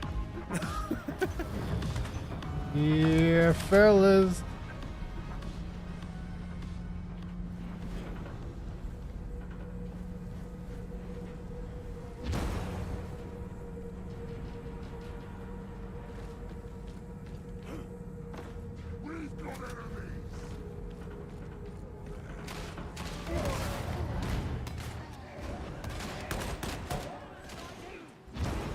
Do not let our cause become personal. The lens is above such things. You make it look pretty personal. Your perception is not my problem. They made a solid defensive position. Those turrets aren't part of the original design.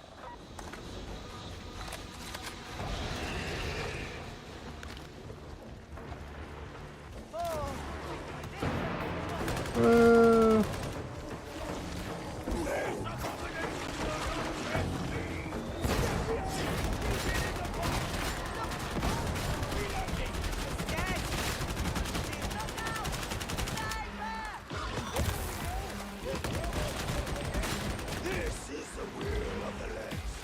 Why are you bugging me?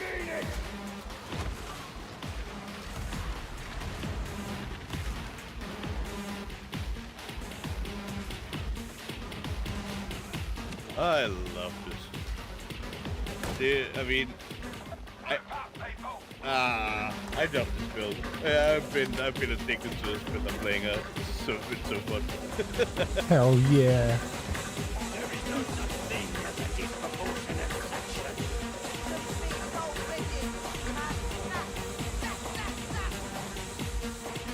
Ammo box. There's another ammo box there. Watch out for. Don't drop one. Oh, I got should grab plenty. health. I should. Oh, Pog's burster in here. Nice. I'm glad he popped out before I grabbed the health.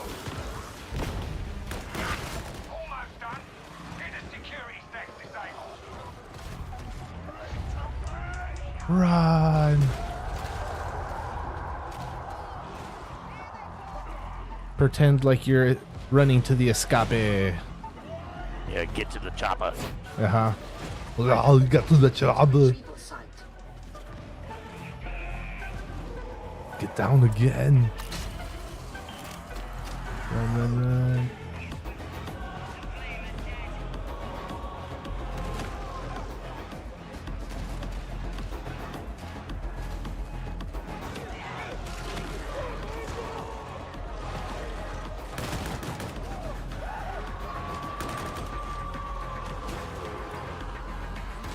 Data stream. Acceptable quality.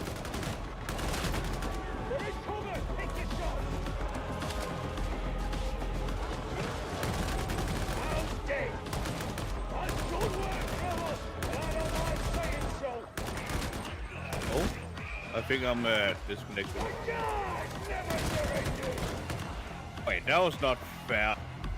Everything is flowing around and half my health is gone. That's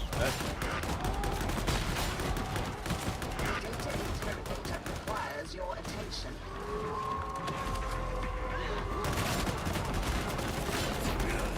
Hey, just go for it. Just go for it. Get it. Alright, I'm going. Gotcha. Oh, here we go.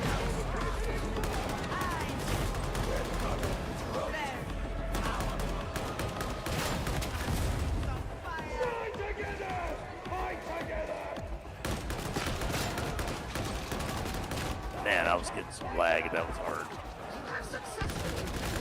Yeah. I lost half my health through a good run of lag. So that was fun.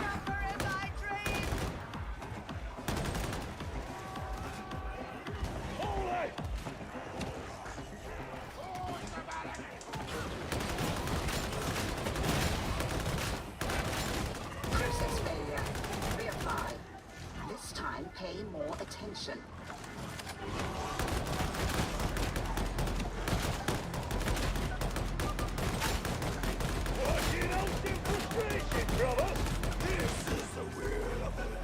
I can only imagine you attempted random inputs until it worked, but it is now working.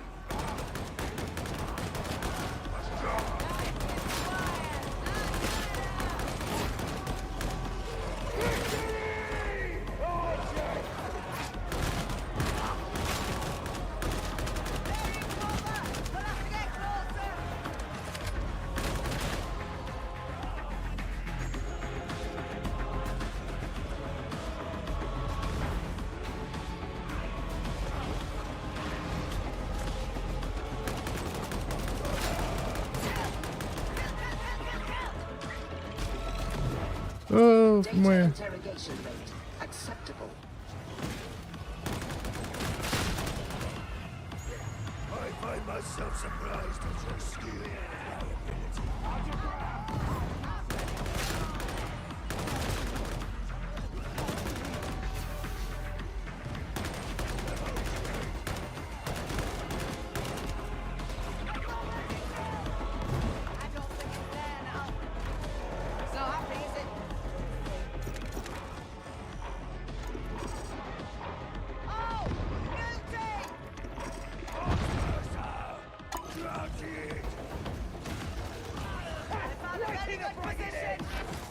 The Omnissiah favors us. Resuming uplink.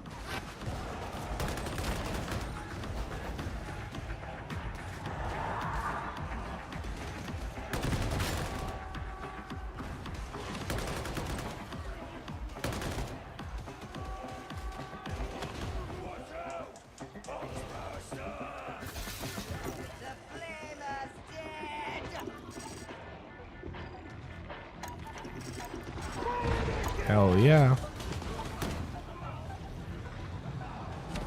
Completion imminent.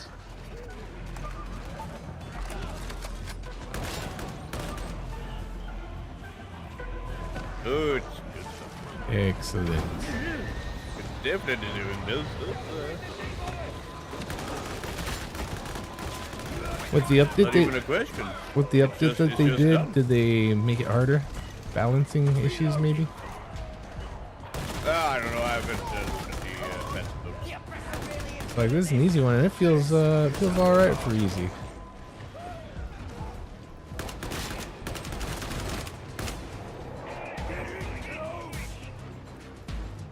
You might just have balanced some weapons and stuff like that. I have honestly, I've no clue.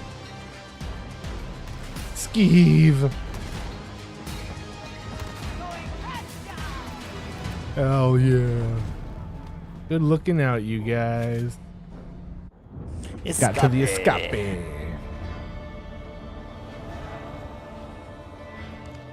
We made it, Adrian. Low hit. Hey, yo, Skeeve. We're streaming over at my streaming buddy and Foxhole Games on YouTube. Check us out. Come play with us again. Join the watch party group. Hey, Zonix, are you streaming right now also?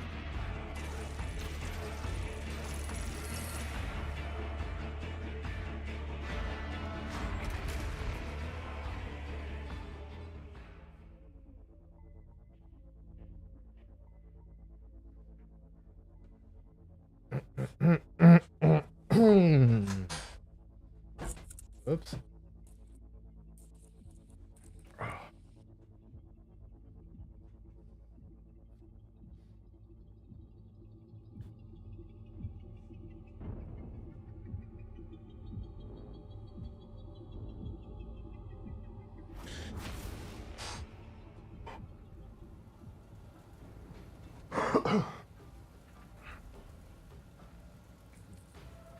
Take a look at the patch notes real fast. Yeah, go for it, man. I want to burn the smoke. Yeah, buddy.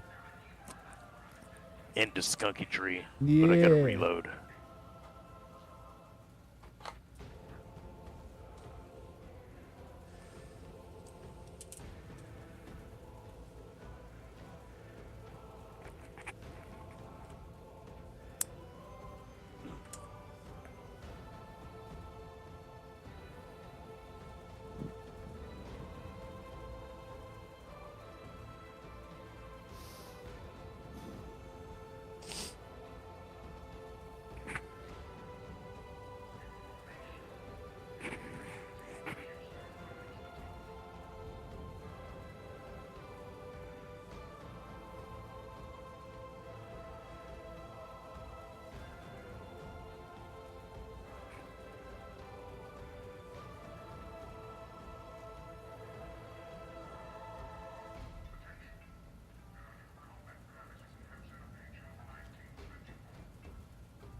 So Zonix, what's in the patch notes?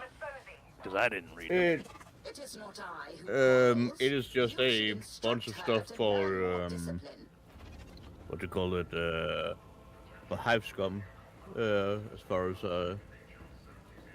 read that, there's some talents that's been reworked on Hive Scum and not rather reworked but fixed. And there's some buffs to it, and it's a lot to sit and just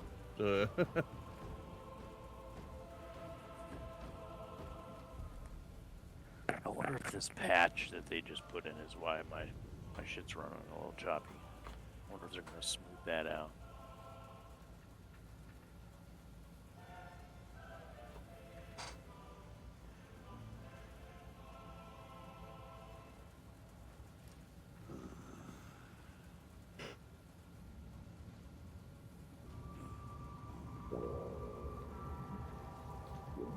Yeah, dude. Here we are, you guys. We're doing it. I'm glad we can get the Darktide out again. Gotta go back to level 3s. Gotta go back to what? Oh. Level 3. Oh, yeah. No.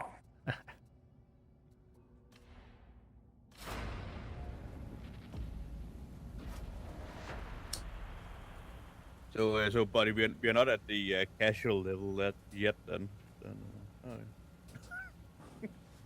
I told you, buddy. I told you he was gonna be disappointed in you. Not disappointed. Well, dude, strangely enough, Zonex, we haven't really been able to get randos in our groups, which we've been having to try to do these missions with just 2 bots the whole fucking time. It's pretty wild. There's like nobody on tonight. That's because most of the player base plays what do you call it on 4 or 5. Yeah.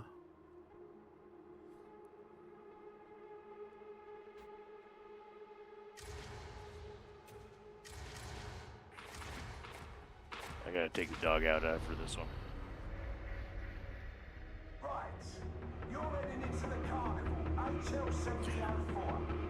I don't know. I never have a problem with level 3s. Like, getting a group. It might be. I don't know if any of you have the private game settings on.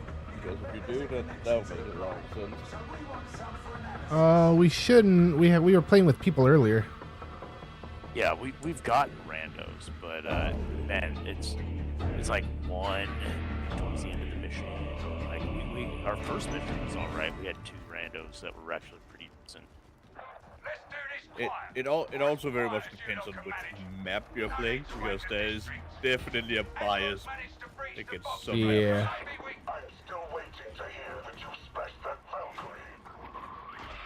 I hear that for true. Yeah, well, you don't get that choice if you just click quick play.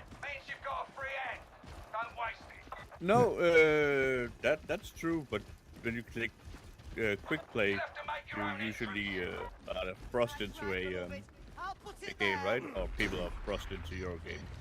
Right. If you pick a specific map that people usually play, We have a morning star strike team at the refectory barracks. Send everyone in the area.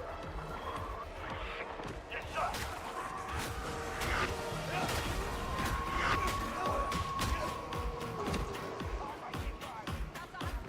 Jumping. Oh yeah.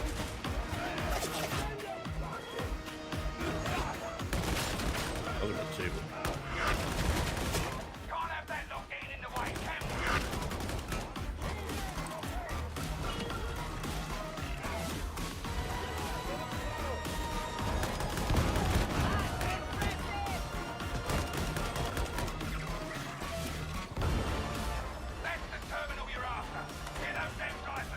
On, Eagle Eye. We're moving. Yeah, I'm ready. Efficiency.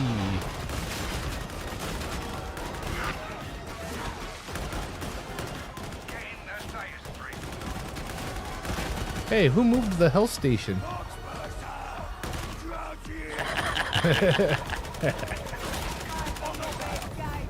Oh, not in the fire.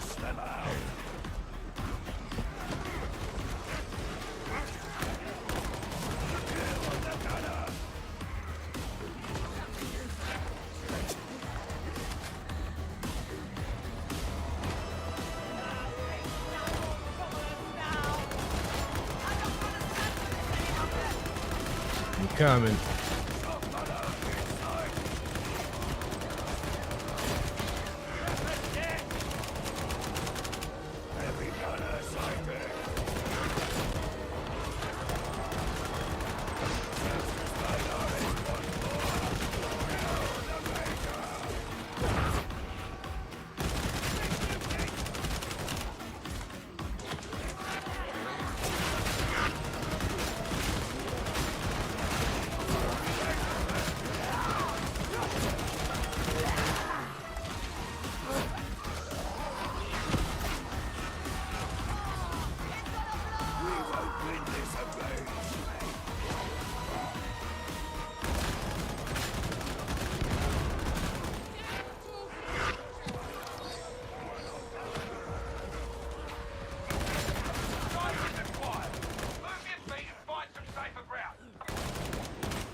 You fight better than I expected. Do I? That's good, I think. Your efforts remain remedial. You will have to improve. You sure? That sounds like a lot of work.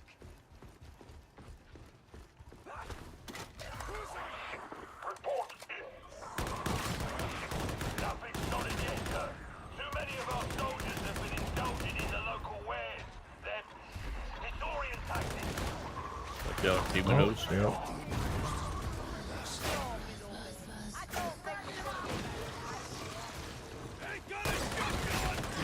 Rannick would have done better to assign more arbitrators, not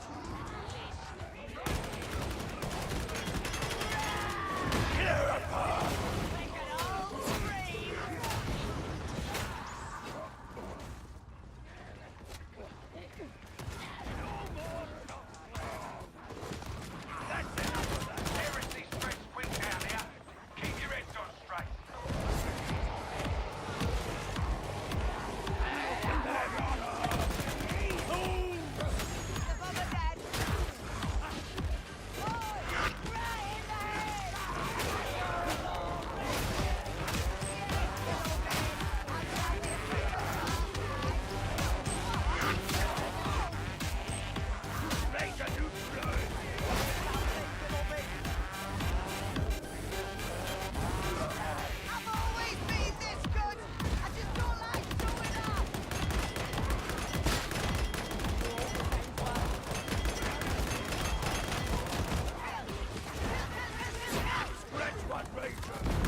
Hell yeah.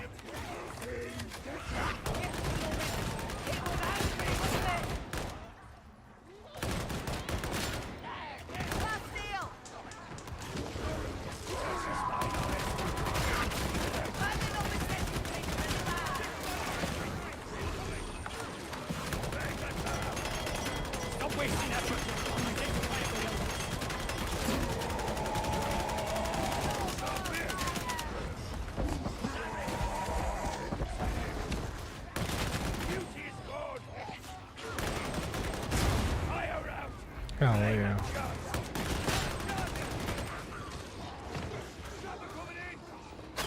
Even though it's on in the middle.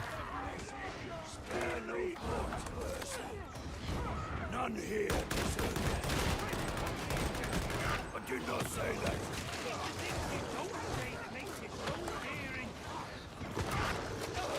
There's the brewery. Cut through the amphitheater and make it quick. Kill that Texas Minoris 105. Bad work from that barrel. Hear that? I want a nice tight formation. Stay close, bud.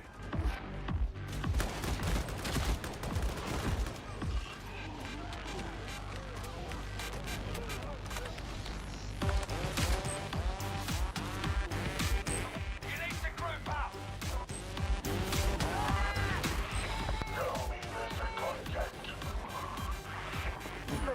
Gesundheit. I'm sorry, sir. I'm sorry. But I have to work.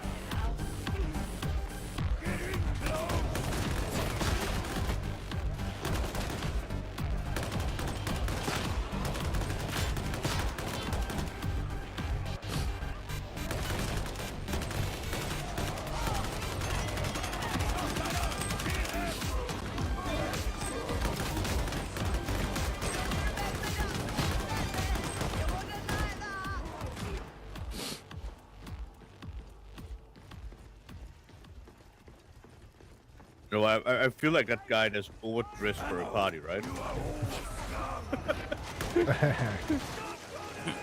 This is just way too powerful for this difficulty. Pick up the pace. You don't want to get trapped here. Out here.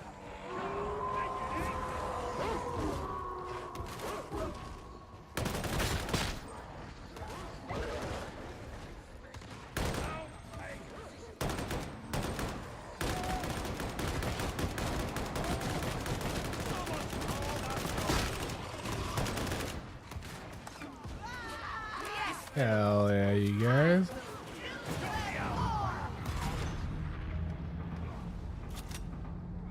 Medicate! You heard me! That's it. You're getting closer all the time. It's a ranger! I don't think it's there now. Do not cry out when you get shot. It gives life to the enemy. Yes, beloved. It was angry, wasn't it?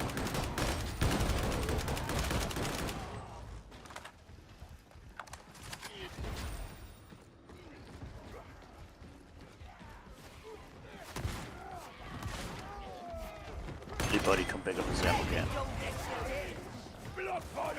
I'm already carrying the health back. Got it.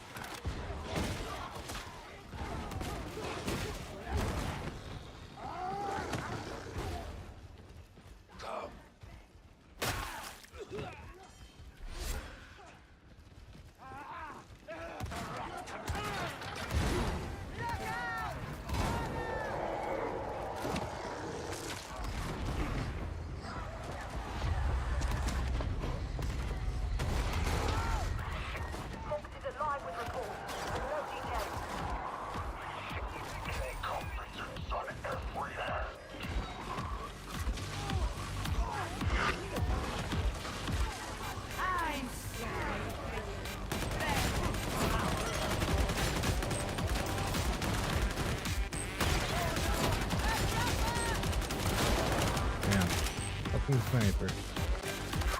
Got it.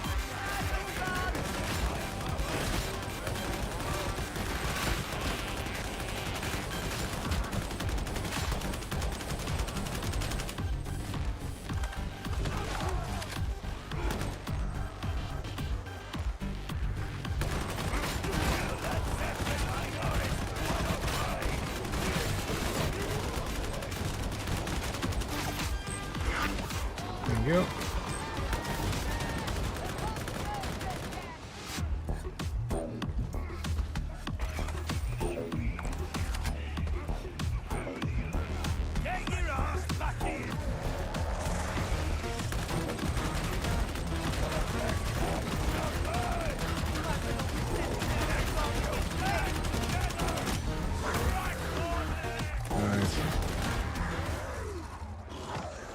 Jeez, Onyx, where was that one shot? They must have fixed it in that patch. That's solid.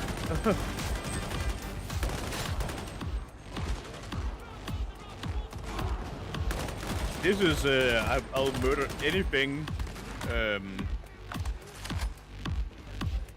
What you call it, included bosses for that matter. It just takes a little longer than one shot. Find the steps. Get the roof opened up for Valkyrie access, and we'll Hell send in the yeah. extraction team.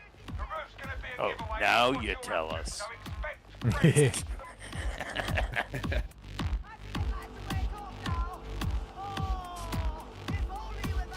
Like overall effectiveness, this is way more effective than the one-shot build. Not even close.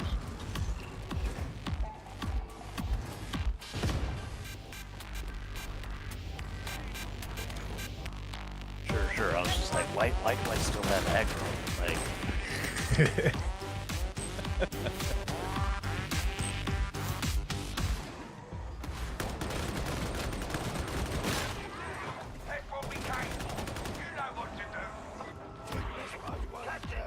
report from the search team. Enemy sighted in the amphitheater. And we have them cornered. Time to shine or get killed. One of the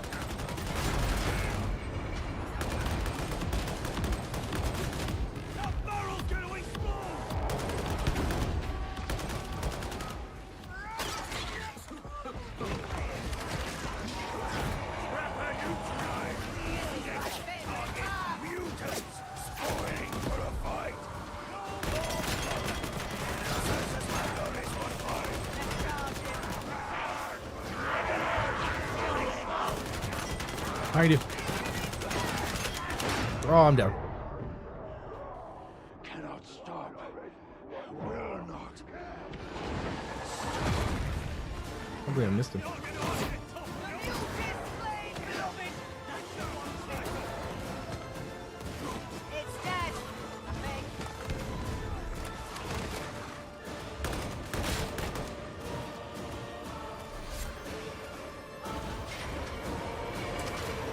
Yeah, good looking out. No, I didn't eat it.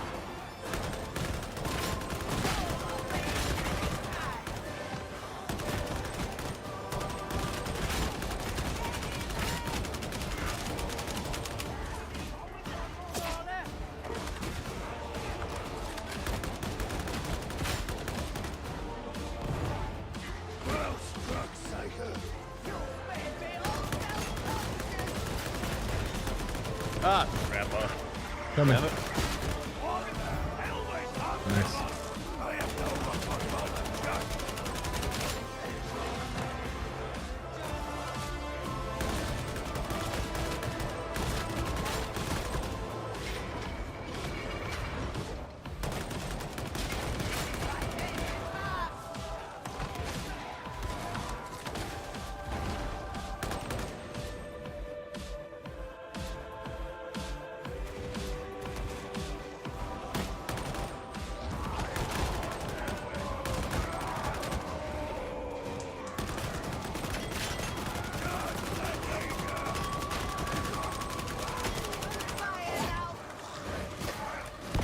Might have messed up. Yeah. It's going good for me right now. Holy shit.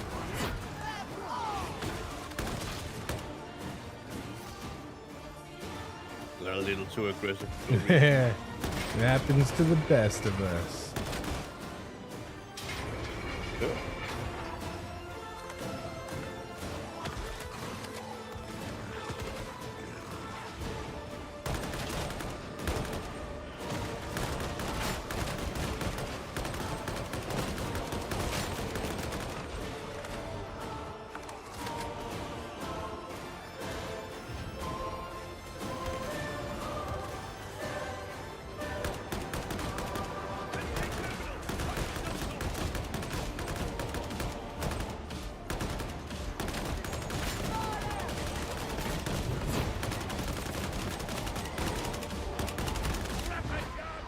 Bring over extraction.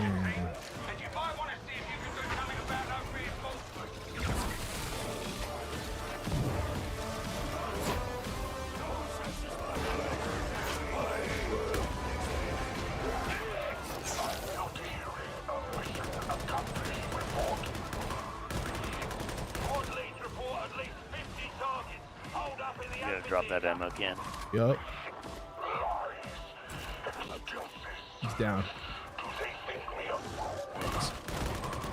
Yeah, buddy. I know what I do. So anyways, I started blasting. Mm-hmm.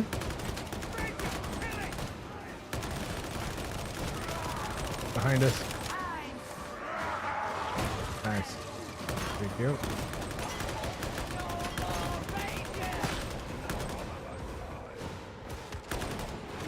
You are judgment incarnate, next bit.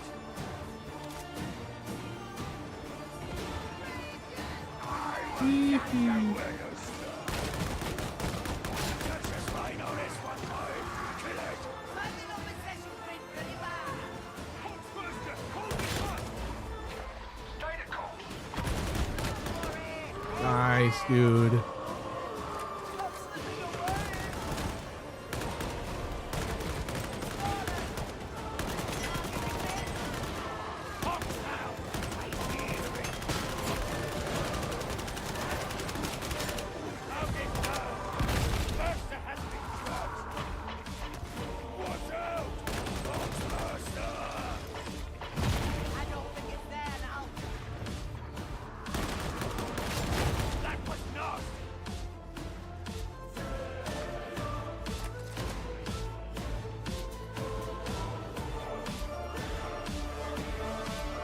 Somebody's creeping somewhere.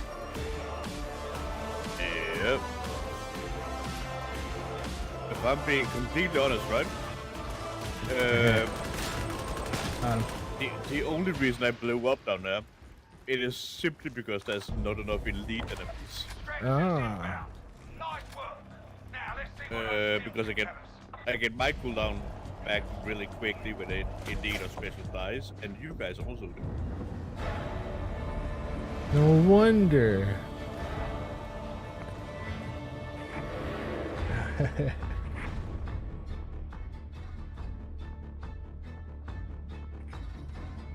That was dope. That was dope, you guys. We made it. We escaped. So what you're saying is I was kill stealing too many.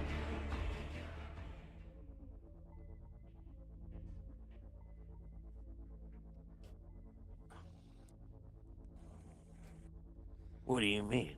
Your kill an elite trigger goes off when I kill an elite.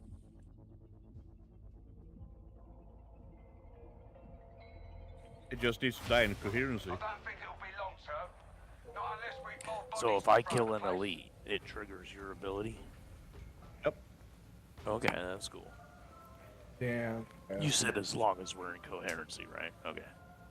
Yeah, but my coherency radius is absolutely enormous. Nice.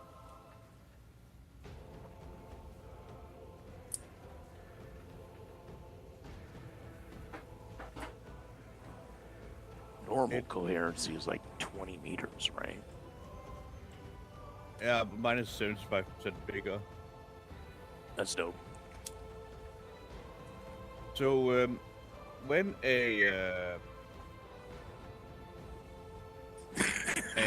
an elite enemy or a special enemy dies within coherency, it reduces what do you call it?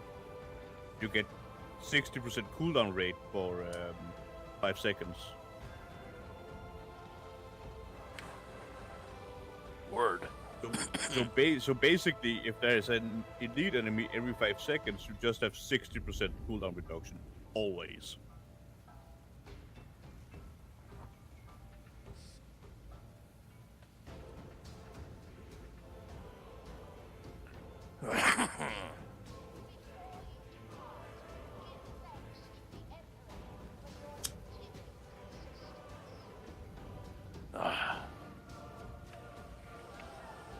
Alright, we ready?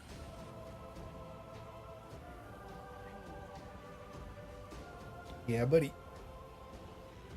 2 seconds and...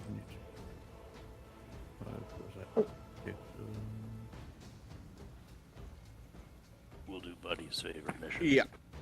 Alright.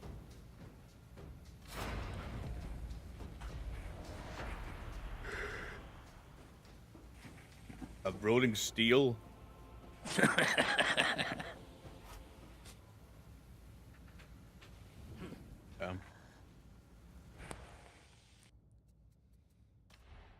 I hate it. That's why nobody likes it. Oh, is it the train? Yeah. Hell yeah! Thanks. Hey, the train mission is pretty cool. I like it. I like it because it's like, it's just, I don't know. It's linear. I can't really get lost on it like I can on all the other levels. Yeah, it's literally just a straight line. Yeah. No, I got the mission figured out now, but like. And yet, I have still seen people getting lost on it. Oh, I know, dude. I used to get turned around on it all the fucking time. And it's all because of that part where it's like, oh, go back and fetch that power nog. Yeah. Yeah, no, I hear you.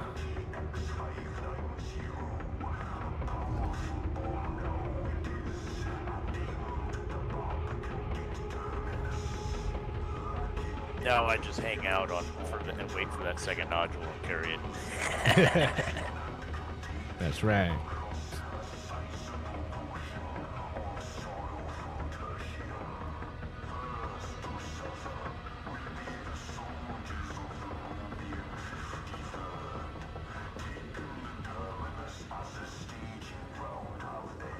Why are we listening to this enemy propaganda?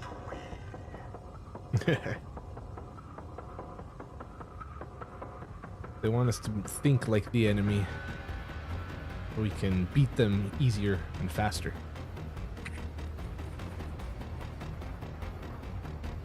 Come on, all they have to do is say, I'm an Inquisitor, go kill this fucking guy, and you better not ever fucking like if you they don't need to convince you of anything else. if you need to think like the enemy, you haven't used enough bombs.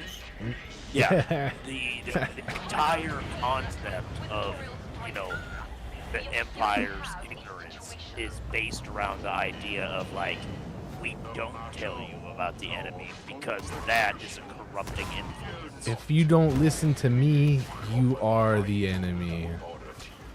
That's right. Hell yeah.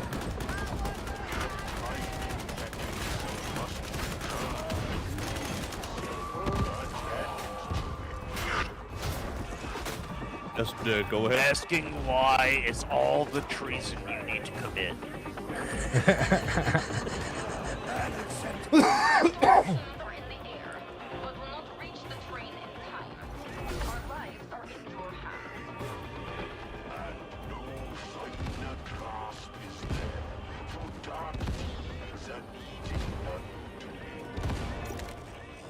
We shall see.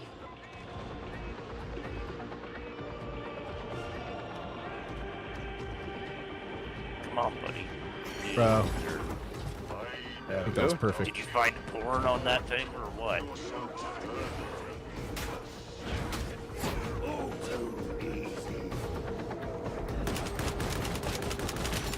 Yo, princess, this way. Yeah. Good looking out, good looking out. Yo, 51, what's up, dude? Yo, 51. 51, we have we're doing it. Yeah, we have found a substitute open. Yeah, bro. For the moment, he better speak up if he wants to he wants to hang with further missions.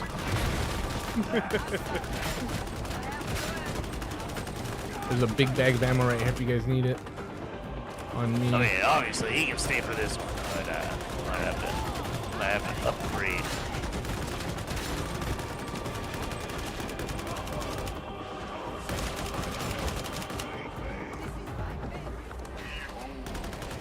Nice. Jack, you want this bag of ammo? Down here, just come down. I'm right under you. Leave it there for me. I'm on the other side. No, you're just under me. Just come down here. Just come down to the ledge. The steps he just went up. Just jump down. Okay. Yeah. Right here. I'm just hanging out over here waiting for that energy pod to show up. That's right here. Oh, okay, cool. Because yeah, sometimes it's down here, sometimes it's up there. Yeah. Yeah, sometimes both of them are up there, but down there. Now I need a little bit of protection during the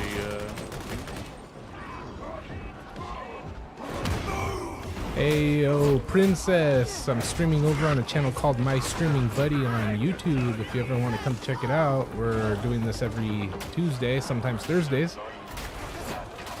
And I'm over on Foxhole Games. Streaming right now also. We're all doing it. And Zonex. Zonex. Are you live at the moment, Zonex? No, not at the moment. I'm chill. Just pure vibes and chill right now. Oh yeah. Oh, that really hurt me? Bastard. Oh yeah. Yeah, don't jump off that. Yeah, get him, you guys. Good looking out. Alright, there's one. Nice.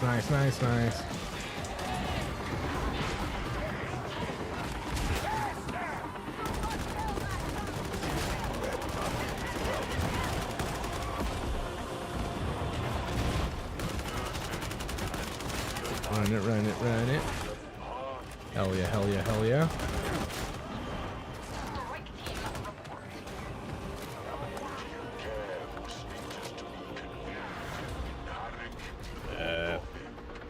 I'm coming. That's not the ground princess. Nice, nice, nice. Alright, check boot, some health. No, I'm good. Alright. There's I got a health. I mean, is there one for everybody? Yeah. Oh, there is one for everybody. Okay, yeah, I'll take it. Right. And the captain's gonna show up here in a minute.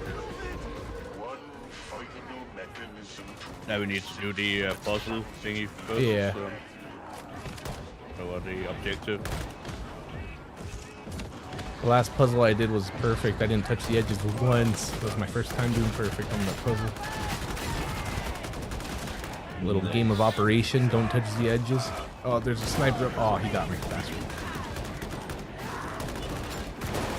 Nice, good looking out.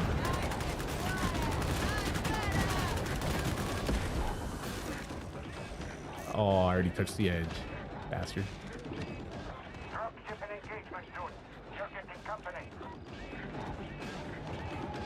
Nice, almost.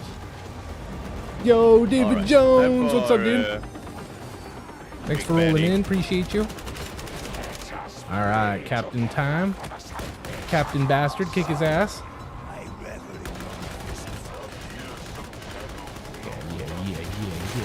Yeah.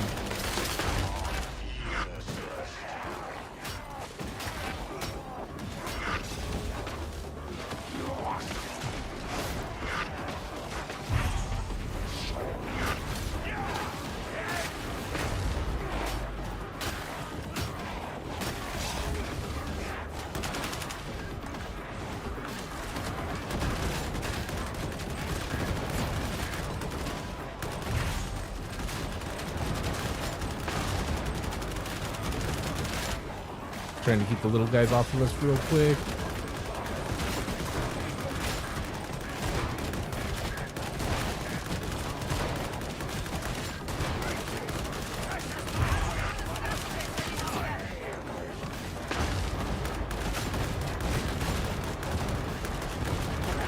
Got him? Oh, yeah.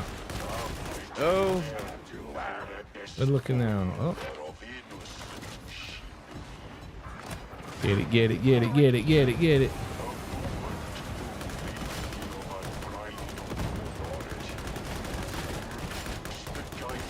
Hell yeah, guys.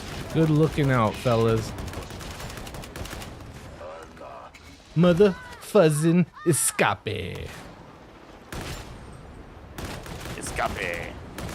Yeah, we all stream on YouTube if you ever want to join us. Every Tuesday we do this and a little bit of painting. I do watch parties every other day for cartoons, animes on Monday, movies on Fridays. Again, princess, you're very good at finding not the ground. Oh, jump out! Oh no! Oh. Yeah. Oh no! Good shit, princess. No! Oh, I couldn't get it either. There you go. All right. Me too. No man left behind. No princess left behind either. Yee-hee. Hell yeah, you guys. Good looking out. Word. That's good stuff, man. We're going at it. Yeah, buddy, we're still doing it, bro. Yo, David. What the hell did you change your fucking profile pic to?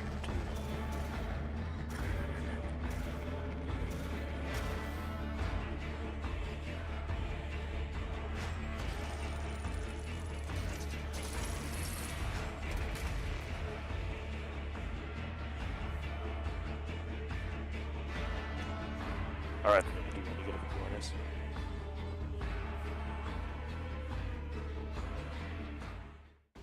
Hell yeah, burn, motherfucker.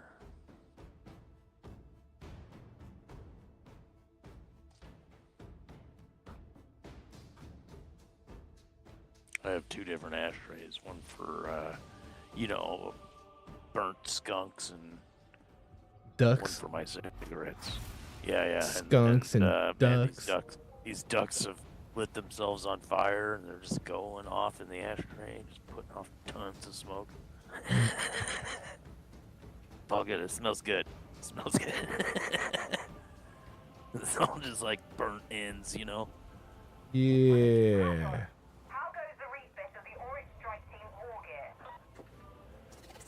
Well, every once in a while, you gotta scrape that bowl out into your ashtray and just get all the resin out, so you can actually like pack a full bowl again. Were you getting in on this 51? Yeah. Come on, 51. Hurry up. Waiting on you.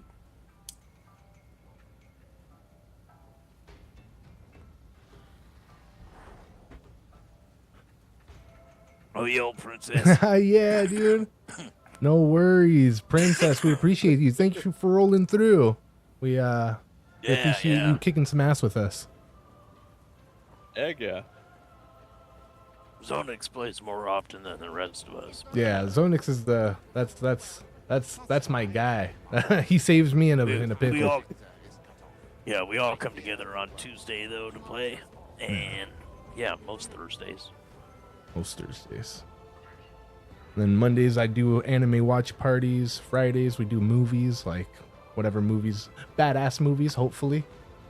And then Wednesdays I do like sci-fi and Stargate and stuff. I play Risk and Blood Bowl and Magic Arena. Yeah. Well, I make it a point just try to stream every day and try to stream something that, well, I enjoy. So it might not be the same game every day. Yeah. Yeah, we're just here, we're doing it, having a good time. Cheers, everybody, even though I'm out of drink. Cheers. Yeah. It was just a soda. No alcohol. You know what? I'm sober now. Good point. Well, Let's, for drink. Let's go grab something to drink. Nope. Yeah, Blackberry is actually kind of delicious, you know? I got my beaver gland anal juice. You sick bastard. It's my favorite. Nothing beats the Dr. Pepper. It's undisputedly the king of soda. Yeah. It says, authentic blend of 23 flavors. Did you know 5 of those flavors are beaver gland anal juice? Yeah, it's gross. It's nasty. It's right here on the ingredients. Natural flavors. I would much rather not drink asshole when I drink a soda. Well, you're not drinking butthole. You know, it's not like eating a hot dog. Okay. Yo, 51, what's up, dude? What's up, guys? How are you, bro? I'm awake for some reason. Damn. Nice. Welcome to the party. Well, get your contracts there, 51. Yeah. Let me know when you're ready. Oh my god, yeah, dude, that's horrible. Hold on, I gotta switch that shit up. Fucking Grimers? No. Some good contracts. Killing in the Emperor's name.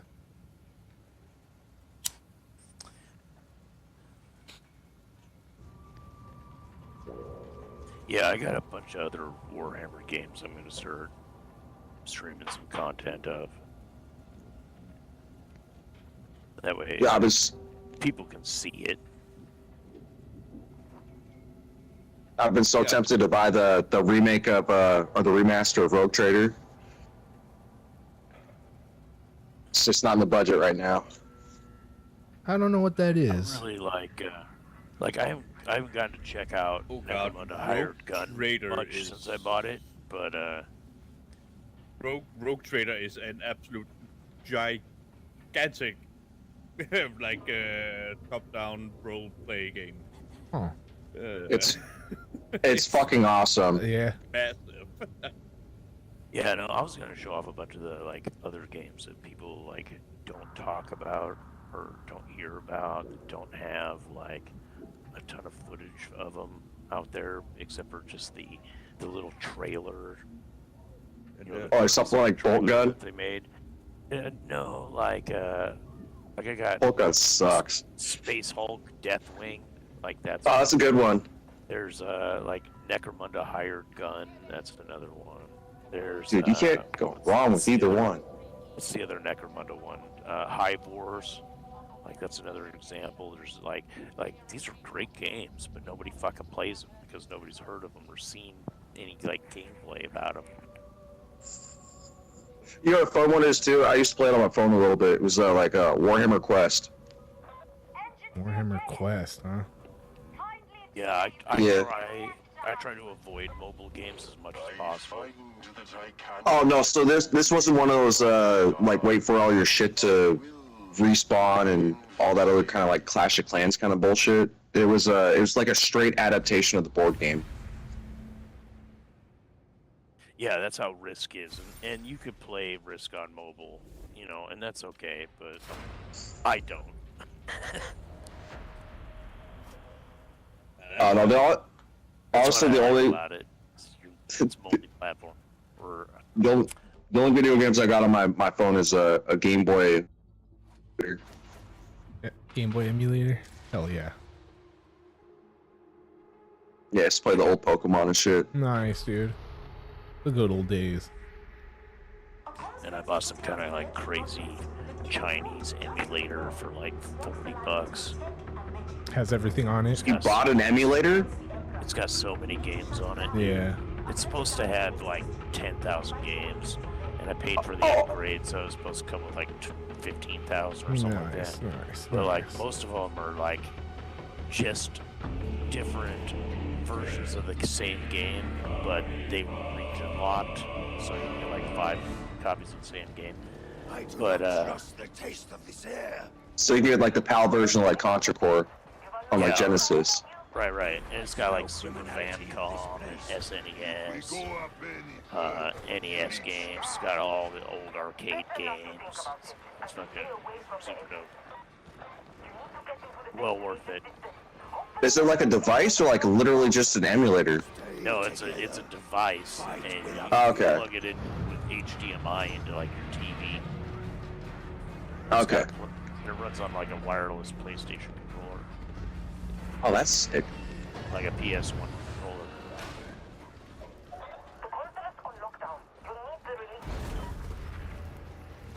Yeah, I've been seeing a lot of those kind of devices on Amazon, but it's like, is it worth it? Or is it just gonna like shit out on me for like 3 weeks? No, it's worth it. The one I bought was worth it. I think.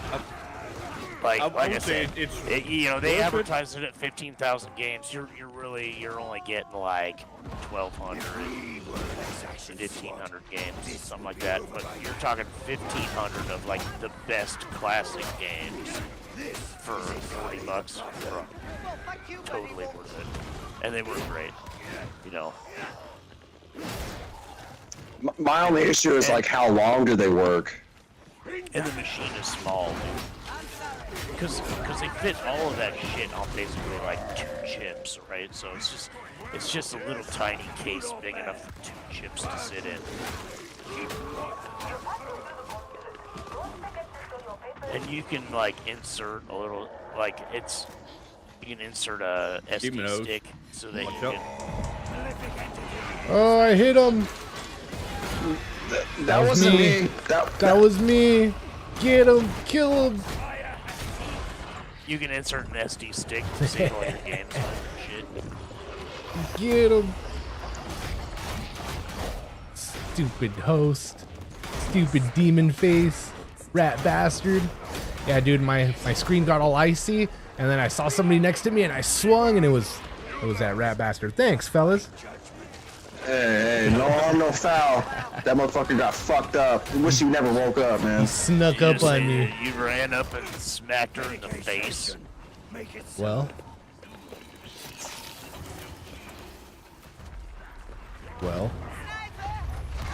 Huh? Well. No excuse.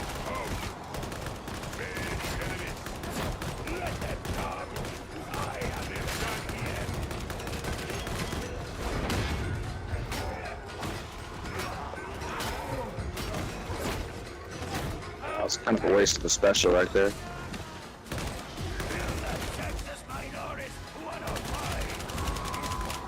It'll refill quick. It's not wasted.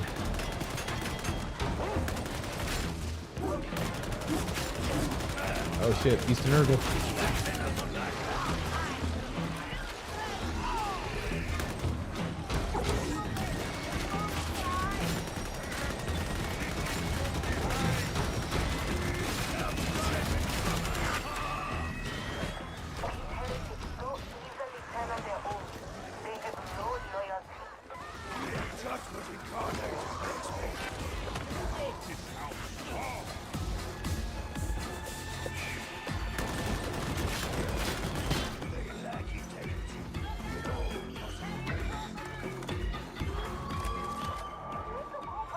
Wee-hoo. All right.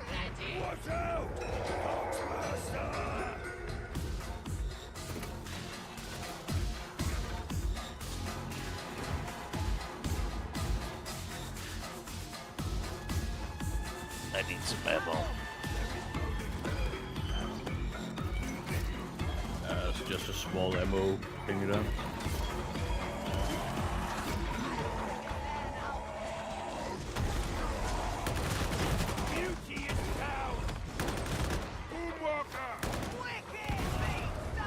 Oh shit. Hey, at least we're still up here with the Hell Station. Yeah, where is that? Right over here. Falco, what's up, dude? Thanks for rolling through before school, man. I appreciate you. I'm running. Let's go. I'm running. I'm right behind you, kind of.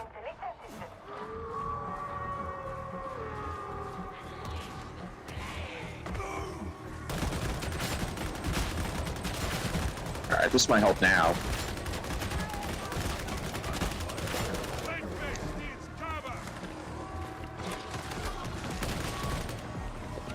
Good, good. Hell yeah. Go, go, go, go, go.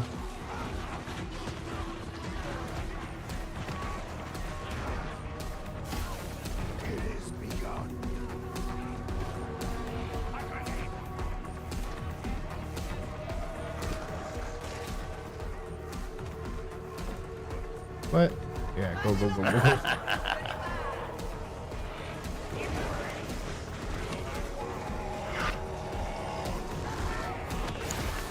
Nice. Sniper. I got him.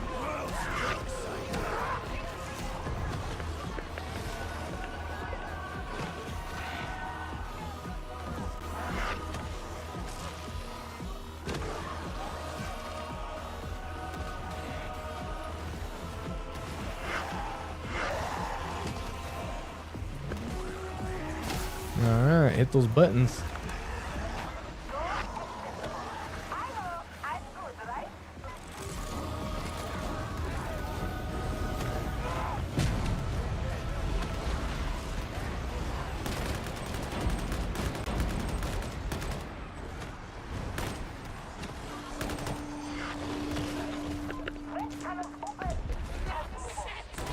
And we are ready to go. So a crime.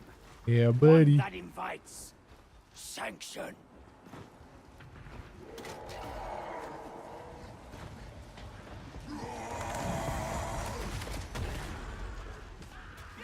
Fucking bastard. Hate that guy. There's a demon host down there. Uh-oh. You jinxed it, dude. You already know. You already know. Now I know it's there. Where? I don't see it. I don't know where the fuck it is Me either. either. I can hear it. But now it's there he goes. dimensions. I see him now, left. Oh shit, yeah, okay. And I'm jumping down. We can just run straight there. Yeah. Should be fine.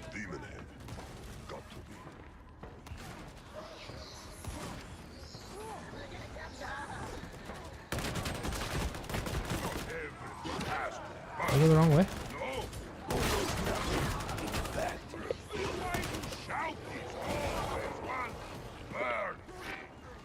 So yeah, we need to get up there.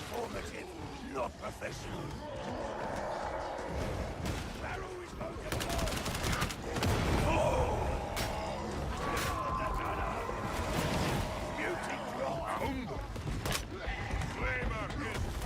Yeah, ogres don't fear no fire. What the hell?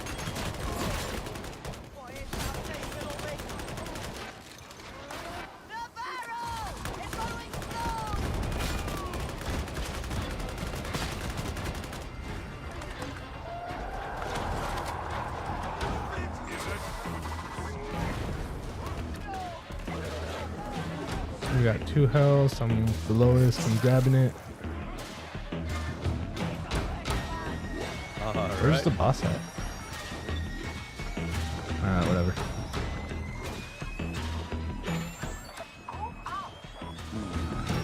Oh. There it is. What the hell? In the elevator? What the fuck? Gone, bro. Dib. Spawn outside. I hate it. Just wait here. Wait here? Wait here. Because this boss is gonna spawn and we're gonna get an additional horde. So don't. What is happening right now? Waiting for the boss, Waiting man. for the boss to show up. There it is. Dumbass.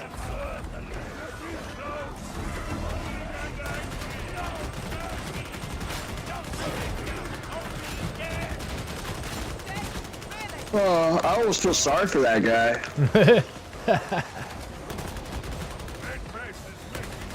Like, we were just kind of waiting for him.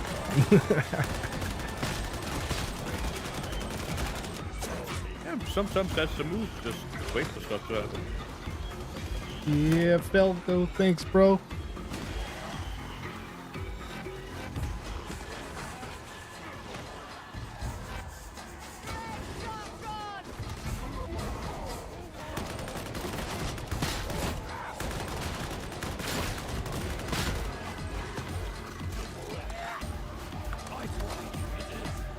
Alright, I'm like, yeah.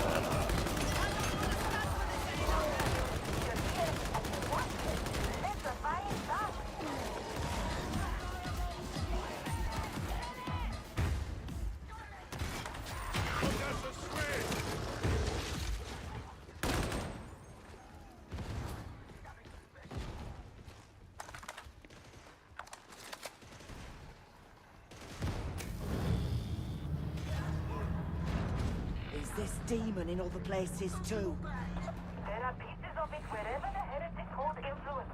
I like how the dogs, like, what are they doing in the elevator? Like, their legs are through the floor and shit.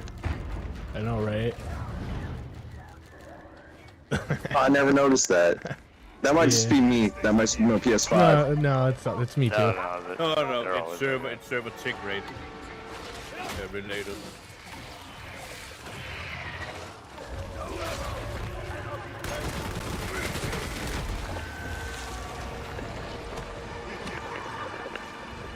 Oh shit, Twitch reaction.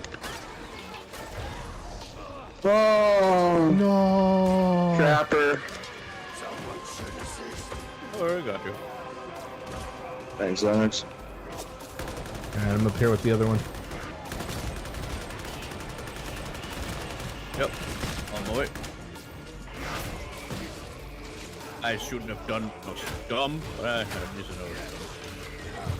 to know. One left.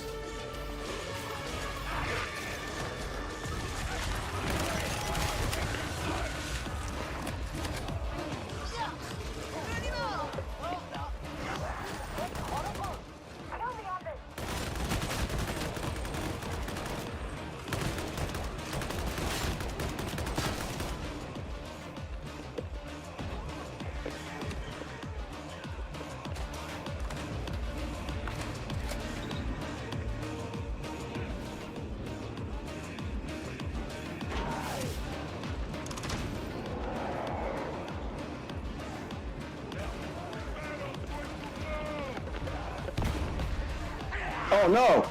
Oh, thank All God. the way on the other side. Going. A little mixed up. Got blown up by the barrel. Get the worst spawn here possible. That's Yup. Horse video. Well, at least I got grab the health station real quick. I thought that helped.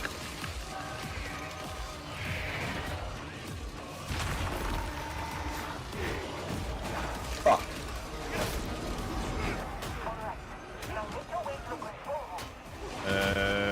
is in trouble downstairs.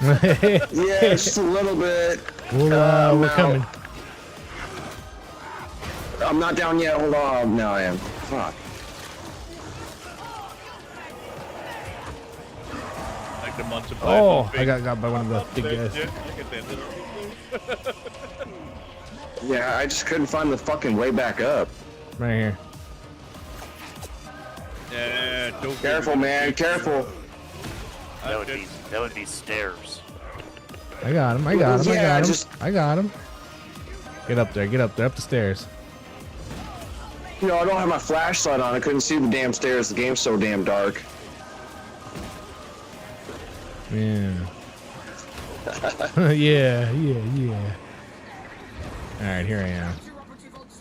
Here I am with a sliver.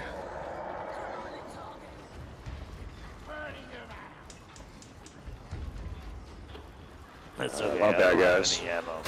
Drop that ammo. Oh, stupid trapper. Bastard. Thank you.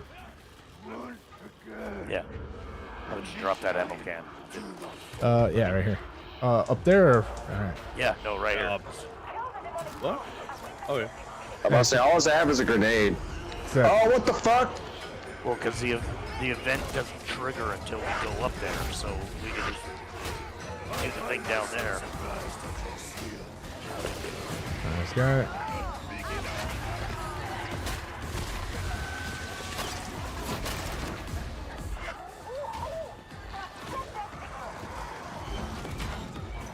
Got it. Nice.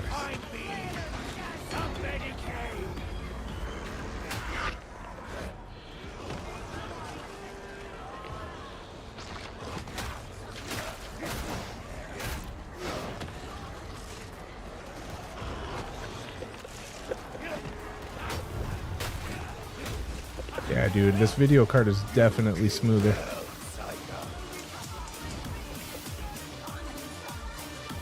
That's a good thing.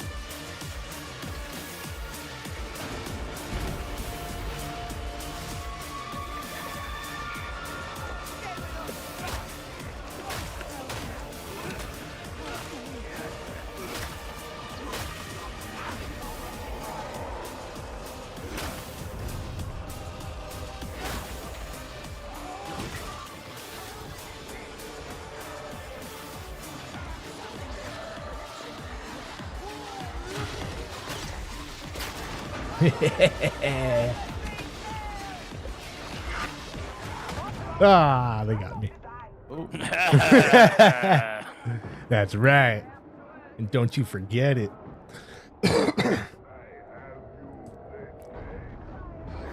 Yeah, buddy. Thank you, and everybody get to the escape. Get to the escape. Escape. Escape. We can see the sun. There's the daylight. Yeah. No, that's an artificial. Well, yeah, I mean, but it's good enough. Woo! What? You shooting me in the ass. I can see your screen, buddy. Yeah, it was good. It was good. It was all right.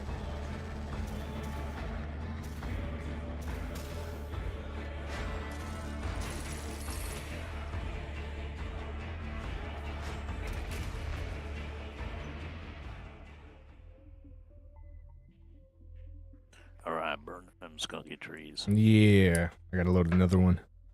Load it up. It's what Safrita would do.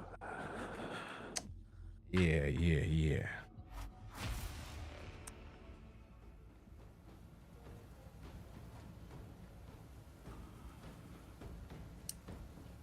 Yeah. All I hear is just... Robot girls are better than real ones? Yeah, it's true. I've seen that movie. I thought they called it Earth Girls Were Easy. I'm talking about Safrita Cumble. Yeah. the animatronic sex bots of the future. Yeah. Well, Earth Girl's still easy. The near future.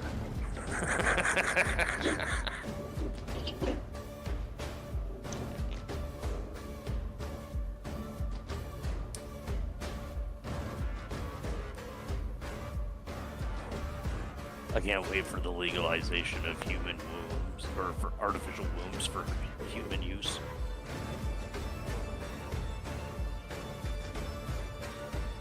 There's some German guy That's what we'll got a whole call it a rap. Wait, what? What do you mean? Artificial womb. That's a rap for women. Oh yeah. Oh yeah. It's over. It's over, dude. Because you'll be able to choose the sex of your kid, right? And then they'll just make a couple in a laboratory, grow them on the island to harvest their eggs. It's funny how fast that argument of, oh, I want a man that makes fucking 5 figures a year, right? Oh yeah, exactly. It's funny how fast that argument is gonna swap, you know? Yep. Oh yeah. Yep. Oh yeah. Telling you, bro. Oh yeah. It's wild. It's wild. But you know what? The damage already done.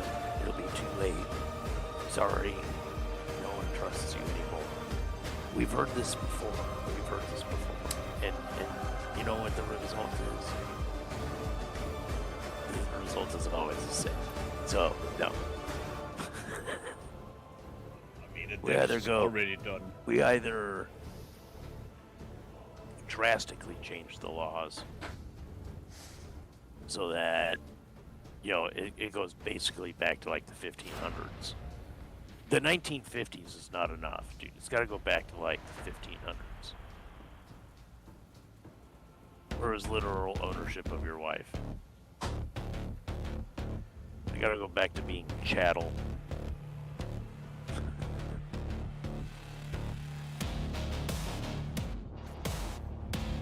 Yeah, I don't know, man. I got a lot of sisters. Hey, just, are you saying that you abuse your dogs or your livestock?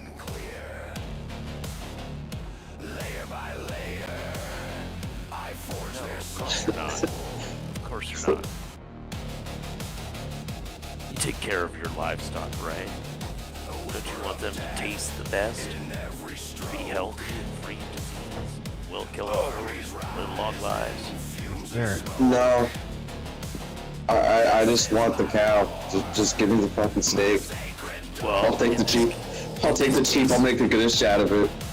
Right. But in this case, the steak is like your offspring. So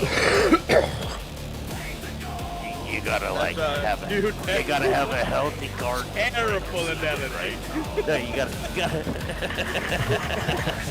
I mean, like that is so bad. Like you're gonna plant your seed, you want it to grow in good soil, right? Like vitamin-rich soil. Yeah. Okay. I feel like that conversation is over, dude. Look, whatever bastard kid I get, I'll figure it out. If they suck, they suck. They can go work the fields. If they're Bobby Fischer, then fuck it. They're playing chess. There you are.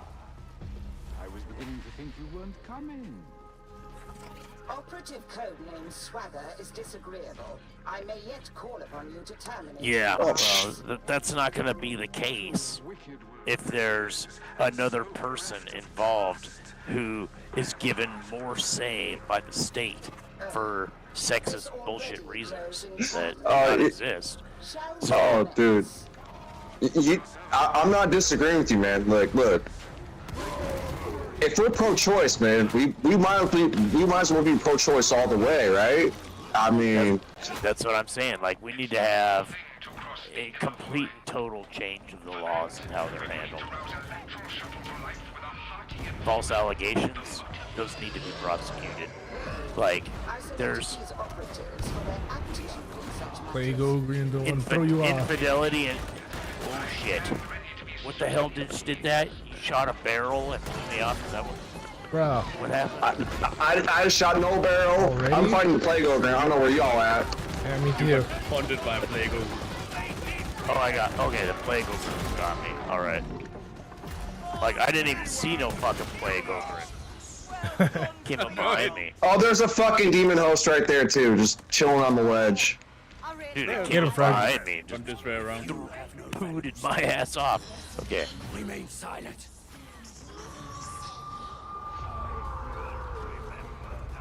Damn, I managed to actually see I a know, demon host right? before I woke it up. Well, there are a bunch of them here next to me. We'll be alright. Oh, that's the barrel though. These guys know how to clutch.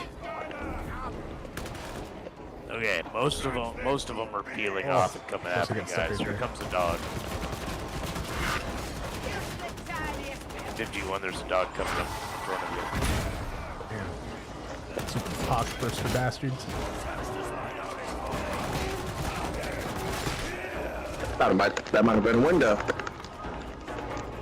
These fuckers not dead yet? Come on.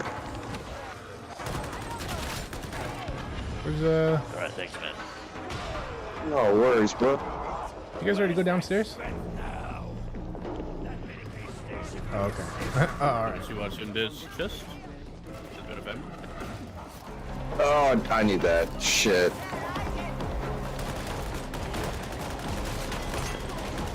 It's so well last map. I didn't need the fuel station so much. Oh, fuck. Are we playing on the higher difficulty? Alright, I went down. 3.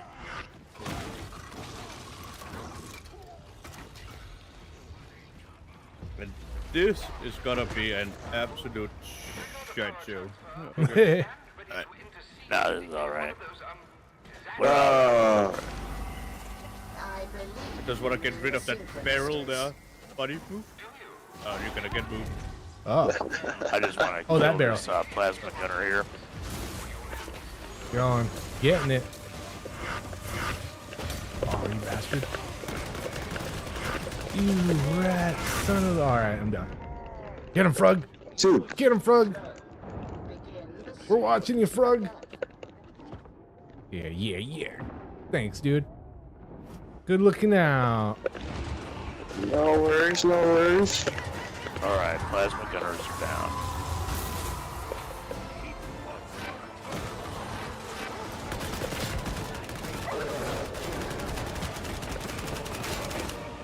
A mutant?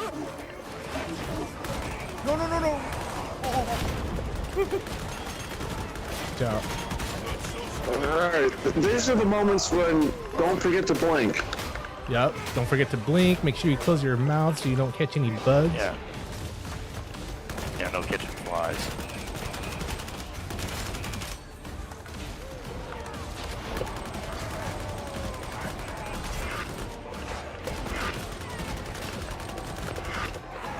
Shit.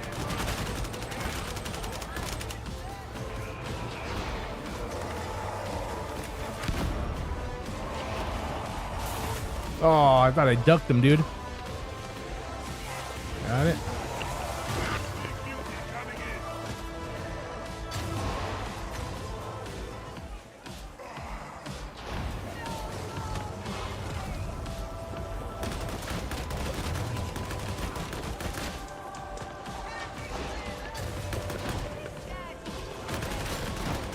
Oh, Careful with the plasma, guys.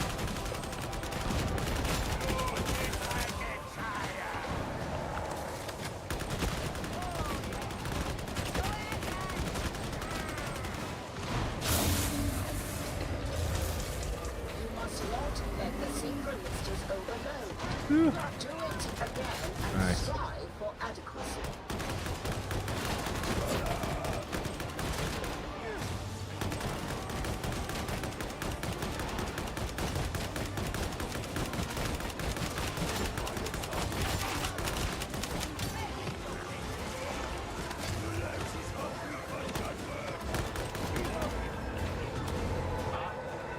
There it is. Running it. Running it. Ah, he's after me. Oh, nice. Hell yeah, you guys. That went a whole lot smoother than I thought it would.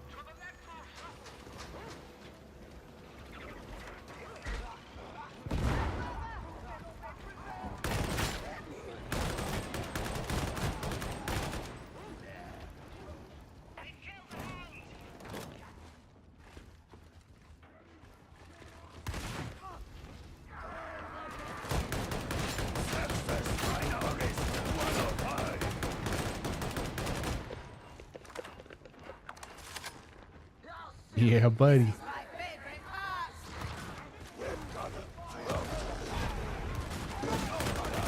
Oh, fucking Hell Station? Godsend. It's 3 charges in, so that's all of us.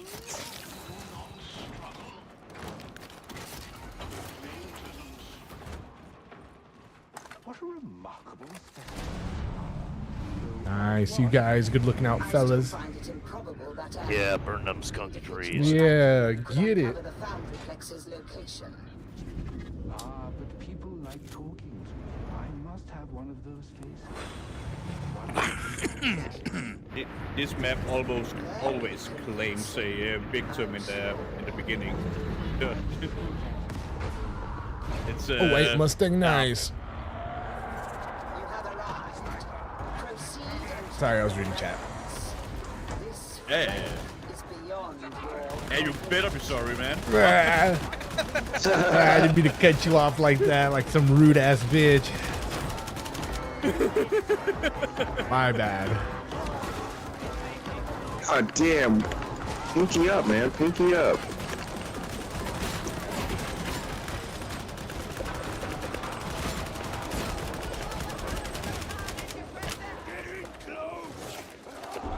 Just been leading a horde. Love it.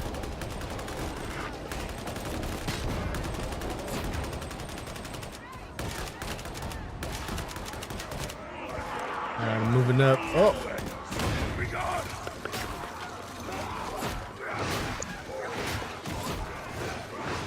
And you guys, good looking out.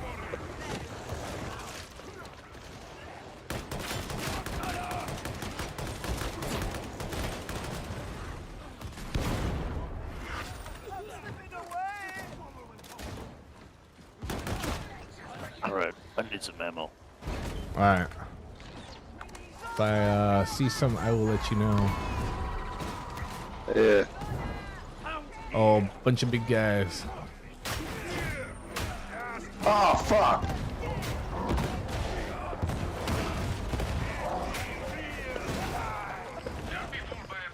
Jump down, I jumped down. My grenade. Wouldn't be me.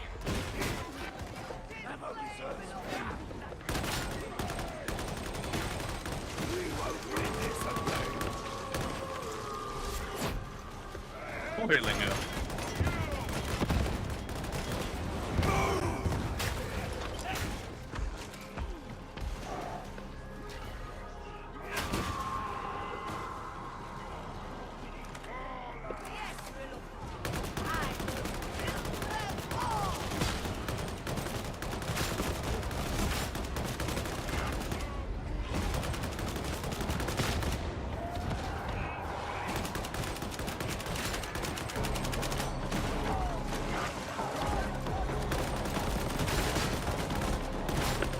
Woo, boy. Get in there.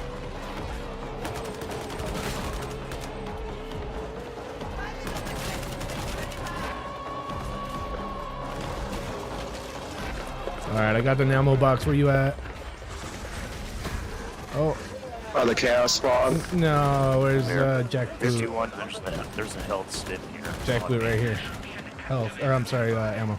I'm just getting thrown around by the goddamn chaos spawn. It's all good. I put the ammo down. Nice. Thanks. Yeah, buddy.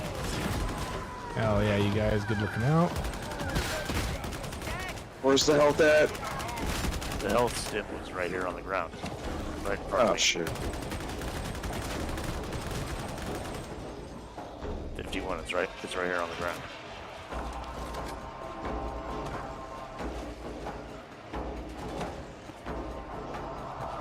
I don't know what button it is for you. It's square. Yeah. Oh shit. Holy shit, you heard it here first. 51 knows the buttons. Yeah, I'm learning, bro. Look. I hate to be like some sort of preacher or some shit like that, but I learned shit when I stopped drinking. Just toast and stay smoked. And, can actually remember shit. Nice. Makes sense. According to the diagnostic pinhole, the fault originates somewhere above you.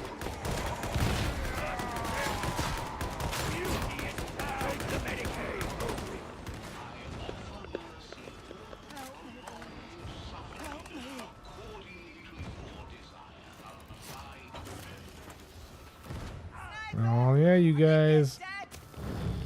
Good looking out. Word. Yeah, man. They gotta me play something other than the goddamn ogre at this point, though. Yeah. Yeah, join the dark side. Play Psycho. Yeah, actually, that's what I was thinking. Psyker. Little bit of AOE kind of shit going on. Wow.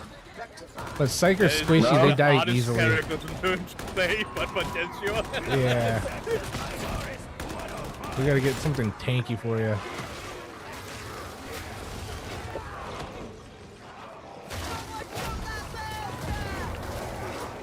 Psyker is fun, it's just way too squishy. I don't like Psyker.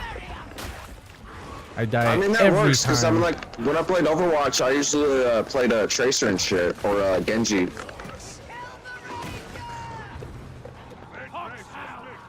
I'm kind of used to playing the glass cannon. Alright, run it. Just not in FPS games. Let's get him leveled up then. Oh, excuse me, sorry. Psycho. Where you guys at?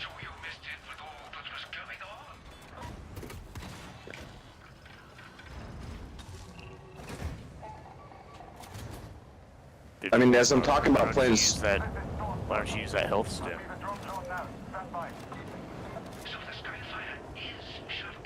There's health up here. There's no need to use it. I mean, well... He might need it later, too. God damn it. Alright, here we go. Oh. No, so a lot of like the fucking like sub commands and shit like that are with the D-pad, and they vary based on what you actually have on you on the PlayStation.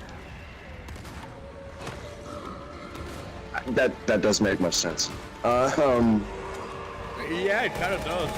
Just I don't know. Yeah, no, I understand. Control layouts at all. Well, okay, I'll put it like this. The D-pad is used to navigate a menu, but you still need to use the controller, like the triggers on the controller to execute the action in the menu. Oh, okay.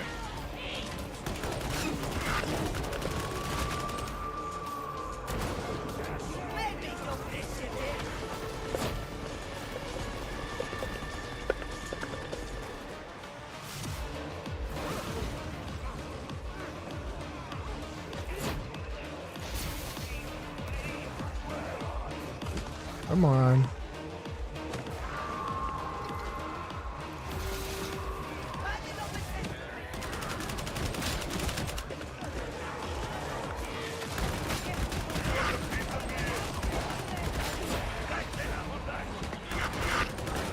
Is that at the bottom? Oh yeah. Oh yeah. Hey, look. Gotcha. Nice.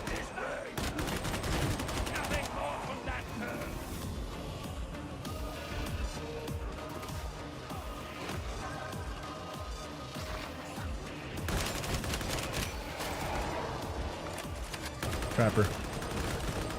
Wow.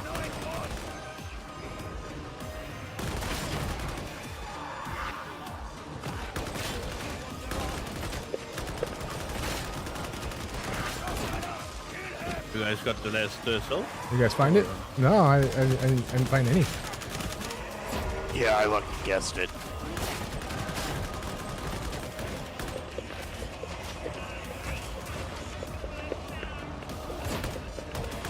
Nice, nice. Go, go, go.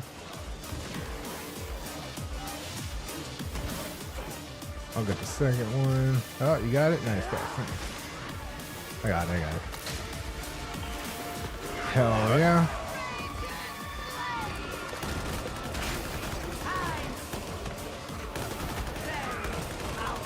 That trapper got shut the fuck down. Yeah, that's right.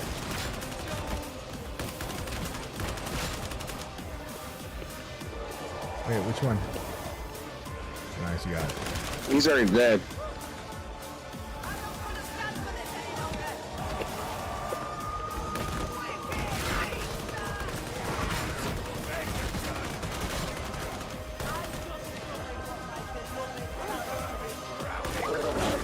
Bro. Thank you. Oh.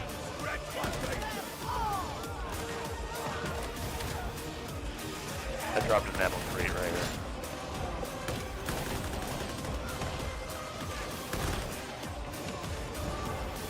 Other side. Got it. Nice, nice. Get her done. Hell yeah.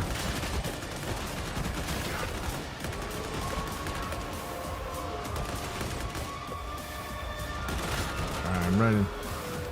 I'm running. Let's go.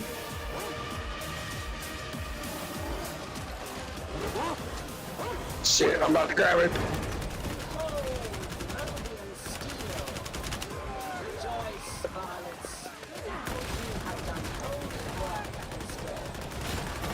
Fucking caught up. Oh, Trapper got me. Thank you. Oh, okay. I saw him run up on me too. Just need to be aware. There's ships coming. I'm outside. Jackboot. Get to this escape. Oh yeah, you guys. Good looking out.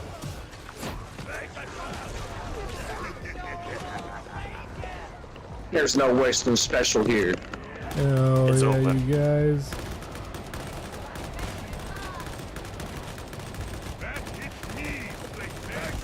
Oh, Fucking, I need to change my gun, dude. fellas. This gun sucks.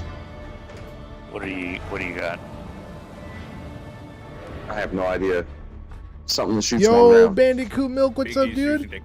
Thanks for rolling through, bro. And thanks if you're reading too. Hope you're having a good one so far. Smooth one.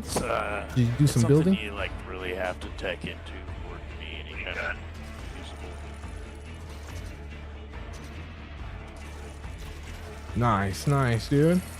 Excellent. Putting some I- work I- in, I getting would some say- hours done. Nice. Thanks for rolling through, dude. I appreciate you.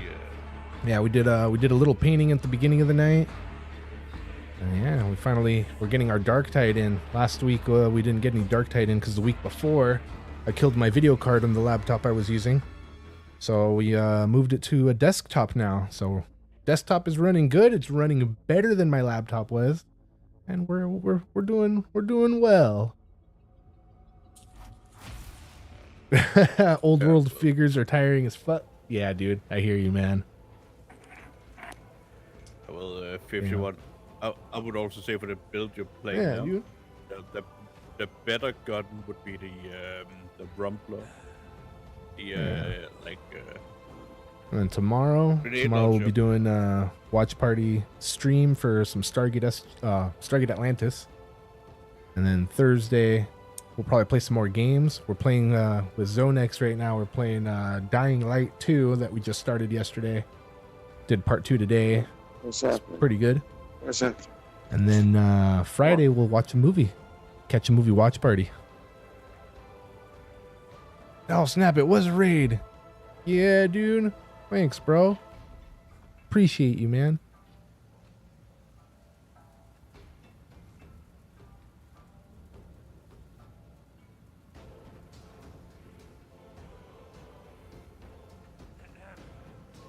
My headphones just fucked up something.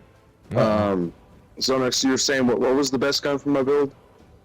I would say a better gun. I wouldn't say the best. It's the Rumbler. Single shot, like grenade launcher. Yeah, that's what I've been using. It's the grenade gauntlet. No, that has multiple shots in it. The Rumbler. The reason why I'm saying the Rumbler, it is because it has a blessing that's called adhesive charge. So if you shoot it at an open enemy or a boss type enemy, the grenade sticks to them and it does a lot of damage.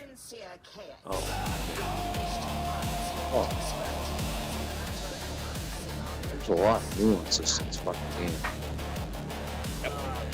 This ain't like chess, it's like the board game. It's just like fucking 40K.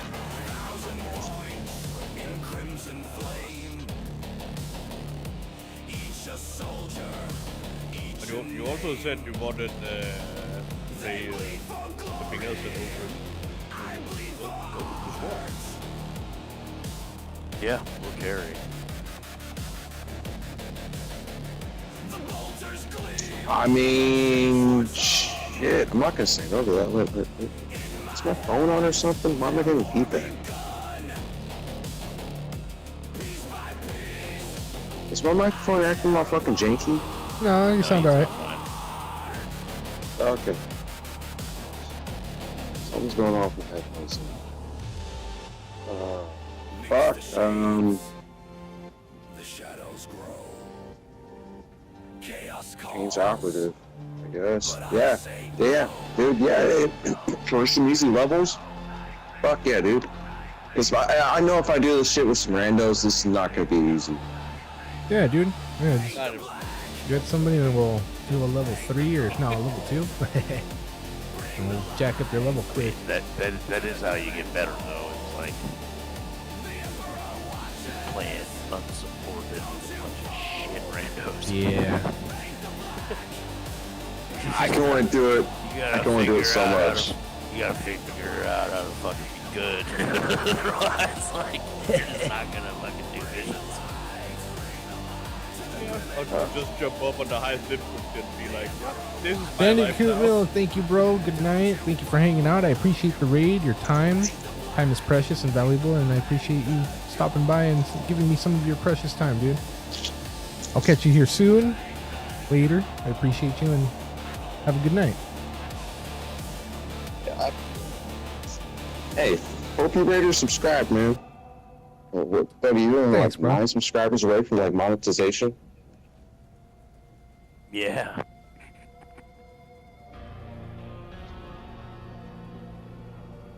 Nine away. Burn them skunky trees. You're under 10.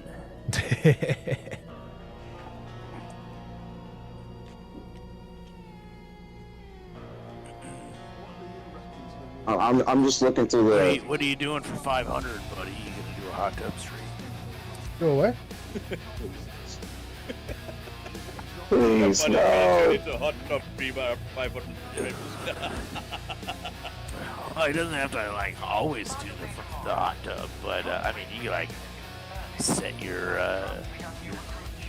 chair in the hot tub and paint your models from the hot tub. Yeah, dude. You can't wait for that hot tub stream, huh? Just saying, like, you Um, can chill out and watch some movies on a Friday night in a hot tub in your room. You got those inflatables. So the question is hot tub just a code word for hot box? No, but like, you know, you could just scoop up some fucking pool, some hot tub water for your bong. Bro. Oh, Lord. Yeah, no, I don't know. We'll probably just do a movie. I'll probably find a movie that is themed towards some sort of milestone celebration sort of thing, maybe, or something. Please not Rocky. What? I didn't hear you. Please not rock me. And then, yeah, I don't know. Yeah, it's probably a movie. Yeah.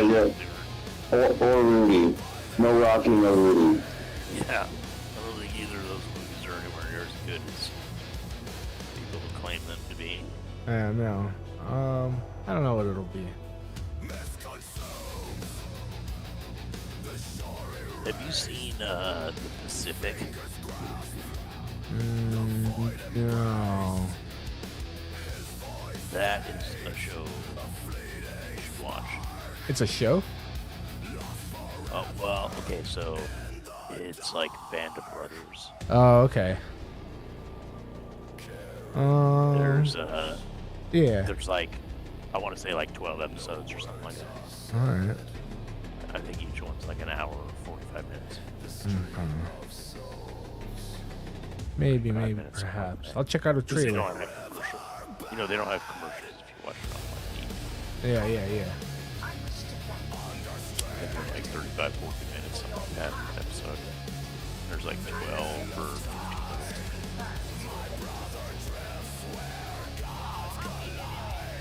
Those are worth a watch.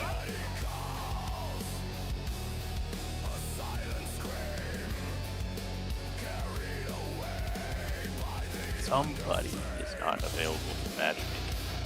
Yeah, it's 51. Yeah. He's probably making his Psycho. Oh, okay. I'm flipping the coin on the Psycho or the Zealot. Are you making it, dude? I thought you had an alternate already. Oh, no. I don't. Yeah, no. I only have the open. I only have Fred. Oh, okay. I'm thinking Psycho, but it looks a little bit tricky. I recommend the I never Zealot. considered Zealot, but I hate the conventional, just like the FPS shit with the veteran. And I'm not paying for the download content. All right. Just Because the Hive Scum would be choice. I'd fuck with that. I don't know. Or Dog Trees. Yeah, the dog is super nice. Yeah, dude, for sure. It reminds me a lot of like Flak from Borderlands 3.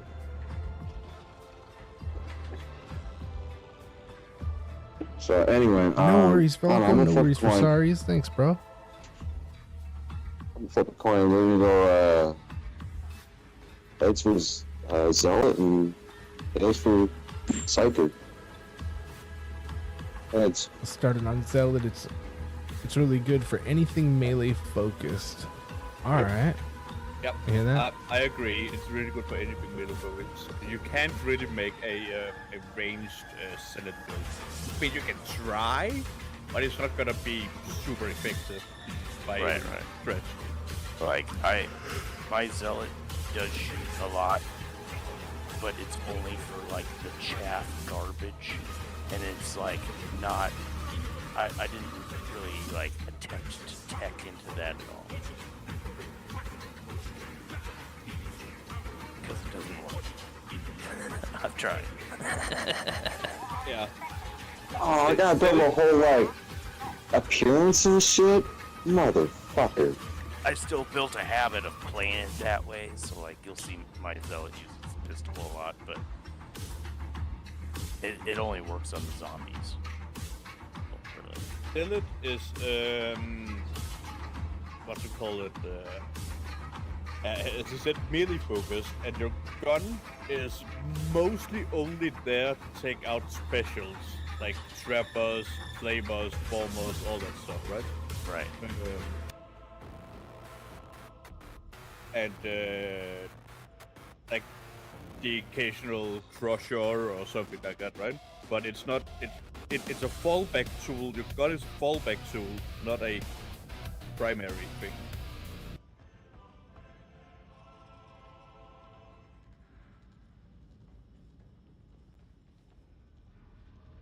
Alright, that's.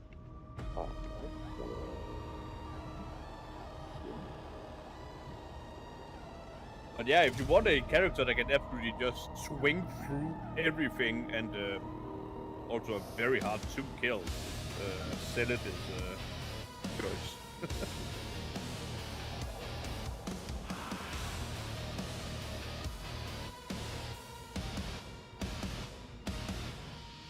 Oh my god, I just gotta click like voices and all this other shit, dude. Like, I'm just trying to play the goddamn game.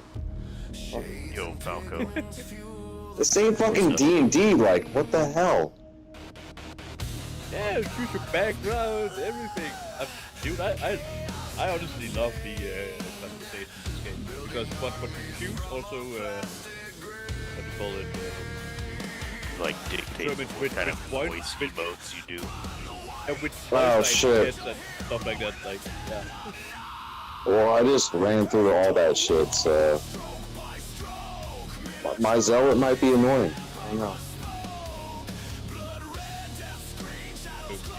You gotta get the Irishman voice for the Senate, best voice. Well, somehow I'm a fucking chick. Oh, you're one of the naughty sisters of battle. That's what mine is.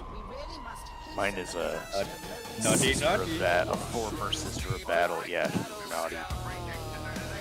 That's what her background in lore says. Naughty. It's not specific.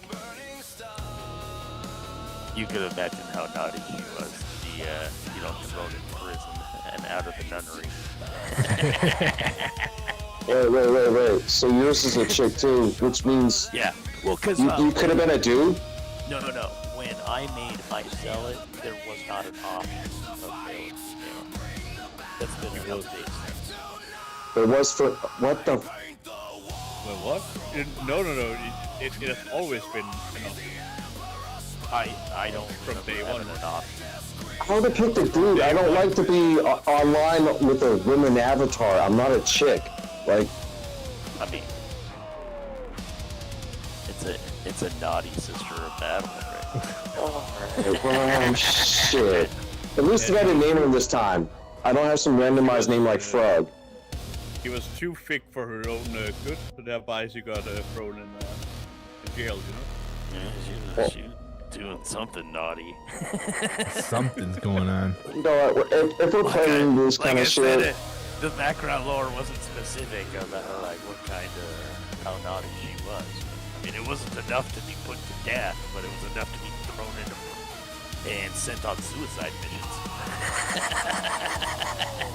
Well... Wait a minute.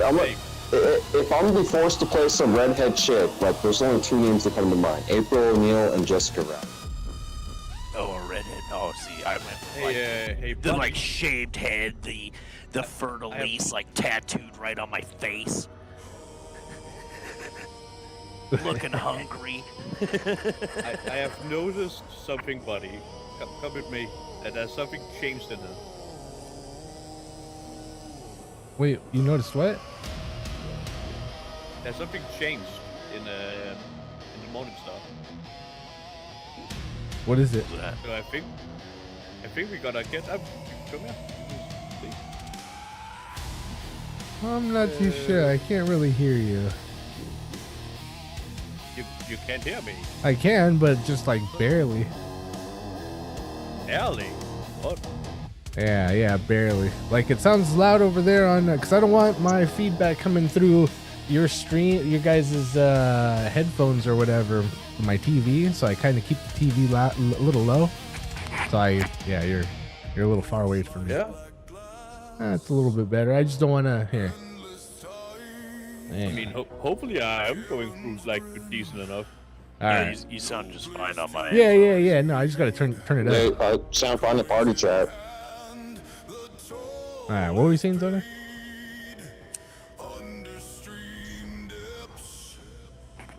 I'll follow you. What do you got going on? What's new, yo? Now. Right. Over here, like they've closed off this area here. So I think they're gonna work on something else. Like we have the Havoc stuff on the other side. So maybe right. Maybe something in the works there. What kind of thing could there be? Like it's got to be something where you spend your resources that you've been getting, right? Maybe, or like, it could Like Or it buffs. could be missions out. Or it could be missions outside of the what you call it, hive world, maybe. Like we got the Right, yeah. Planet side mission. stuff. It's not in the hive city. Yeah.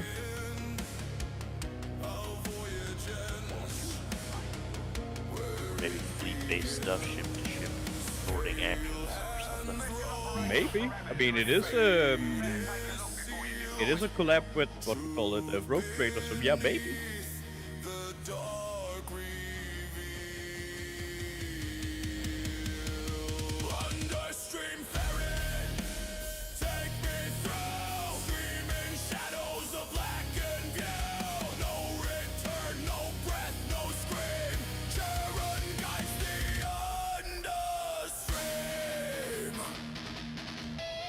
It's a good observation.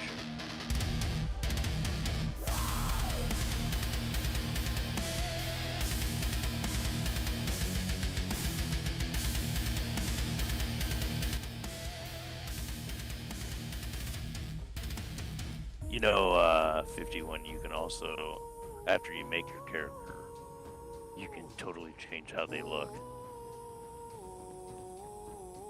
Change their name and everything. I really like to change Frog to Frog. That's why I tried the name Frog.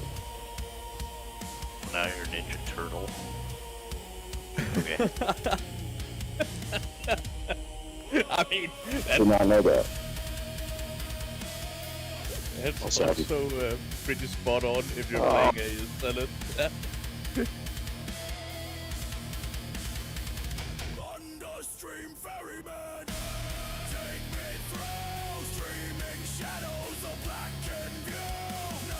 Gotta name your Foot Soldier. Foot Clan Soldier or something.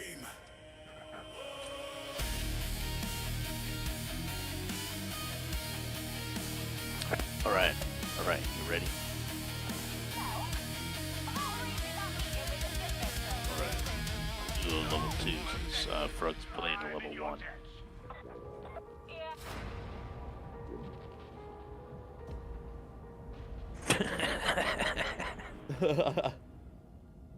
You just need some more performance enhancers, bro.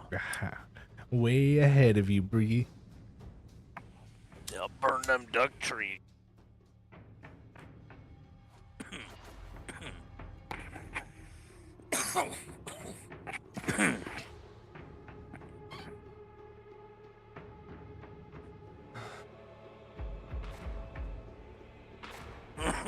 Yeah.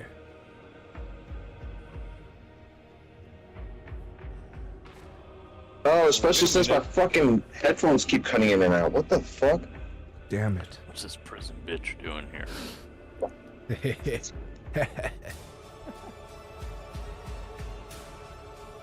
And she looks like she needs to be chained up.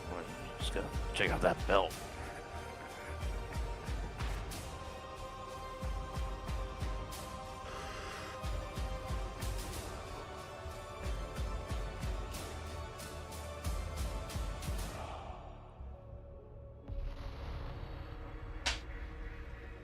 I dated a chick like that once. Don't do it.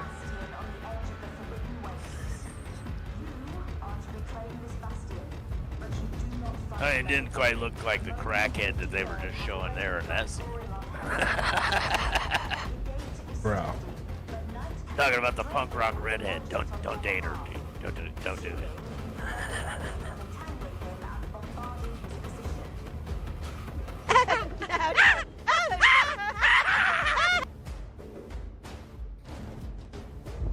You are cleared to deploy.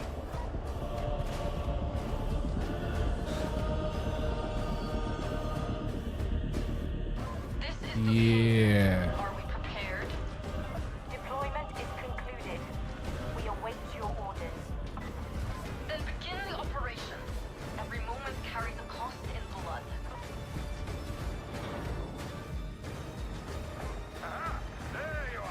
Yeah, buddy, we're doing it.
Just say I don't like them. Cast them from my stream.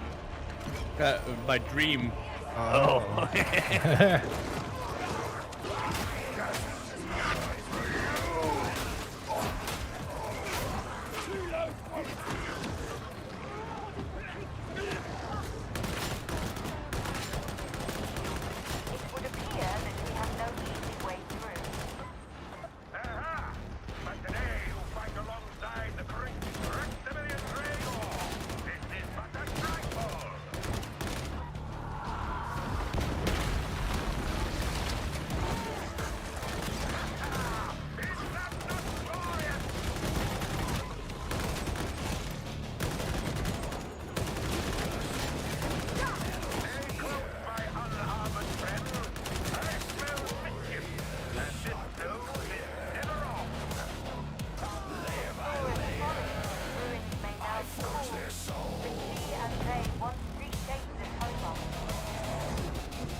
What was that? Barking spiders? I think that was 51's mic cutting in and out. Yeah.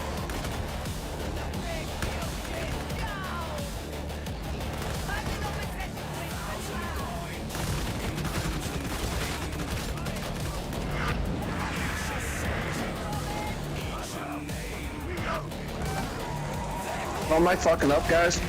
Come on. Yeah, not anymore. Come on.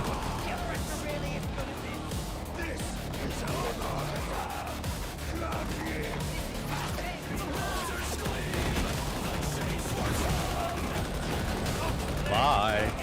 Nope, I'm on the ledge. Okay.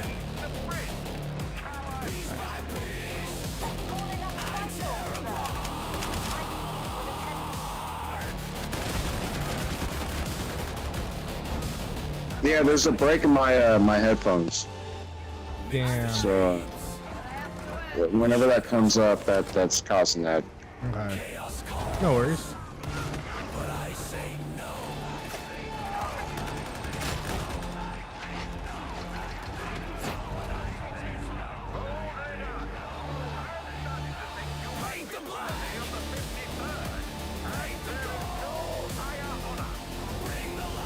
We're going down? Alright.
That was me.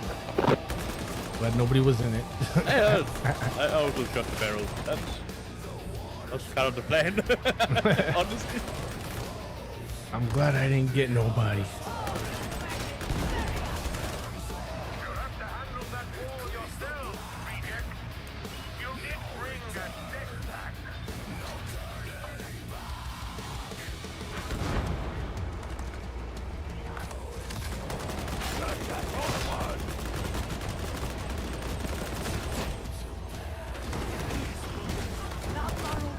Bro.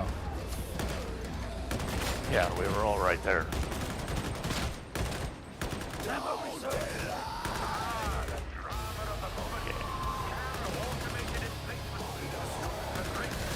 I'm out of ammo. Alright, I'll put down the box right here. Oh, you got a box? Alright. Head down here. Okay. Thanks. Yep.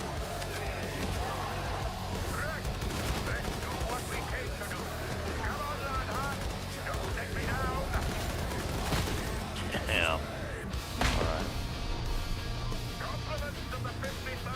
We're getting it. We're doing it, you guys.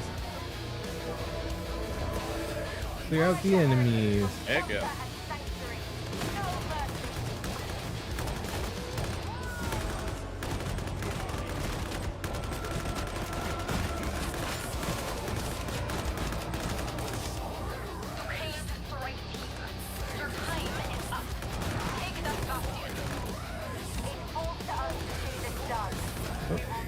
I'm coming.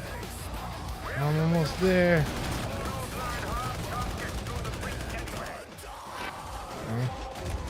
Wait, yeah. Yeah, sorry, my headphones off right now. No worries. We're good, we're good. We're chilling.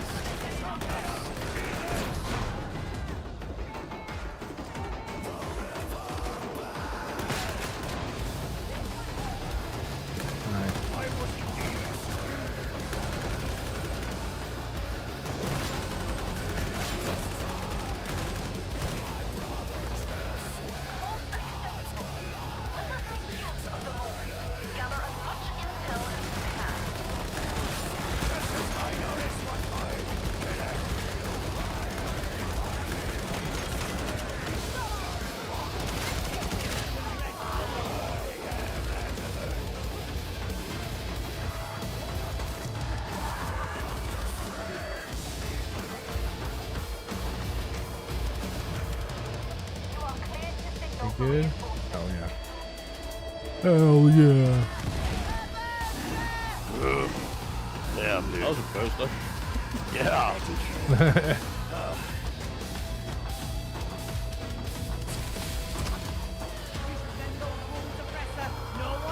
Drop the hill back right here.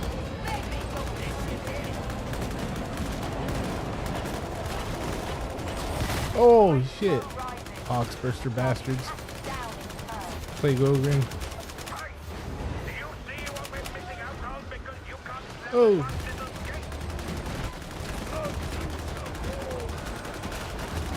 Get the Plague Ogre up here. Almost. Nice. Good looking out. It's fine. Yeah, I got it. 51. Cool.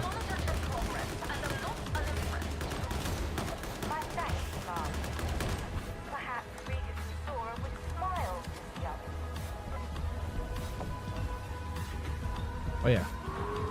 Escape. I saved the combat stim for that boss at the end.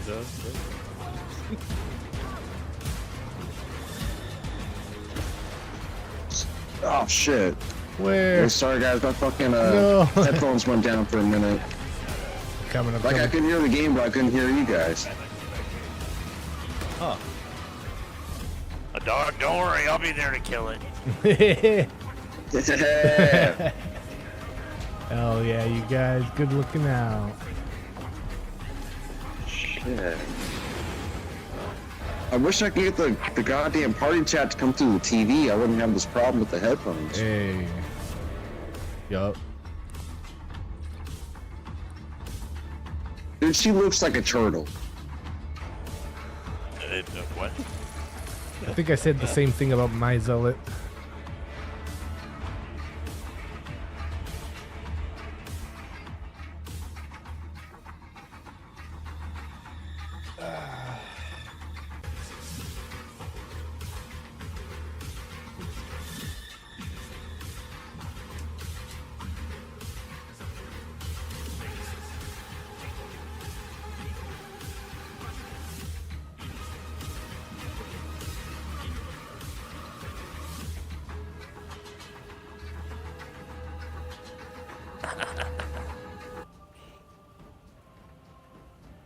You know, the 40-year-old crackhead one.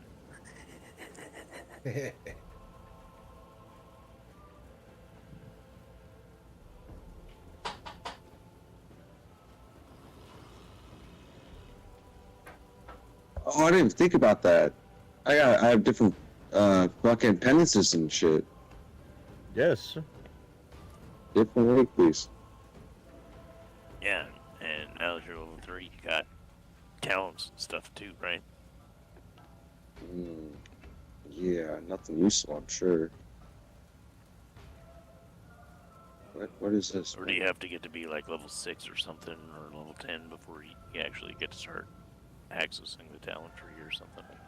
I know there's like limits on accessing the different shops, and like you can't get contracts at your level and stuff. Thanks, David. Yeah, we did all right. Sorry, I had my mic 3 muted. levels, or yeah, 3 levels in one mission. That was pretty good though. Oh, it's not bad. Talent And points. All right. Yeah, and you only went down once, right? Guess I was hiding behind y'all. The fuck? I only went down once. It's like I was playing with a bunch of fucking noobs, man. Come on. I was playing fucking people that can carry an entire team. Anyway. Yeah, I do want to go there. Oh, they are a little bit melee, huh? Alright. Yeah, very, very melee. Oh my god, they're like the rogue melee. Yeah. Dude, how did I not know about this class sooner? Holy shit. Man, when I played WoW, that was my favorite class, was the rogue. I hate to say it, but dude, this might actually be my class. Holy shit.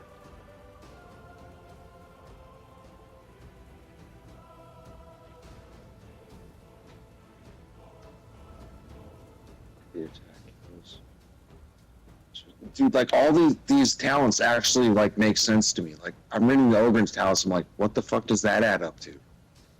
Like, what the fuck am I doing there? Like, I'm sucking my thumb, like trying to figure this out. Like, why would I pick this? Oh, because you have to pick this with that. All those shit. It's like, dude, this actually makes sense. Holy shit.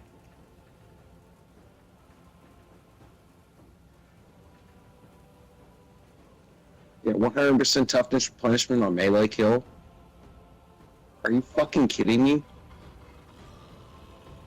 That's easy. 100% more replenishment. So it's, instead of you get like 7%, I think it is, you get 14% of your maximum. Oh, it just doubles it? Shouldn't it say 200% then? Oh, what the fuck, man? No, Man. it's 100% more, right? It says 100% toughness replenishment on melee kill, which means I'm expecting my entire toughness to be replenished when I kill someone with a melee. Unless that's wrong. It's not even it's passive. It's not ranked. I don't know. I get that wrong. Passive, but it's just something you get. It's just something you get. Yeah, that's just, dude. What?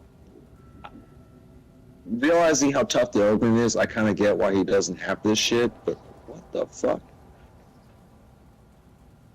The Ogren by any means is not tough. Not at all. No?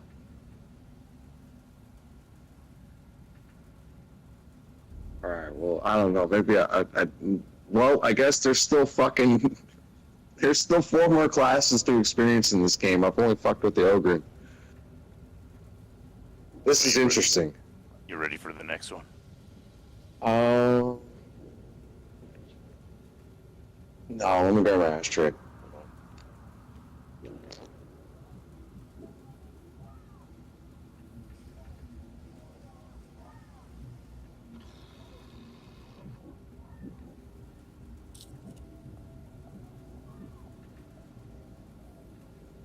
I also need to change a blessing out real fast.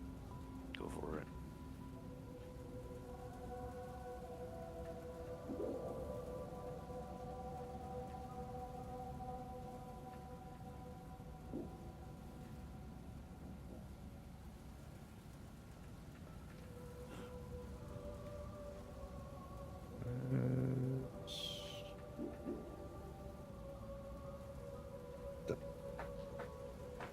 What a sorry looking lot. Not a proper soldier among them. Maybe. But I hear they get things done.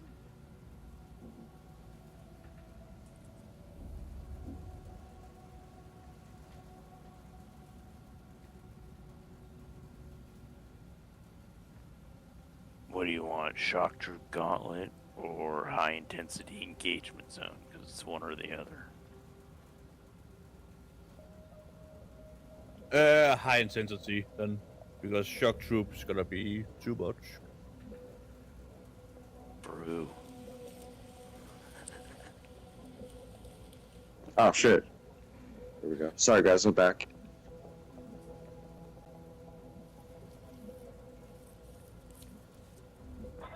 Okay, we ready?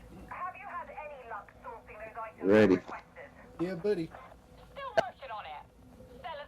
Actually, hold up. Oh shit, yeah, I'll accept. I mean, you can I know. still change a little bit of stuff before we begin, so. I thought of the talents and all that other shit, but I didn't really check my gear, but I'll work with it. Oh, okay.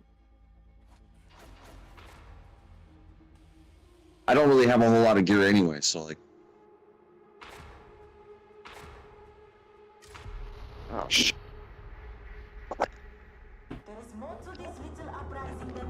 I'm playing a support build right now. So. Not a lot of damage coming out of me, but I'll try to make sure that you guys stay alive. All right. It's okay. It's only a level 2. Save me. Just remember, I can't carry you if I don't have ammo. Yeah, 51. Apparently, this is the melee class. Yes, very much so. And I was already playing the melee class. You know the bosses that just disappeared sometimes. I one-shotted is on this class. Yeah, and really, like, the veteran is a melee class also. I thought the veteran was like the FPS, just like soldier like a 76 kind of shit. Yeah, Like your basic Call of Duty. That's what they try to sell you, but you know what, man? There's so many enemies in this game that come so fast and from so many directions. You're basically going to be using your chainsword more often than your gun. Most veterans do. Well, you know, growing up, it was always a decision. Do I want a chainsword or a lightsaber? I mean, like, I have a veteran, and it's a gun veteran, and it is super hard to play if you don't have a group that's, like, good As a and around you. The doors aren't sealed. We have no way to progress. Dude, she is so much more agile. Or, I mean, this class anyway, is so much more agile than Ogre. Holy shit. Dude, for sure. Like, the handling just feels way different. The timing on the evades, all that shit. It's almost like you're like a quarter of the size. Dude, it's a different game.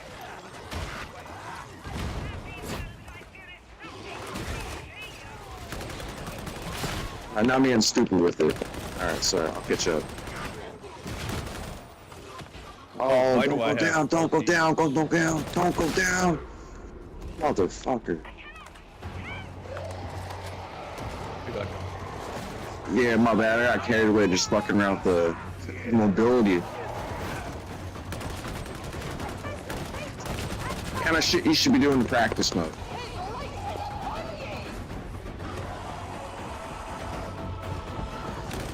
Thanks, bro. Oh, welcome.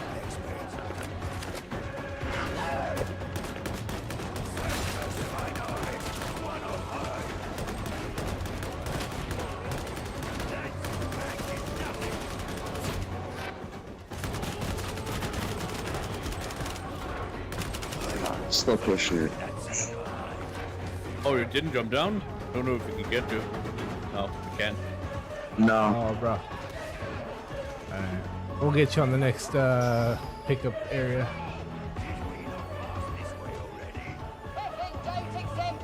Glad we don't have that hook shot, huh, Zone X? I'm not level 30. I'm acting like I'm a level 30 Eldrin.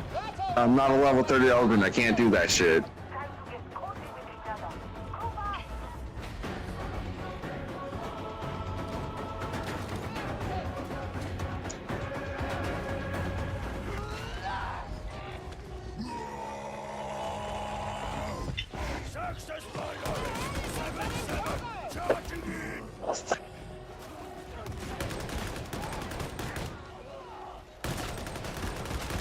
Oh shit.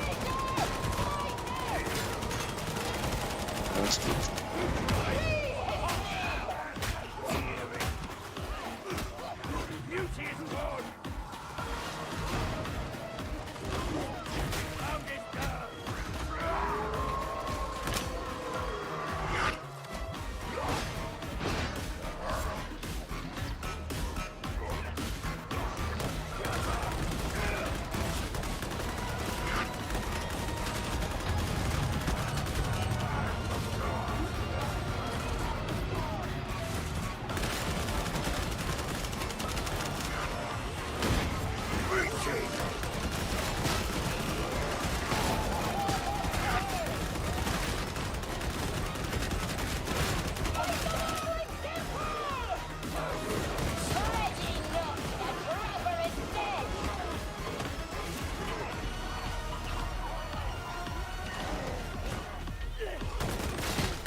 Nice, good looking out. Thanks, dude. My headphones are busted, so. Alright. Oh. I see. Oh, god damn it.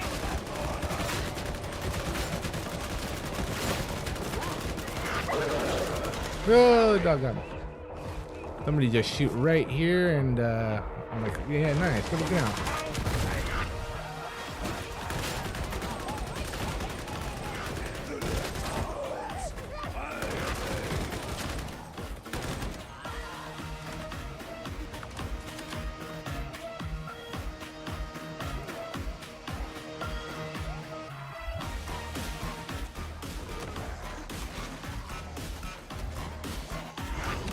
Run, run, run, run.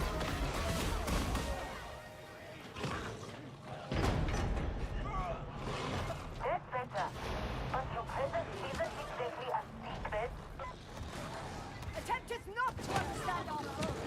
Understanding remains doubt. Doubt begets heresy.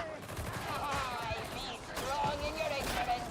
Precious minorities for the sacred soil! No mercy!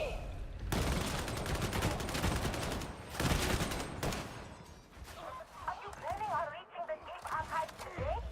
You must know it.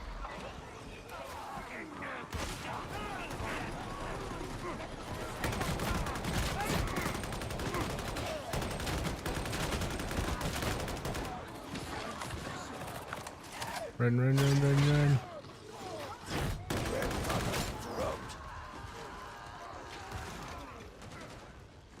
Traitors and armless. Who do you suppose they are?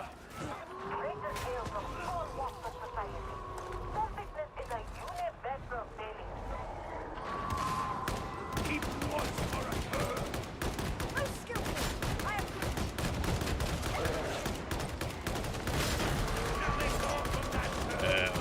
God, Jeff. I thought I pushed that dog up, but apparently not.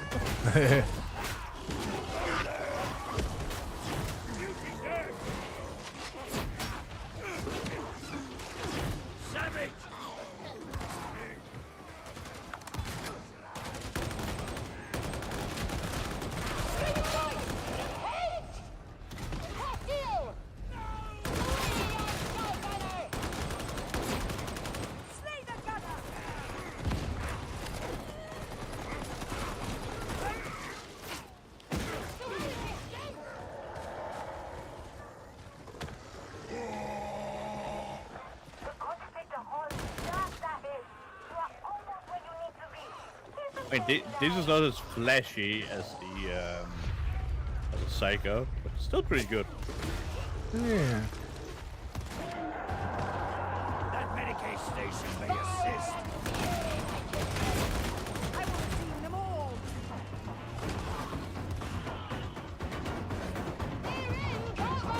It's at Hell Station.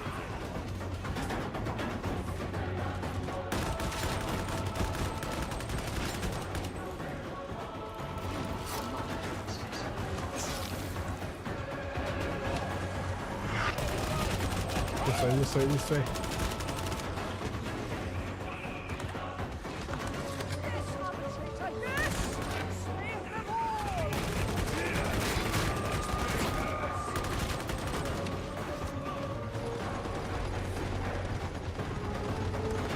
Ninja, you went the wrong way. I think you can meet up that way. Yeah. That's fine.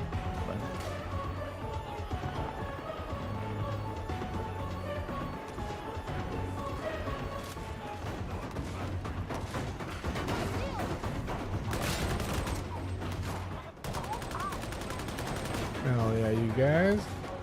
Good looking out. Word.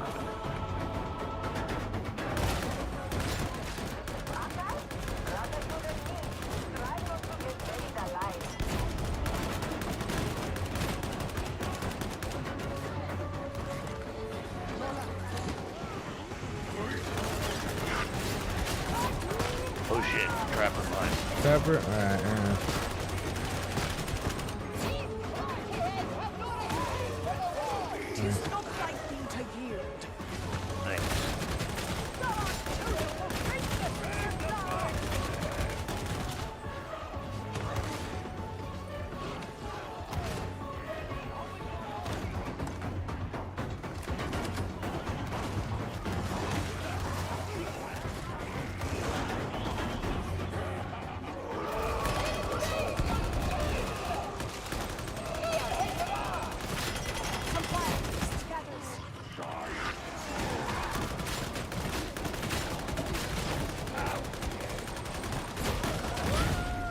stupid burster.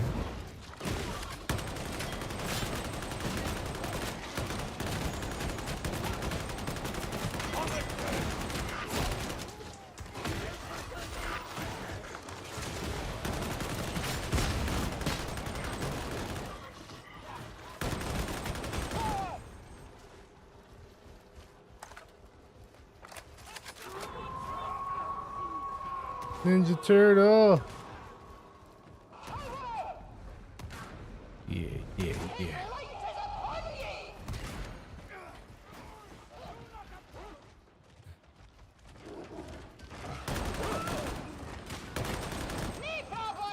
Ninja Turtle, not to be confused with the off-brand Ninja Tortoise. Yeah, we don't want that one. I know.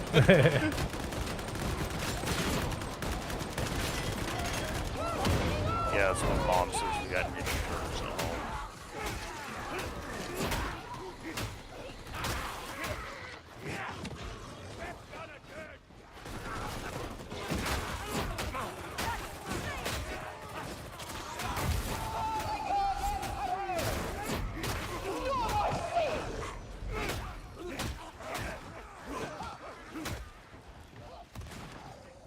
Seriously, Ninja Turtles, who's got time for that when there's G.I. Joes?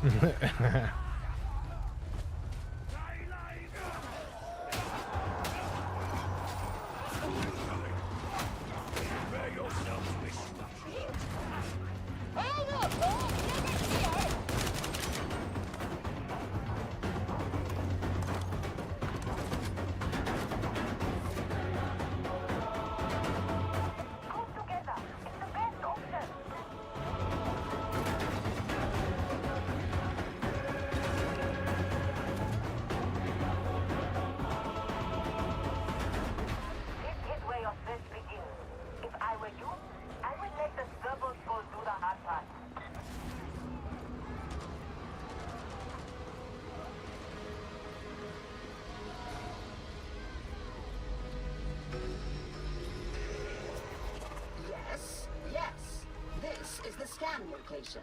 You will require your auspices to track down our quarry.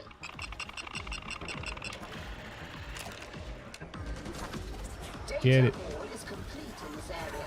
Upload your findings to the servo skull.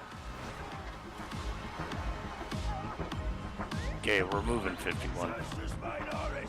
Down here, down Yeah, I'm here. just cleaning up here behind.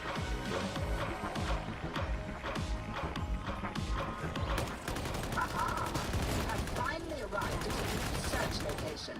Feel free to recommence scanning. The scan's done. No thanks to the rest of you. Two more. Oh, what? Oh, I got Okay. you. We're coming. Hey. There is nothing more to be gained here. Upload your data to the servo skull. I gotta clip that. You never see that happen.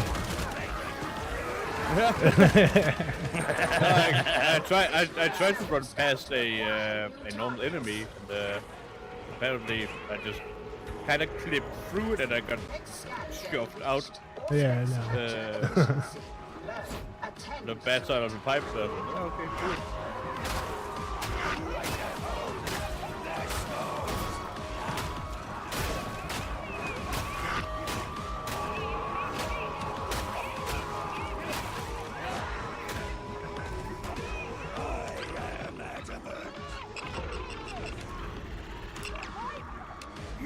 Alright.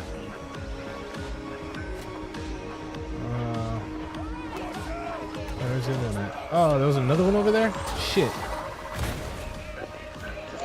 Oh, shit. Thanks, Jack the Boot. Alright, servo skill should be good now. I got it. Nice, nice, nice.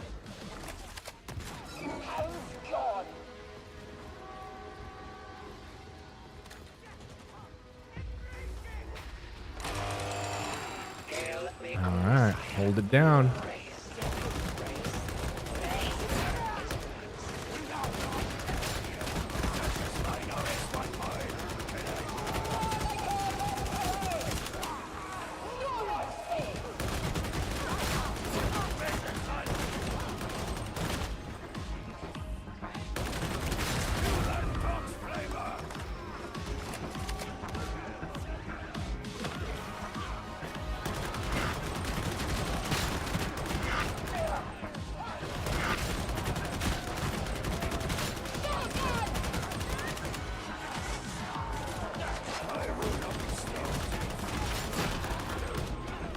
I'm coming.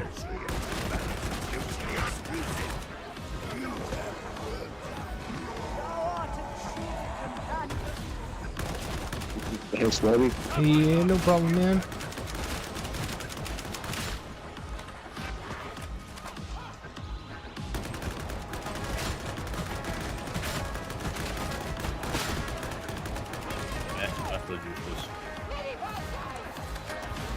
Don't forget to blink.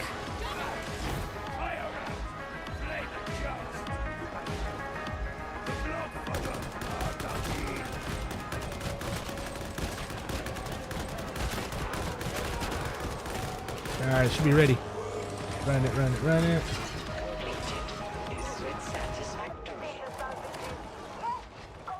That's right. What?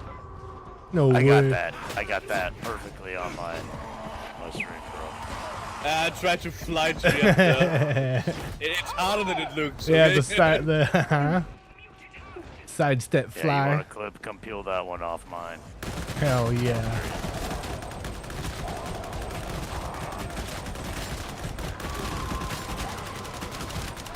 Just run 51. Stop trying to fight him. I got you. Run, run, run, run, run. Run, run, run, run, run.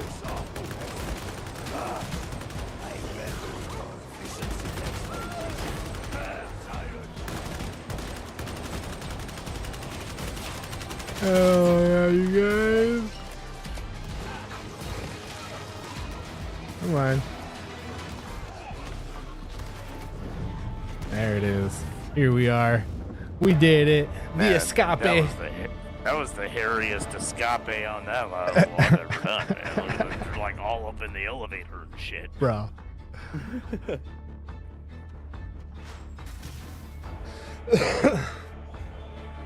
We did all right. It looks like you got a penance too.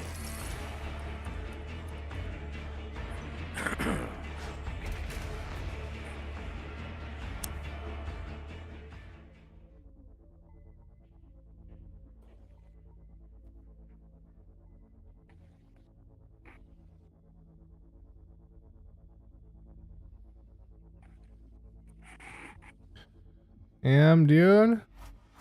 Oh, some good stuff. I'm good if you guys are good, or if somebody needs one more and just absolutely has to have it, I'm down for one more, but I think that was all. I'm pretty good.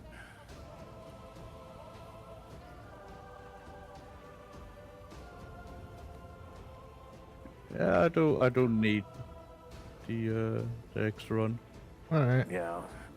I mean, I'm cool to call it right there. It was nice. A nice ending. yeah, I got a bunch to go with the melee kills. Yeah, I got one more game to go to do the 8 missions, but we can do that on Thursday. Word. Mm. Yeah, I'm done with that. I'll take these headphones off for an hour, and then I'll probably stream some Magic. Nice.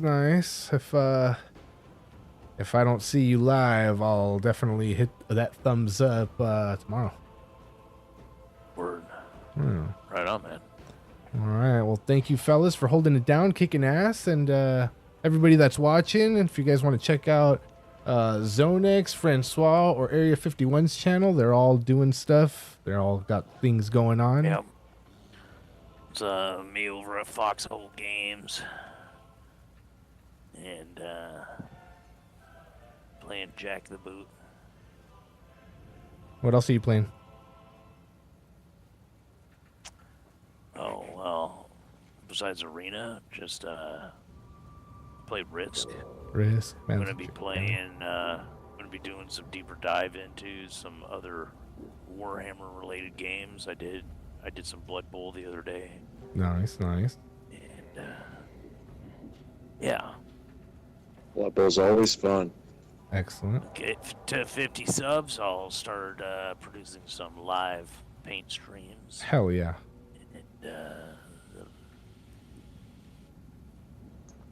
Zonex? Zonex, Yeah, what do you got streaming right now? What I got streaming right now, I mean, I got the Dying Light 2 playthrough with you, and then I'm doing some Darktide now and again, and well, other than that, like whatever catches my fancy. That's right. That's what I like to might hear. not be the same. The stream might not be the same every day, but it's it is what it is, you know. Yeah, hell yeah. And Frug, Area 51, what do you got going on? Oh, definitely getting a new pair of headphones. Oh, it's yeah, not yeah. gonna fuck up this stream Tuesdays and Thursdays. That's definitely a priority. All right. But no, I gotta finish Chrono Trigger. and get on to some Dragon Quest 7. Hell yeah. Yeah. We got some new guys, 51. You know, they got some working headphones. Watch out.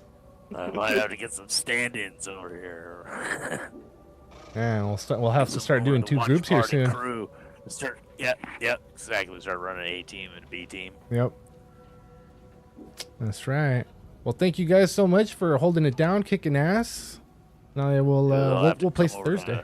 Maybe they'll have to come over to my channel or Zone X's channel and play the B team on some other day besides Tuesdays and Thursdays. Exactly. While us 18 players play on our Tuesdays and Thursdays. Yeah, hell yeah. You know. What? So we'll see. We'll see if any of the watch party crew shows up asking for a B team. Yeah, exactly. Oh yeah. I want to see it in the also got comments. I also gotta add that I like to push higher difficulties in Darktide. Yeah, yeah. And you gotta be subbed. You gotta be subbed to be part of the crew, right? Exactly. Oh yeah, definitely. Exactly. All right, fellas. Well, I will catch you All right, guys, guys. tomorrow and for the watch parties, and Thursday for some more Darktide. Definitely. All right. Later, Have fellas. a good night, guys. I'm cutting my stream here. Yep. Gotta take these headphones off for an hour. Yeah, buddy. Later, guys. Yeah. See ya. All right, there it is. Here we were. We did it. We made it happen. We got a good bit in. We did some painting. Woo. I'll kick this back over here.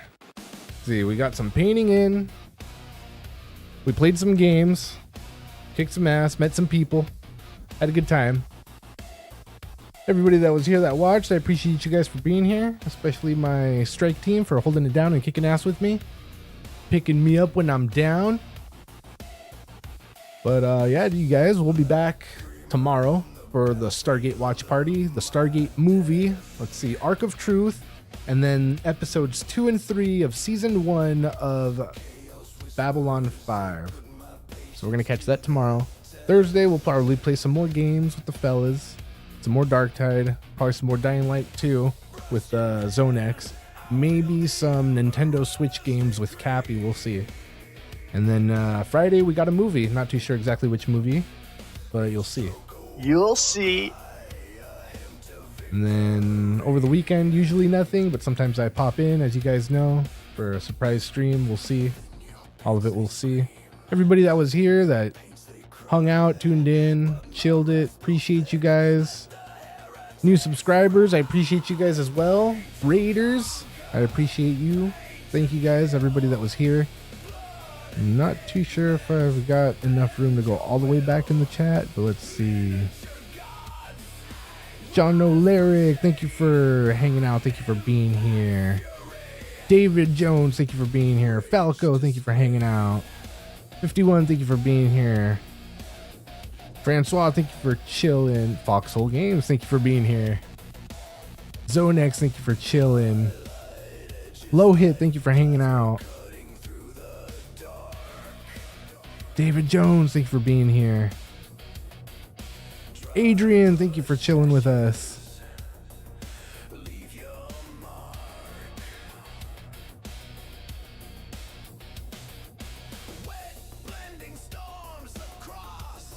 Bella True, thank you for stopping through.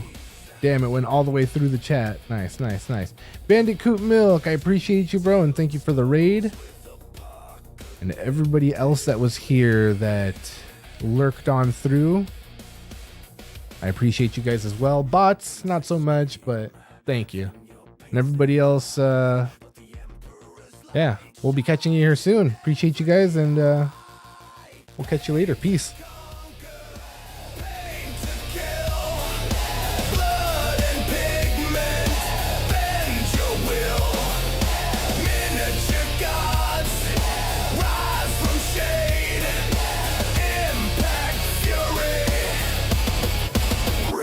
Display.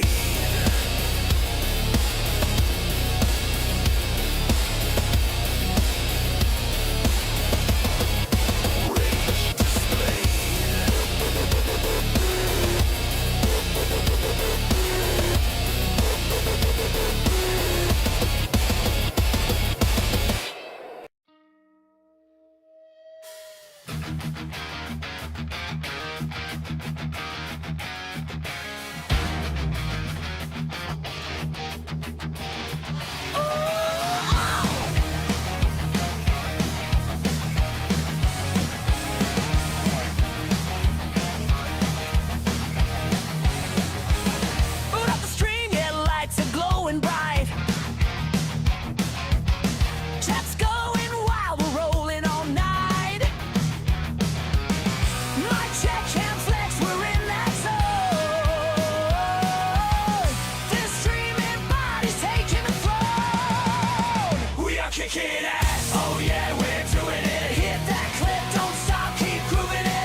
pixel hearts and caffeine dreams. We're living large on laser beams. Every fail's just part of the show. Laugh it off, then let it go.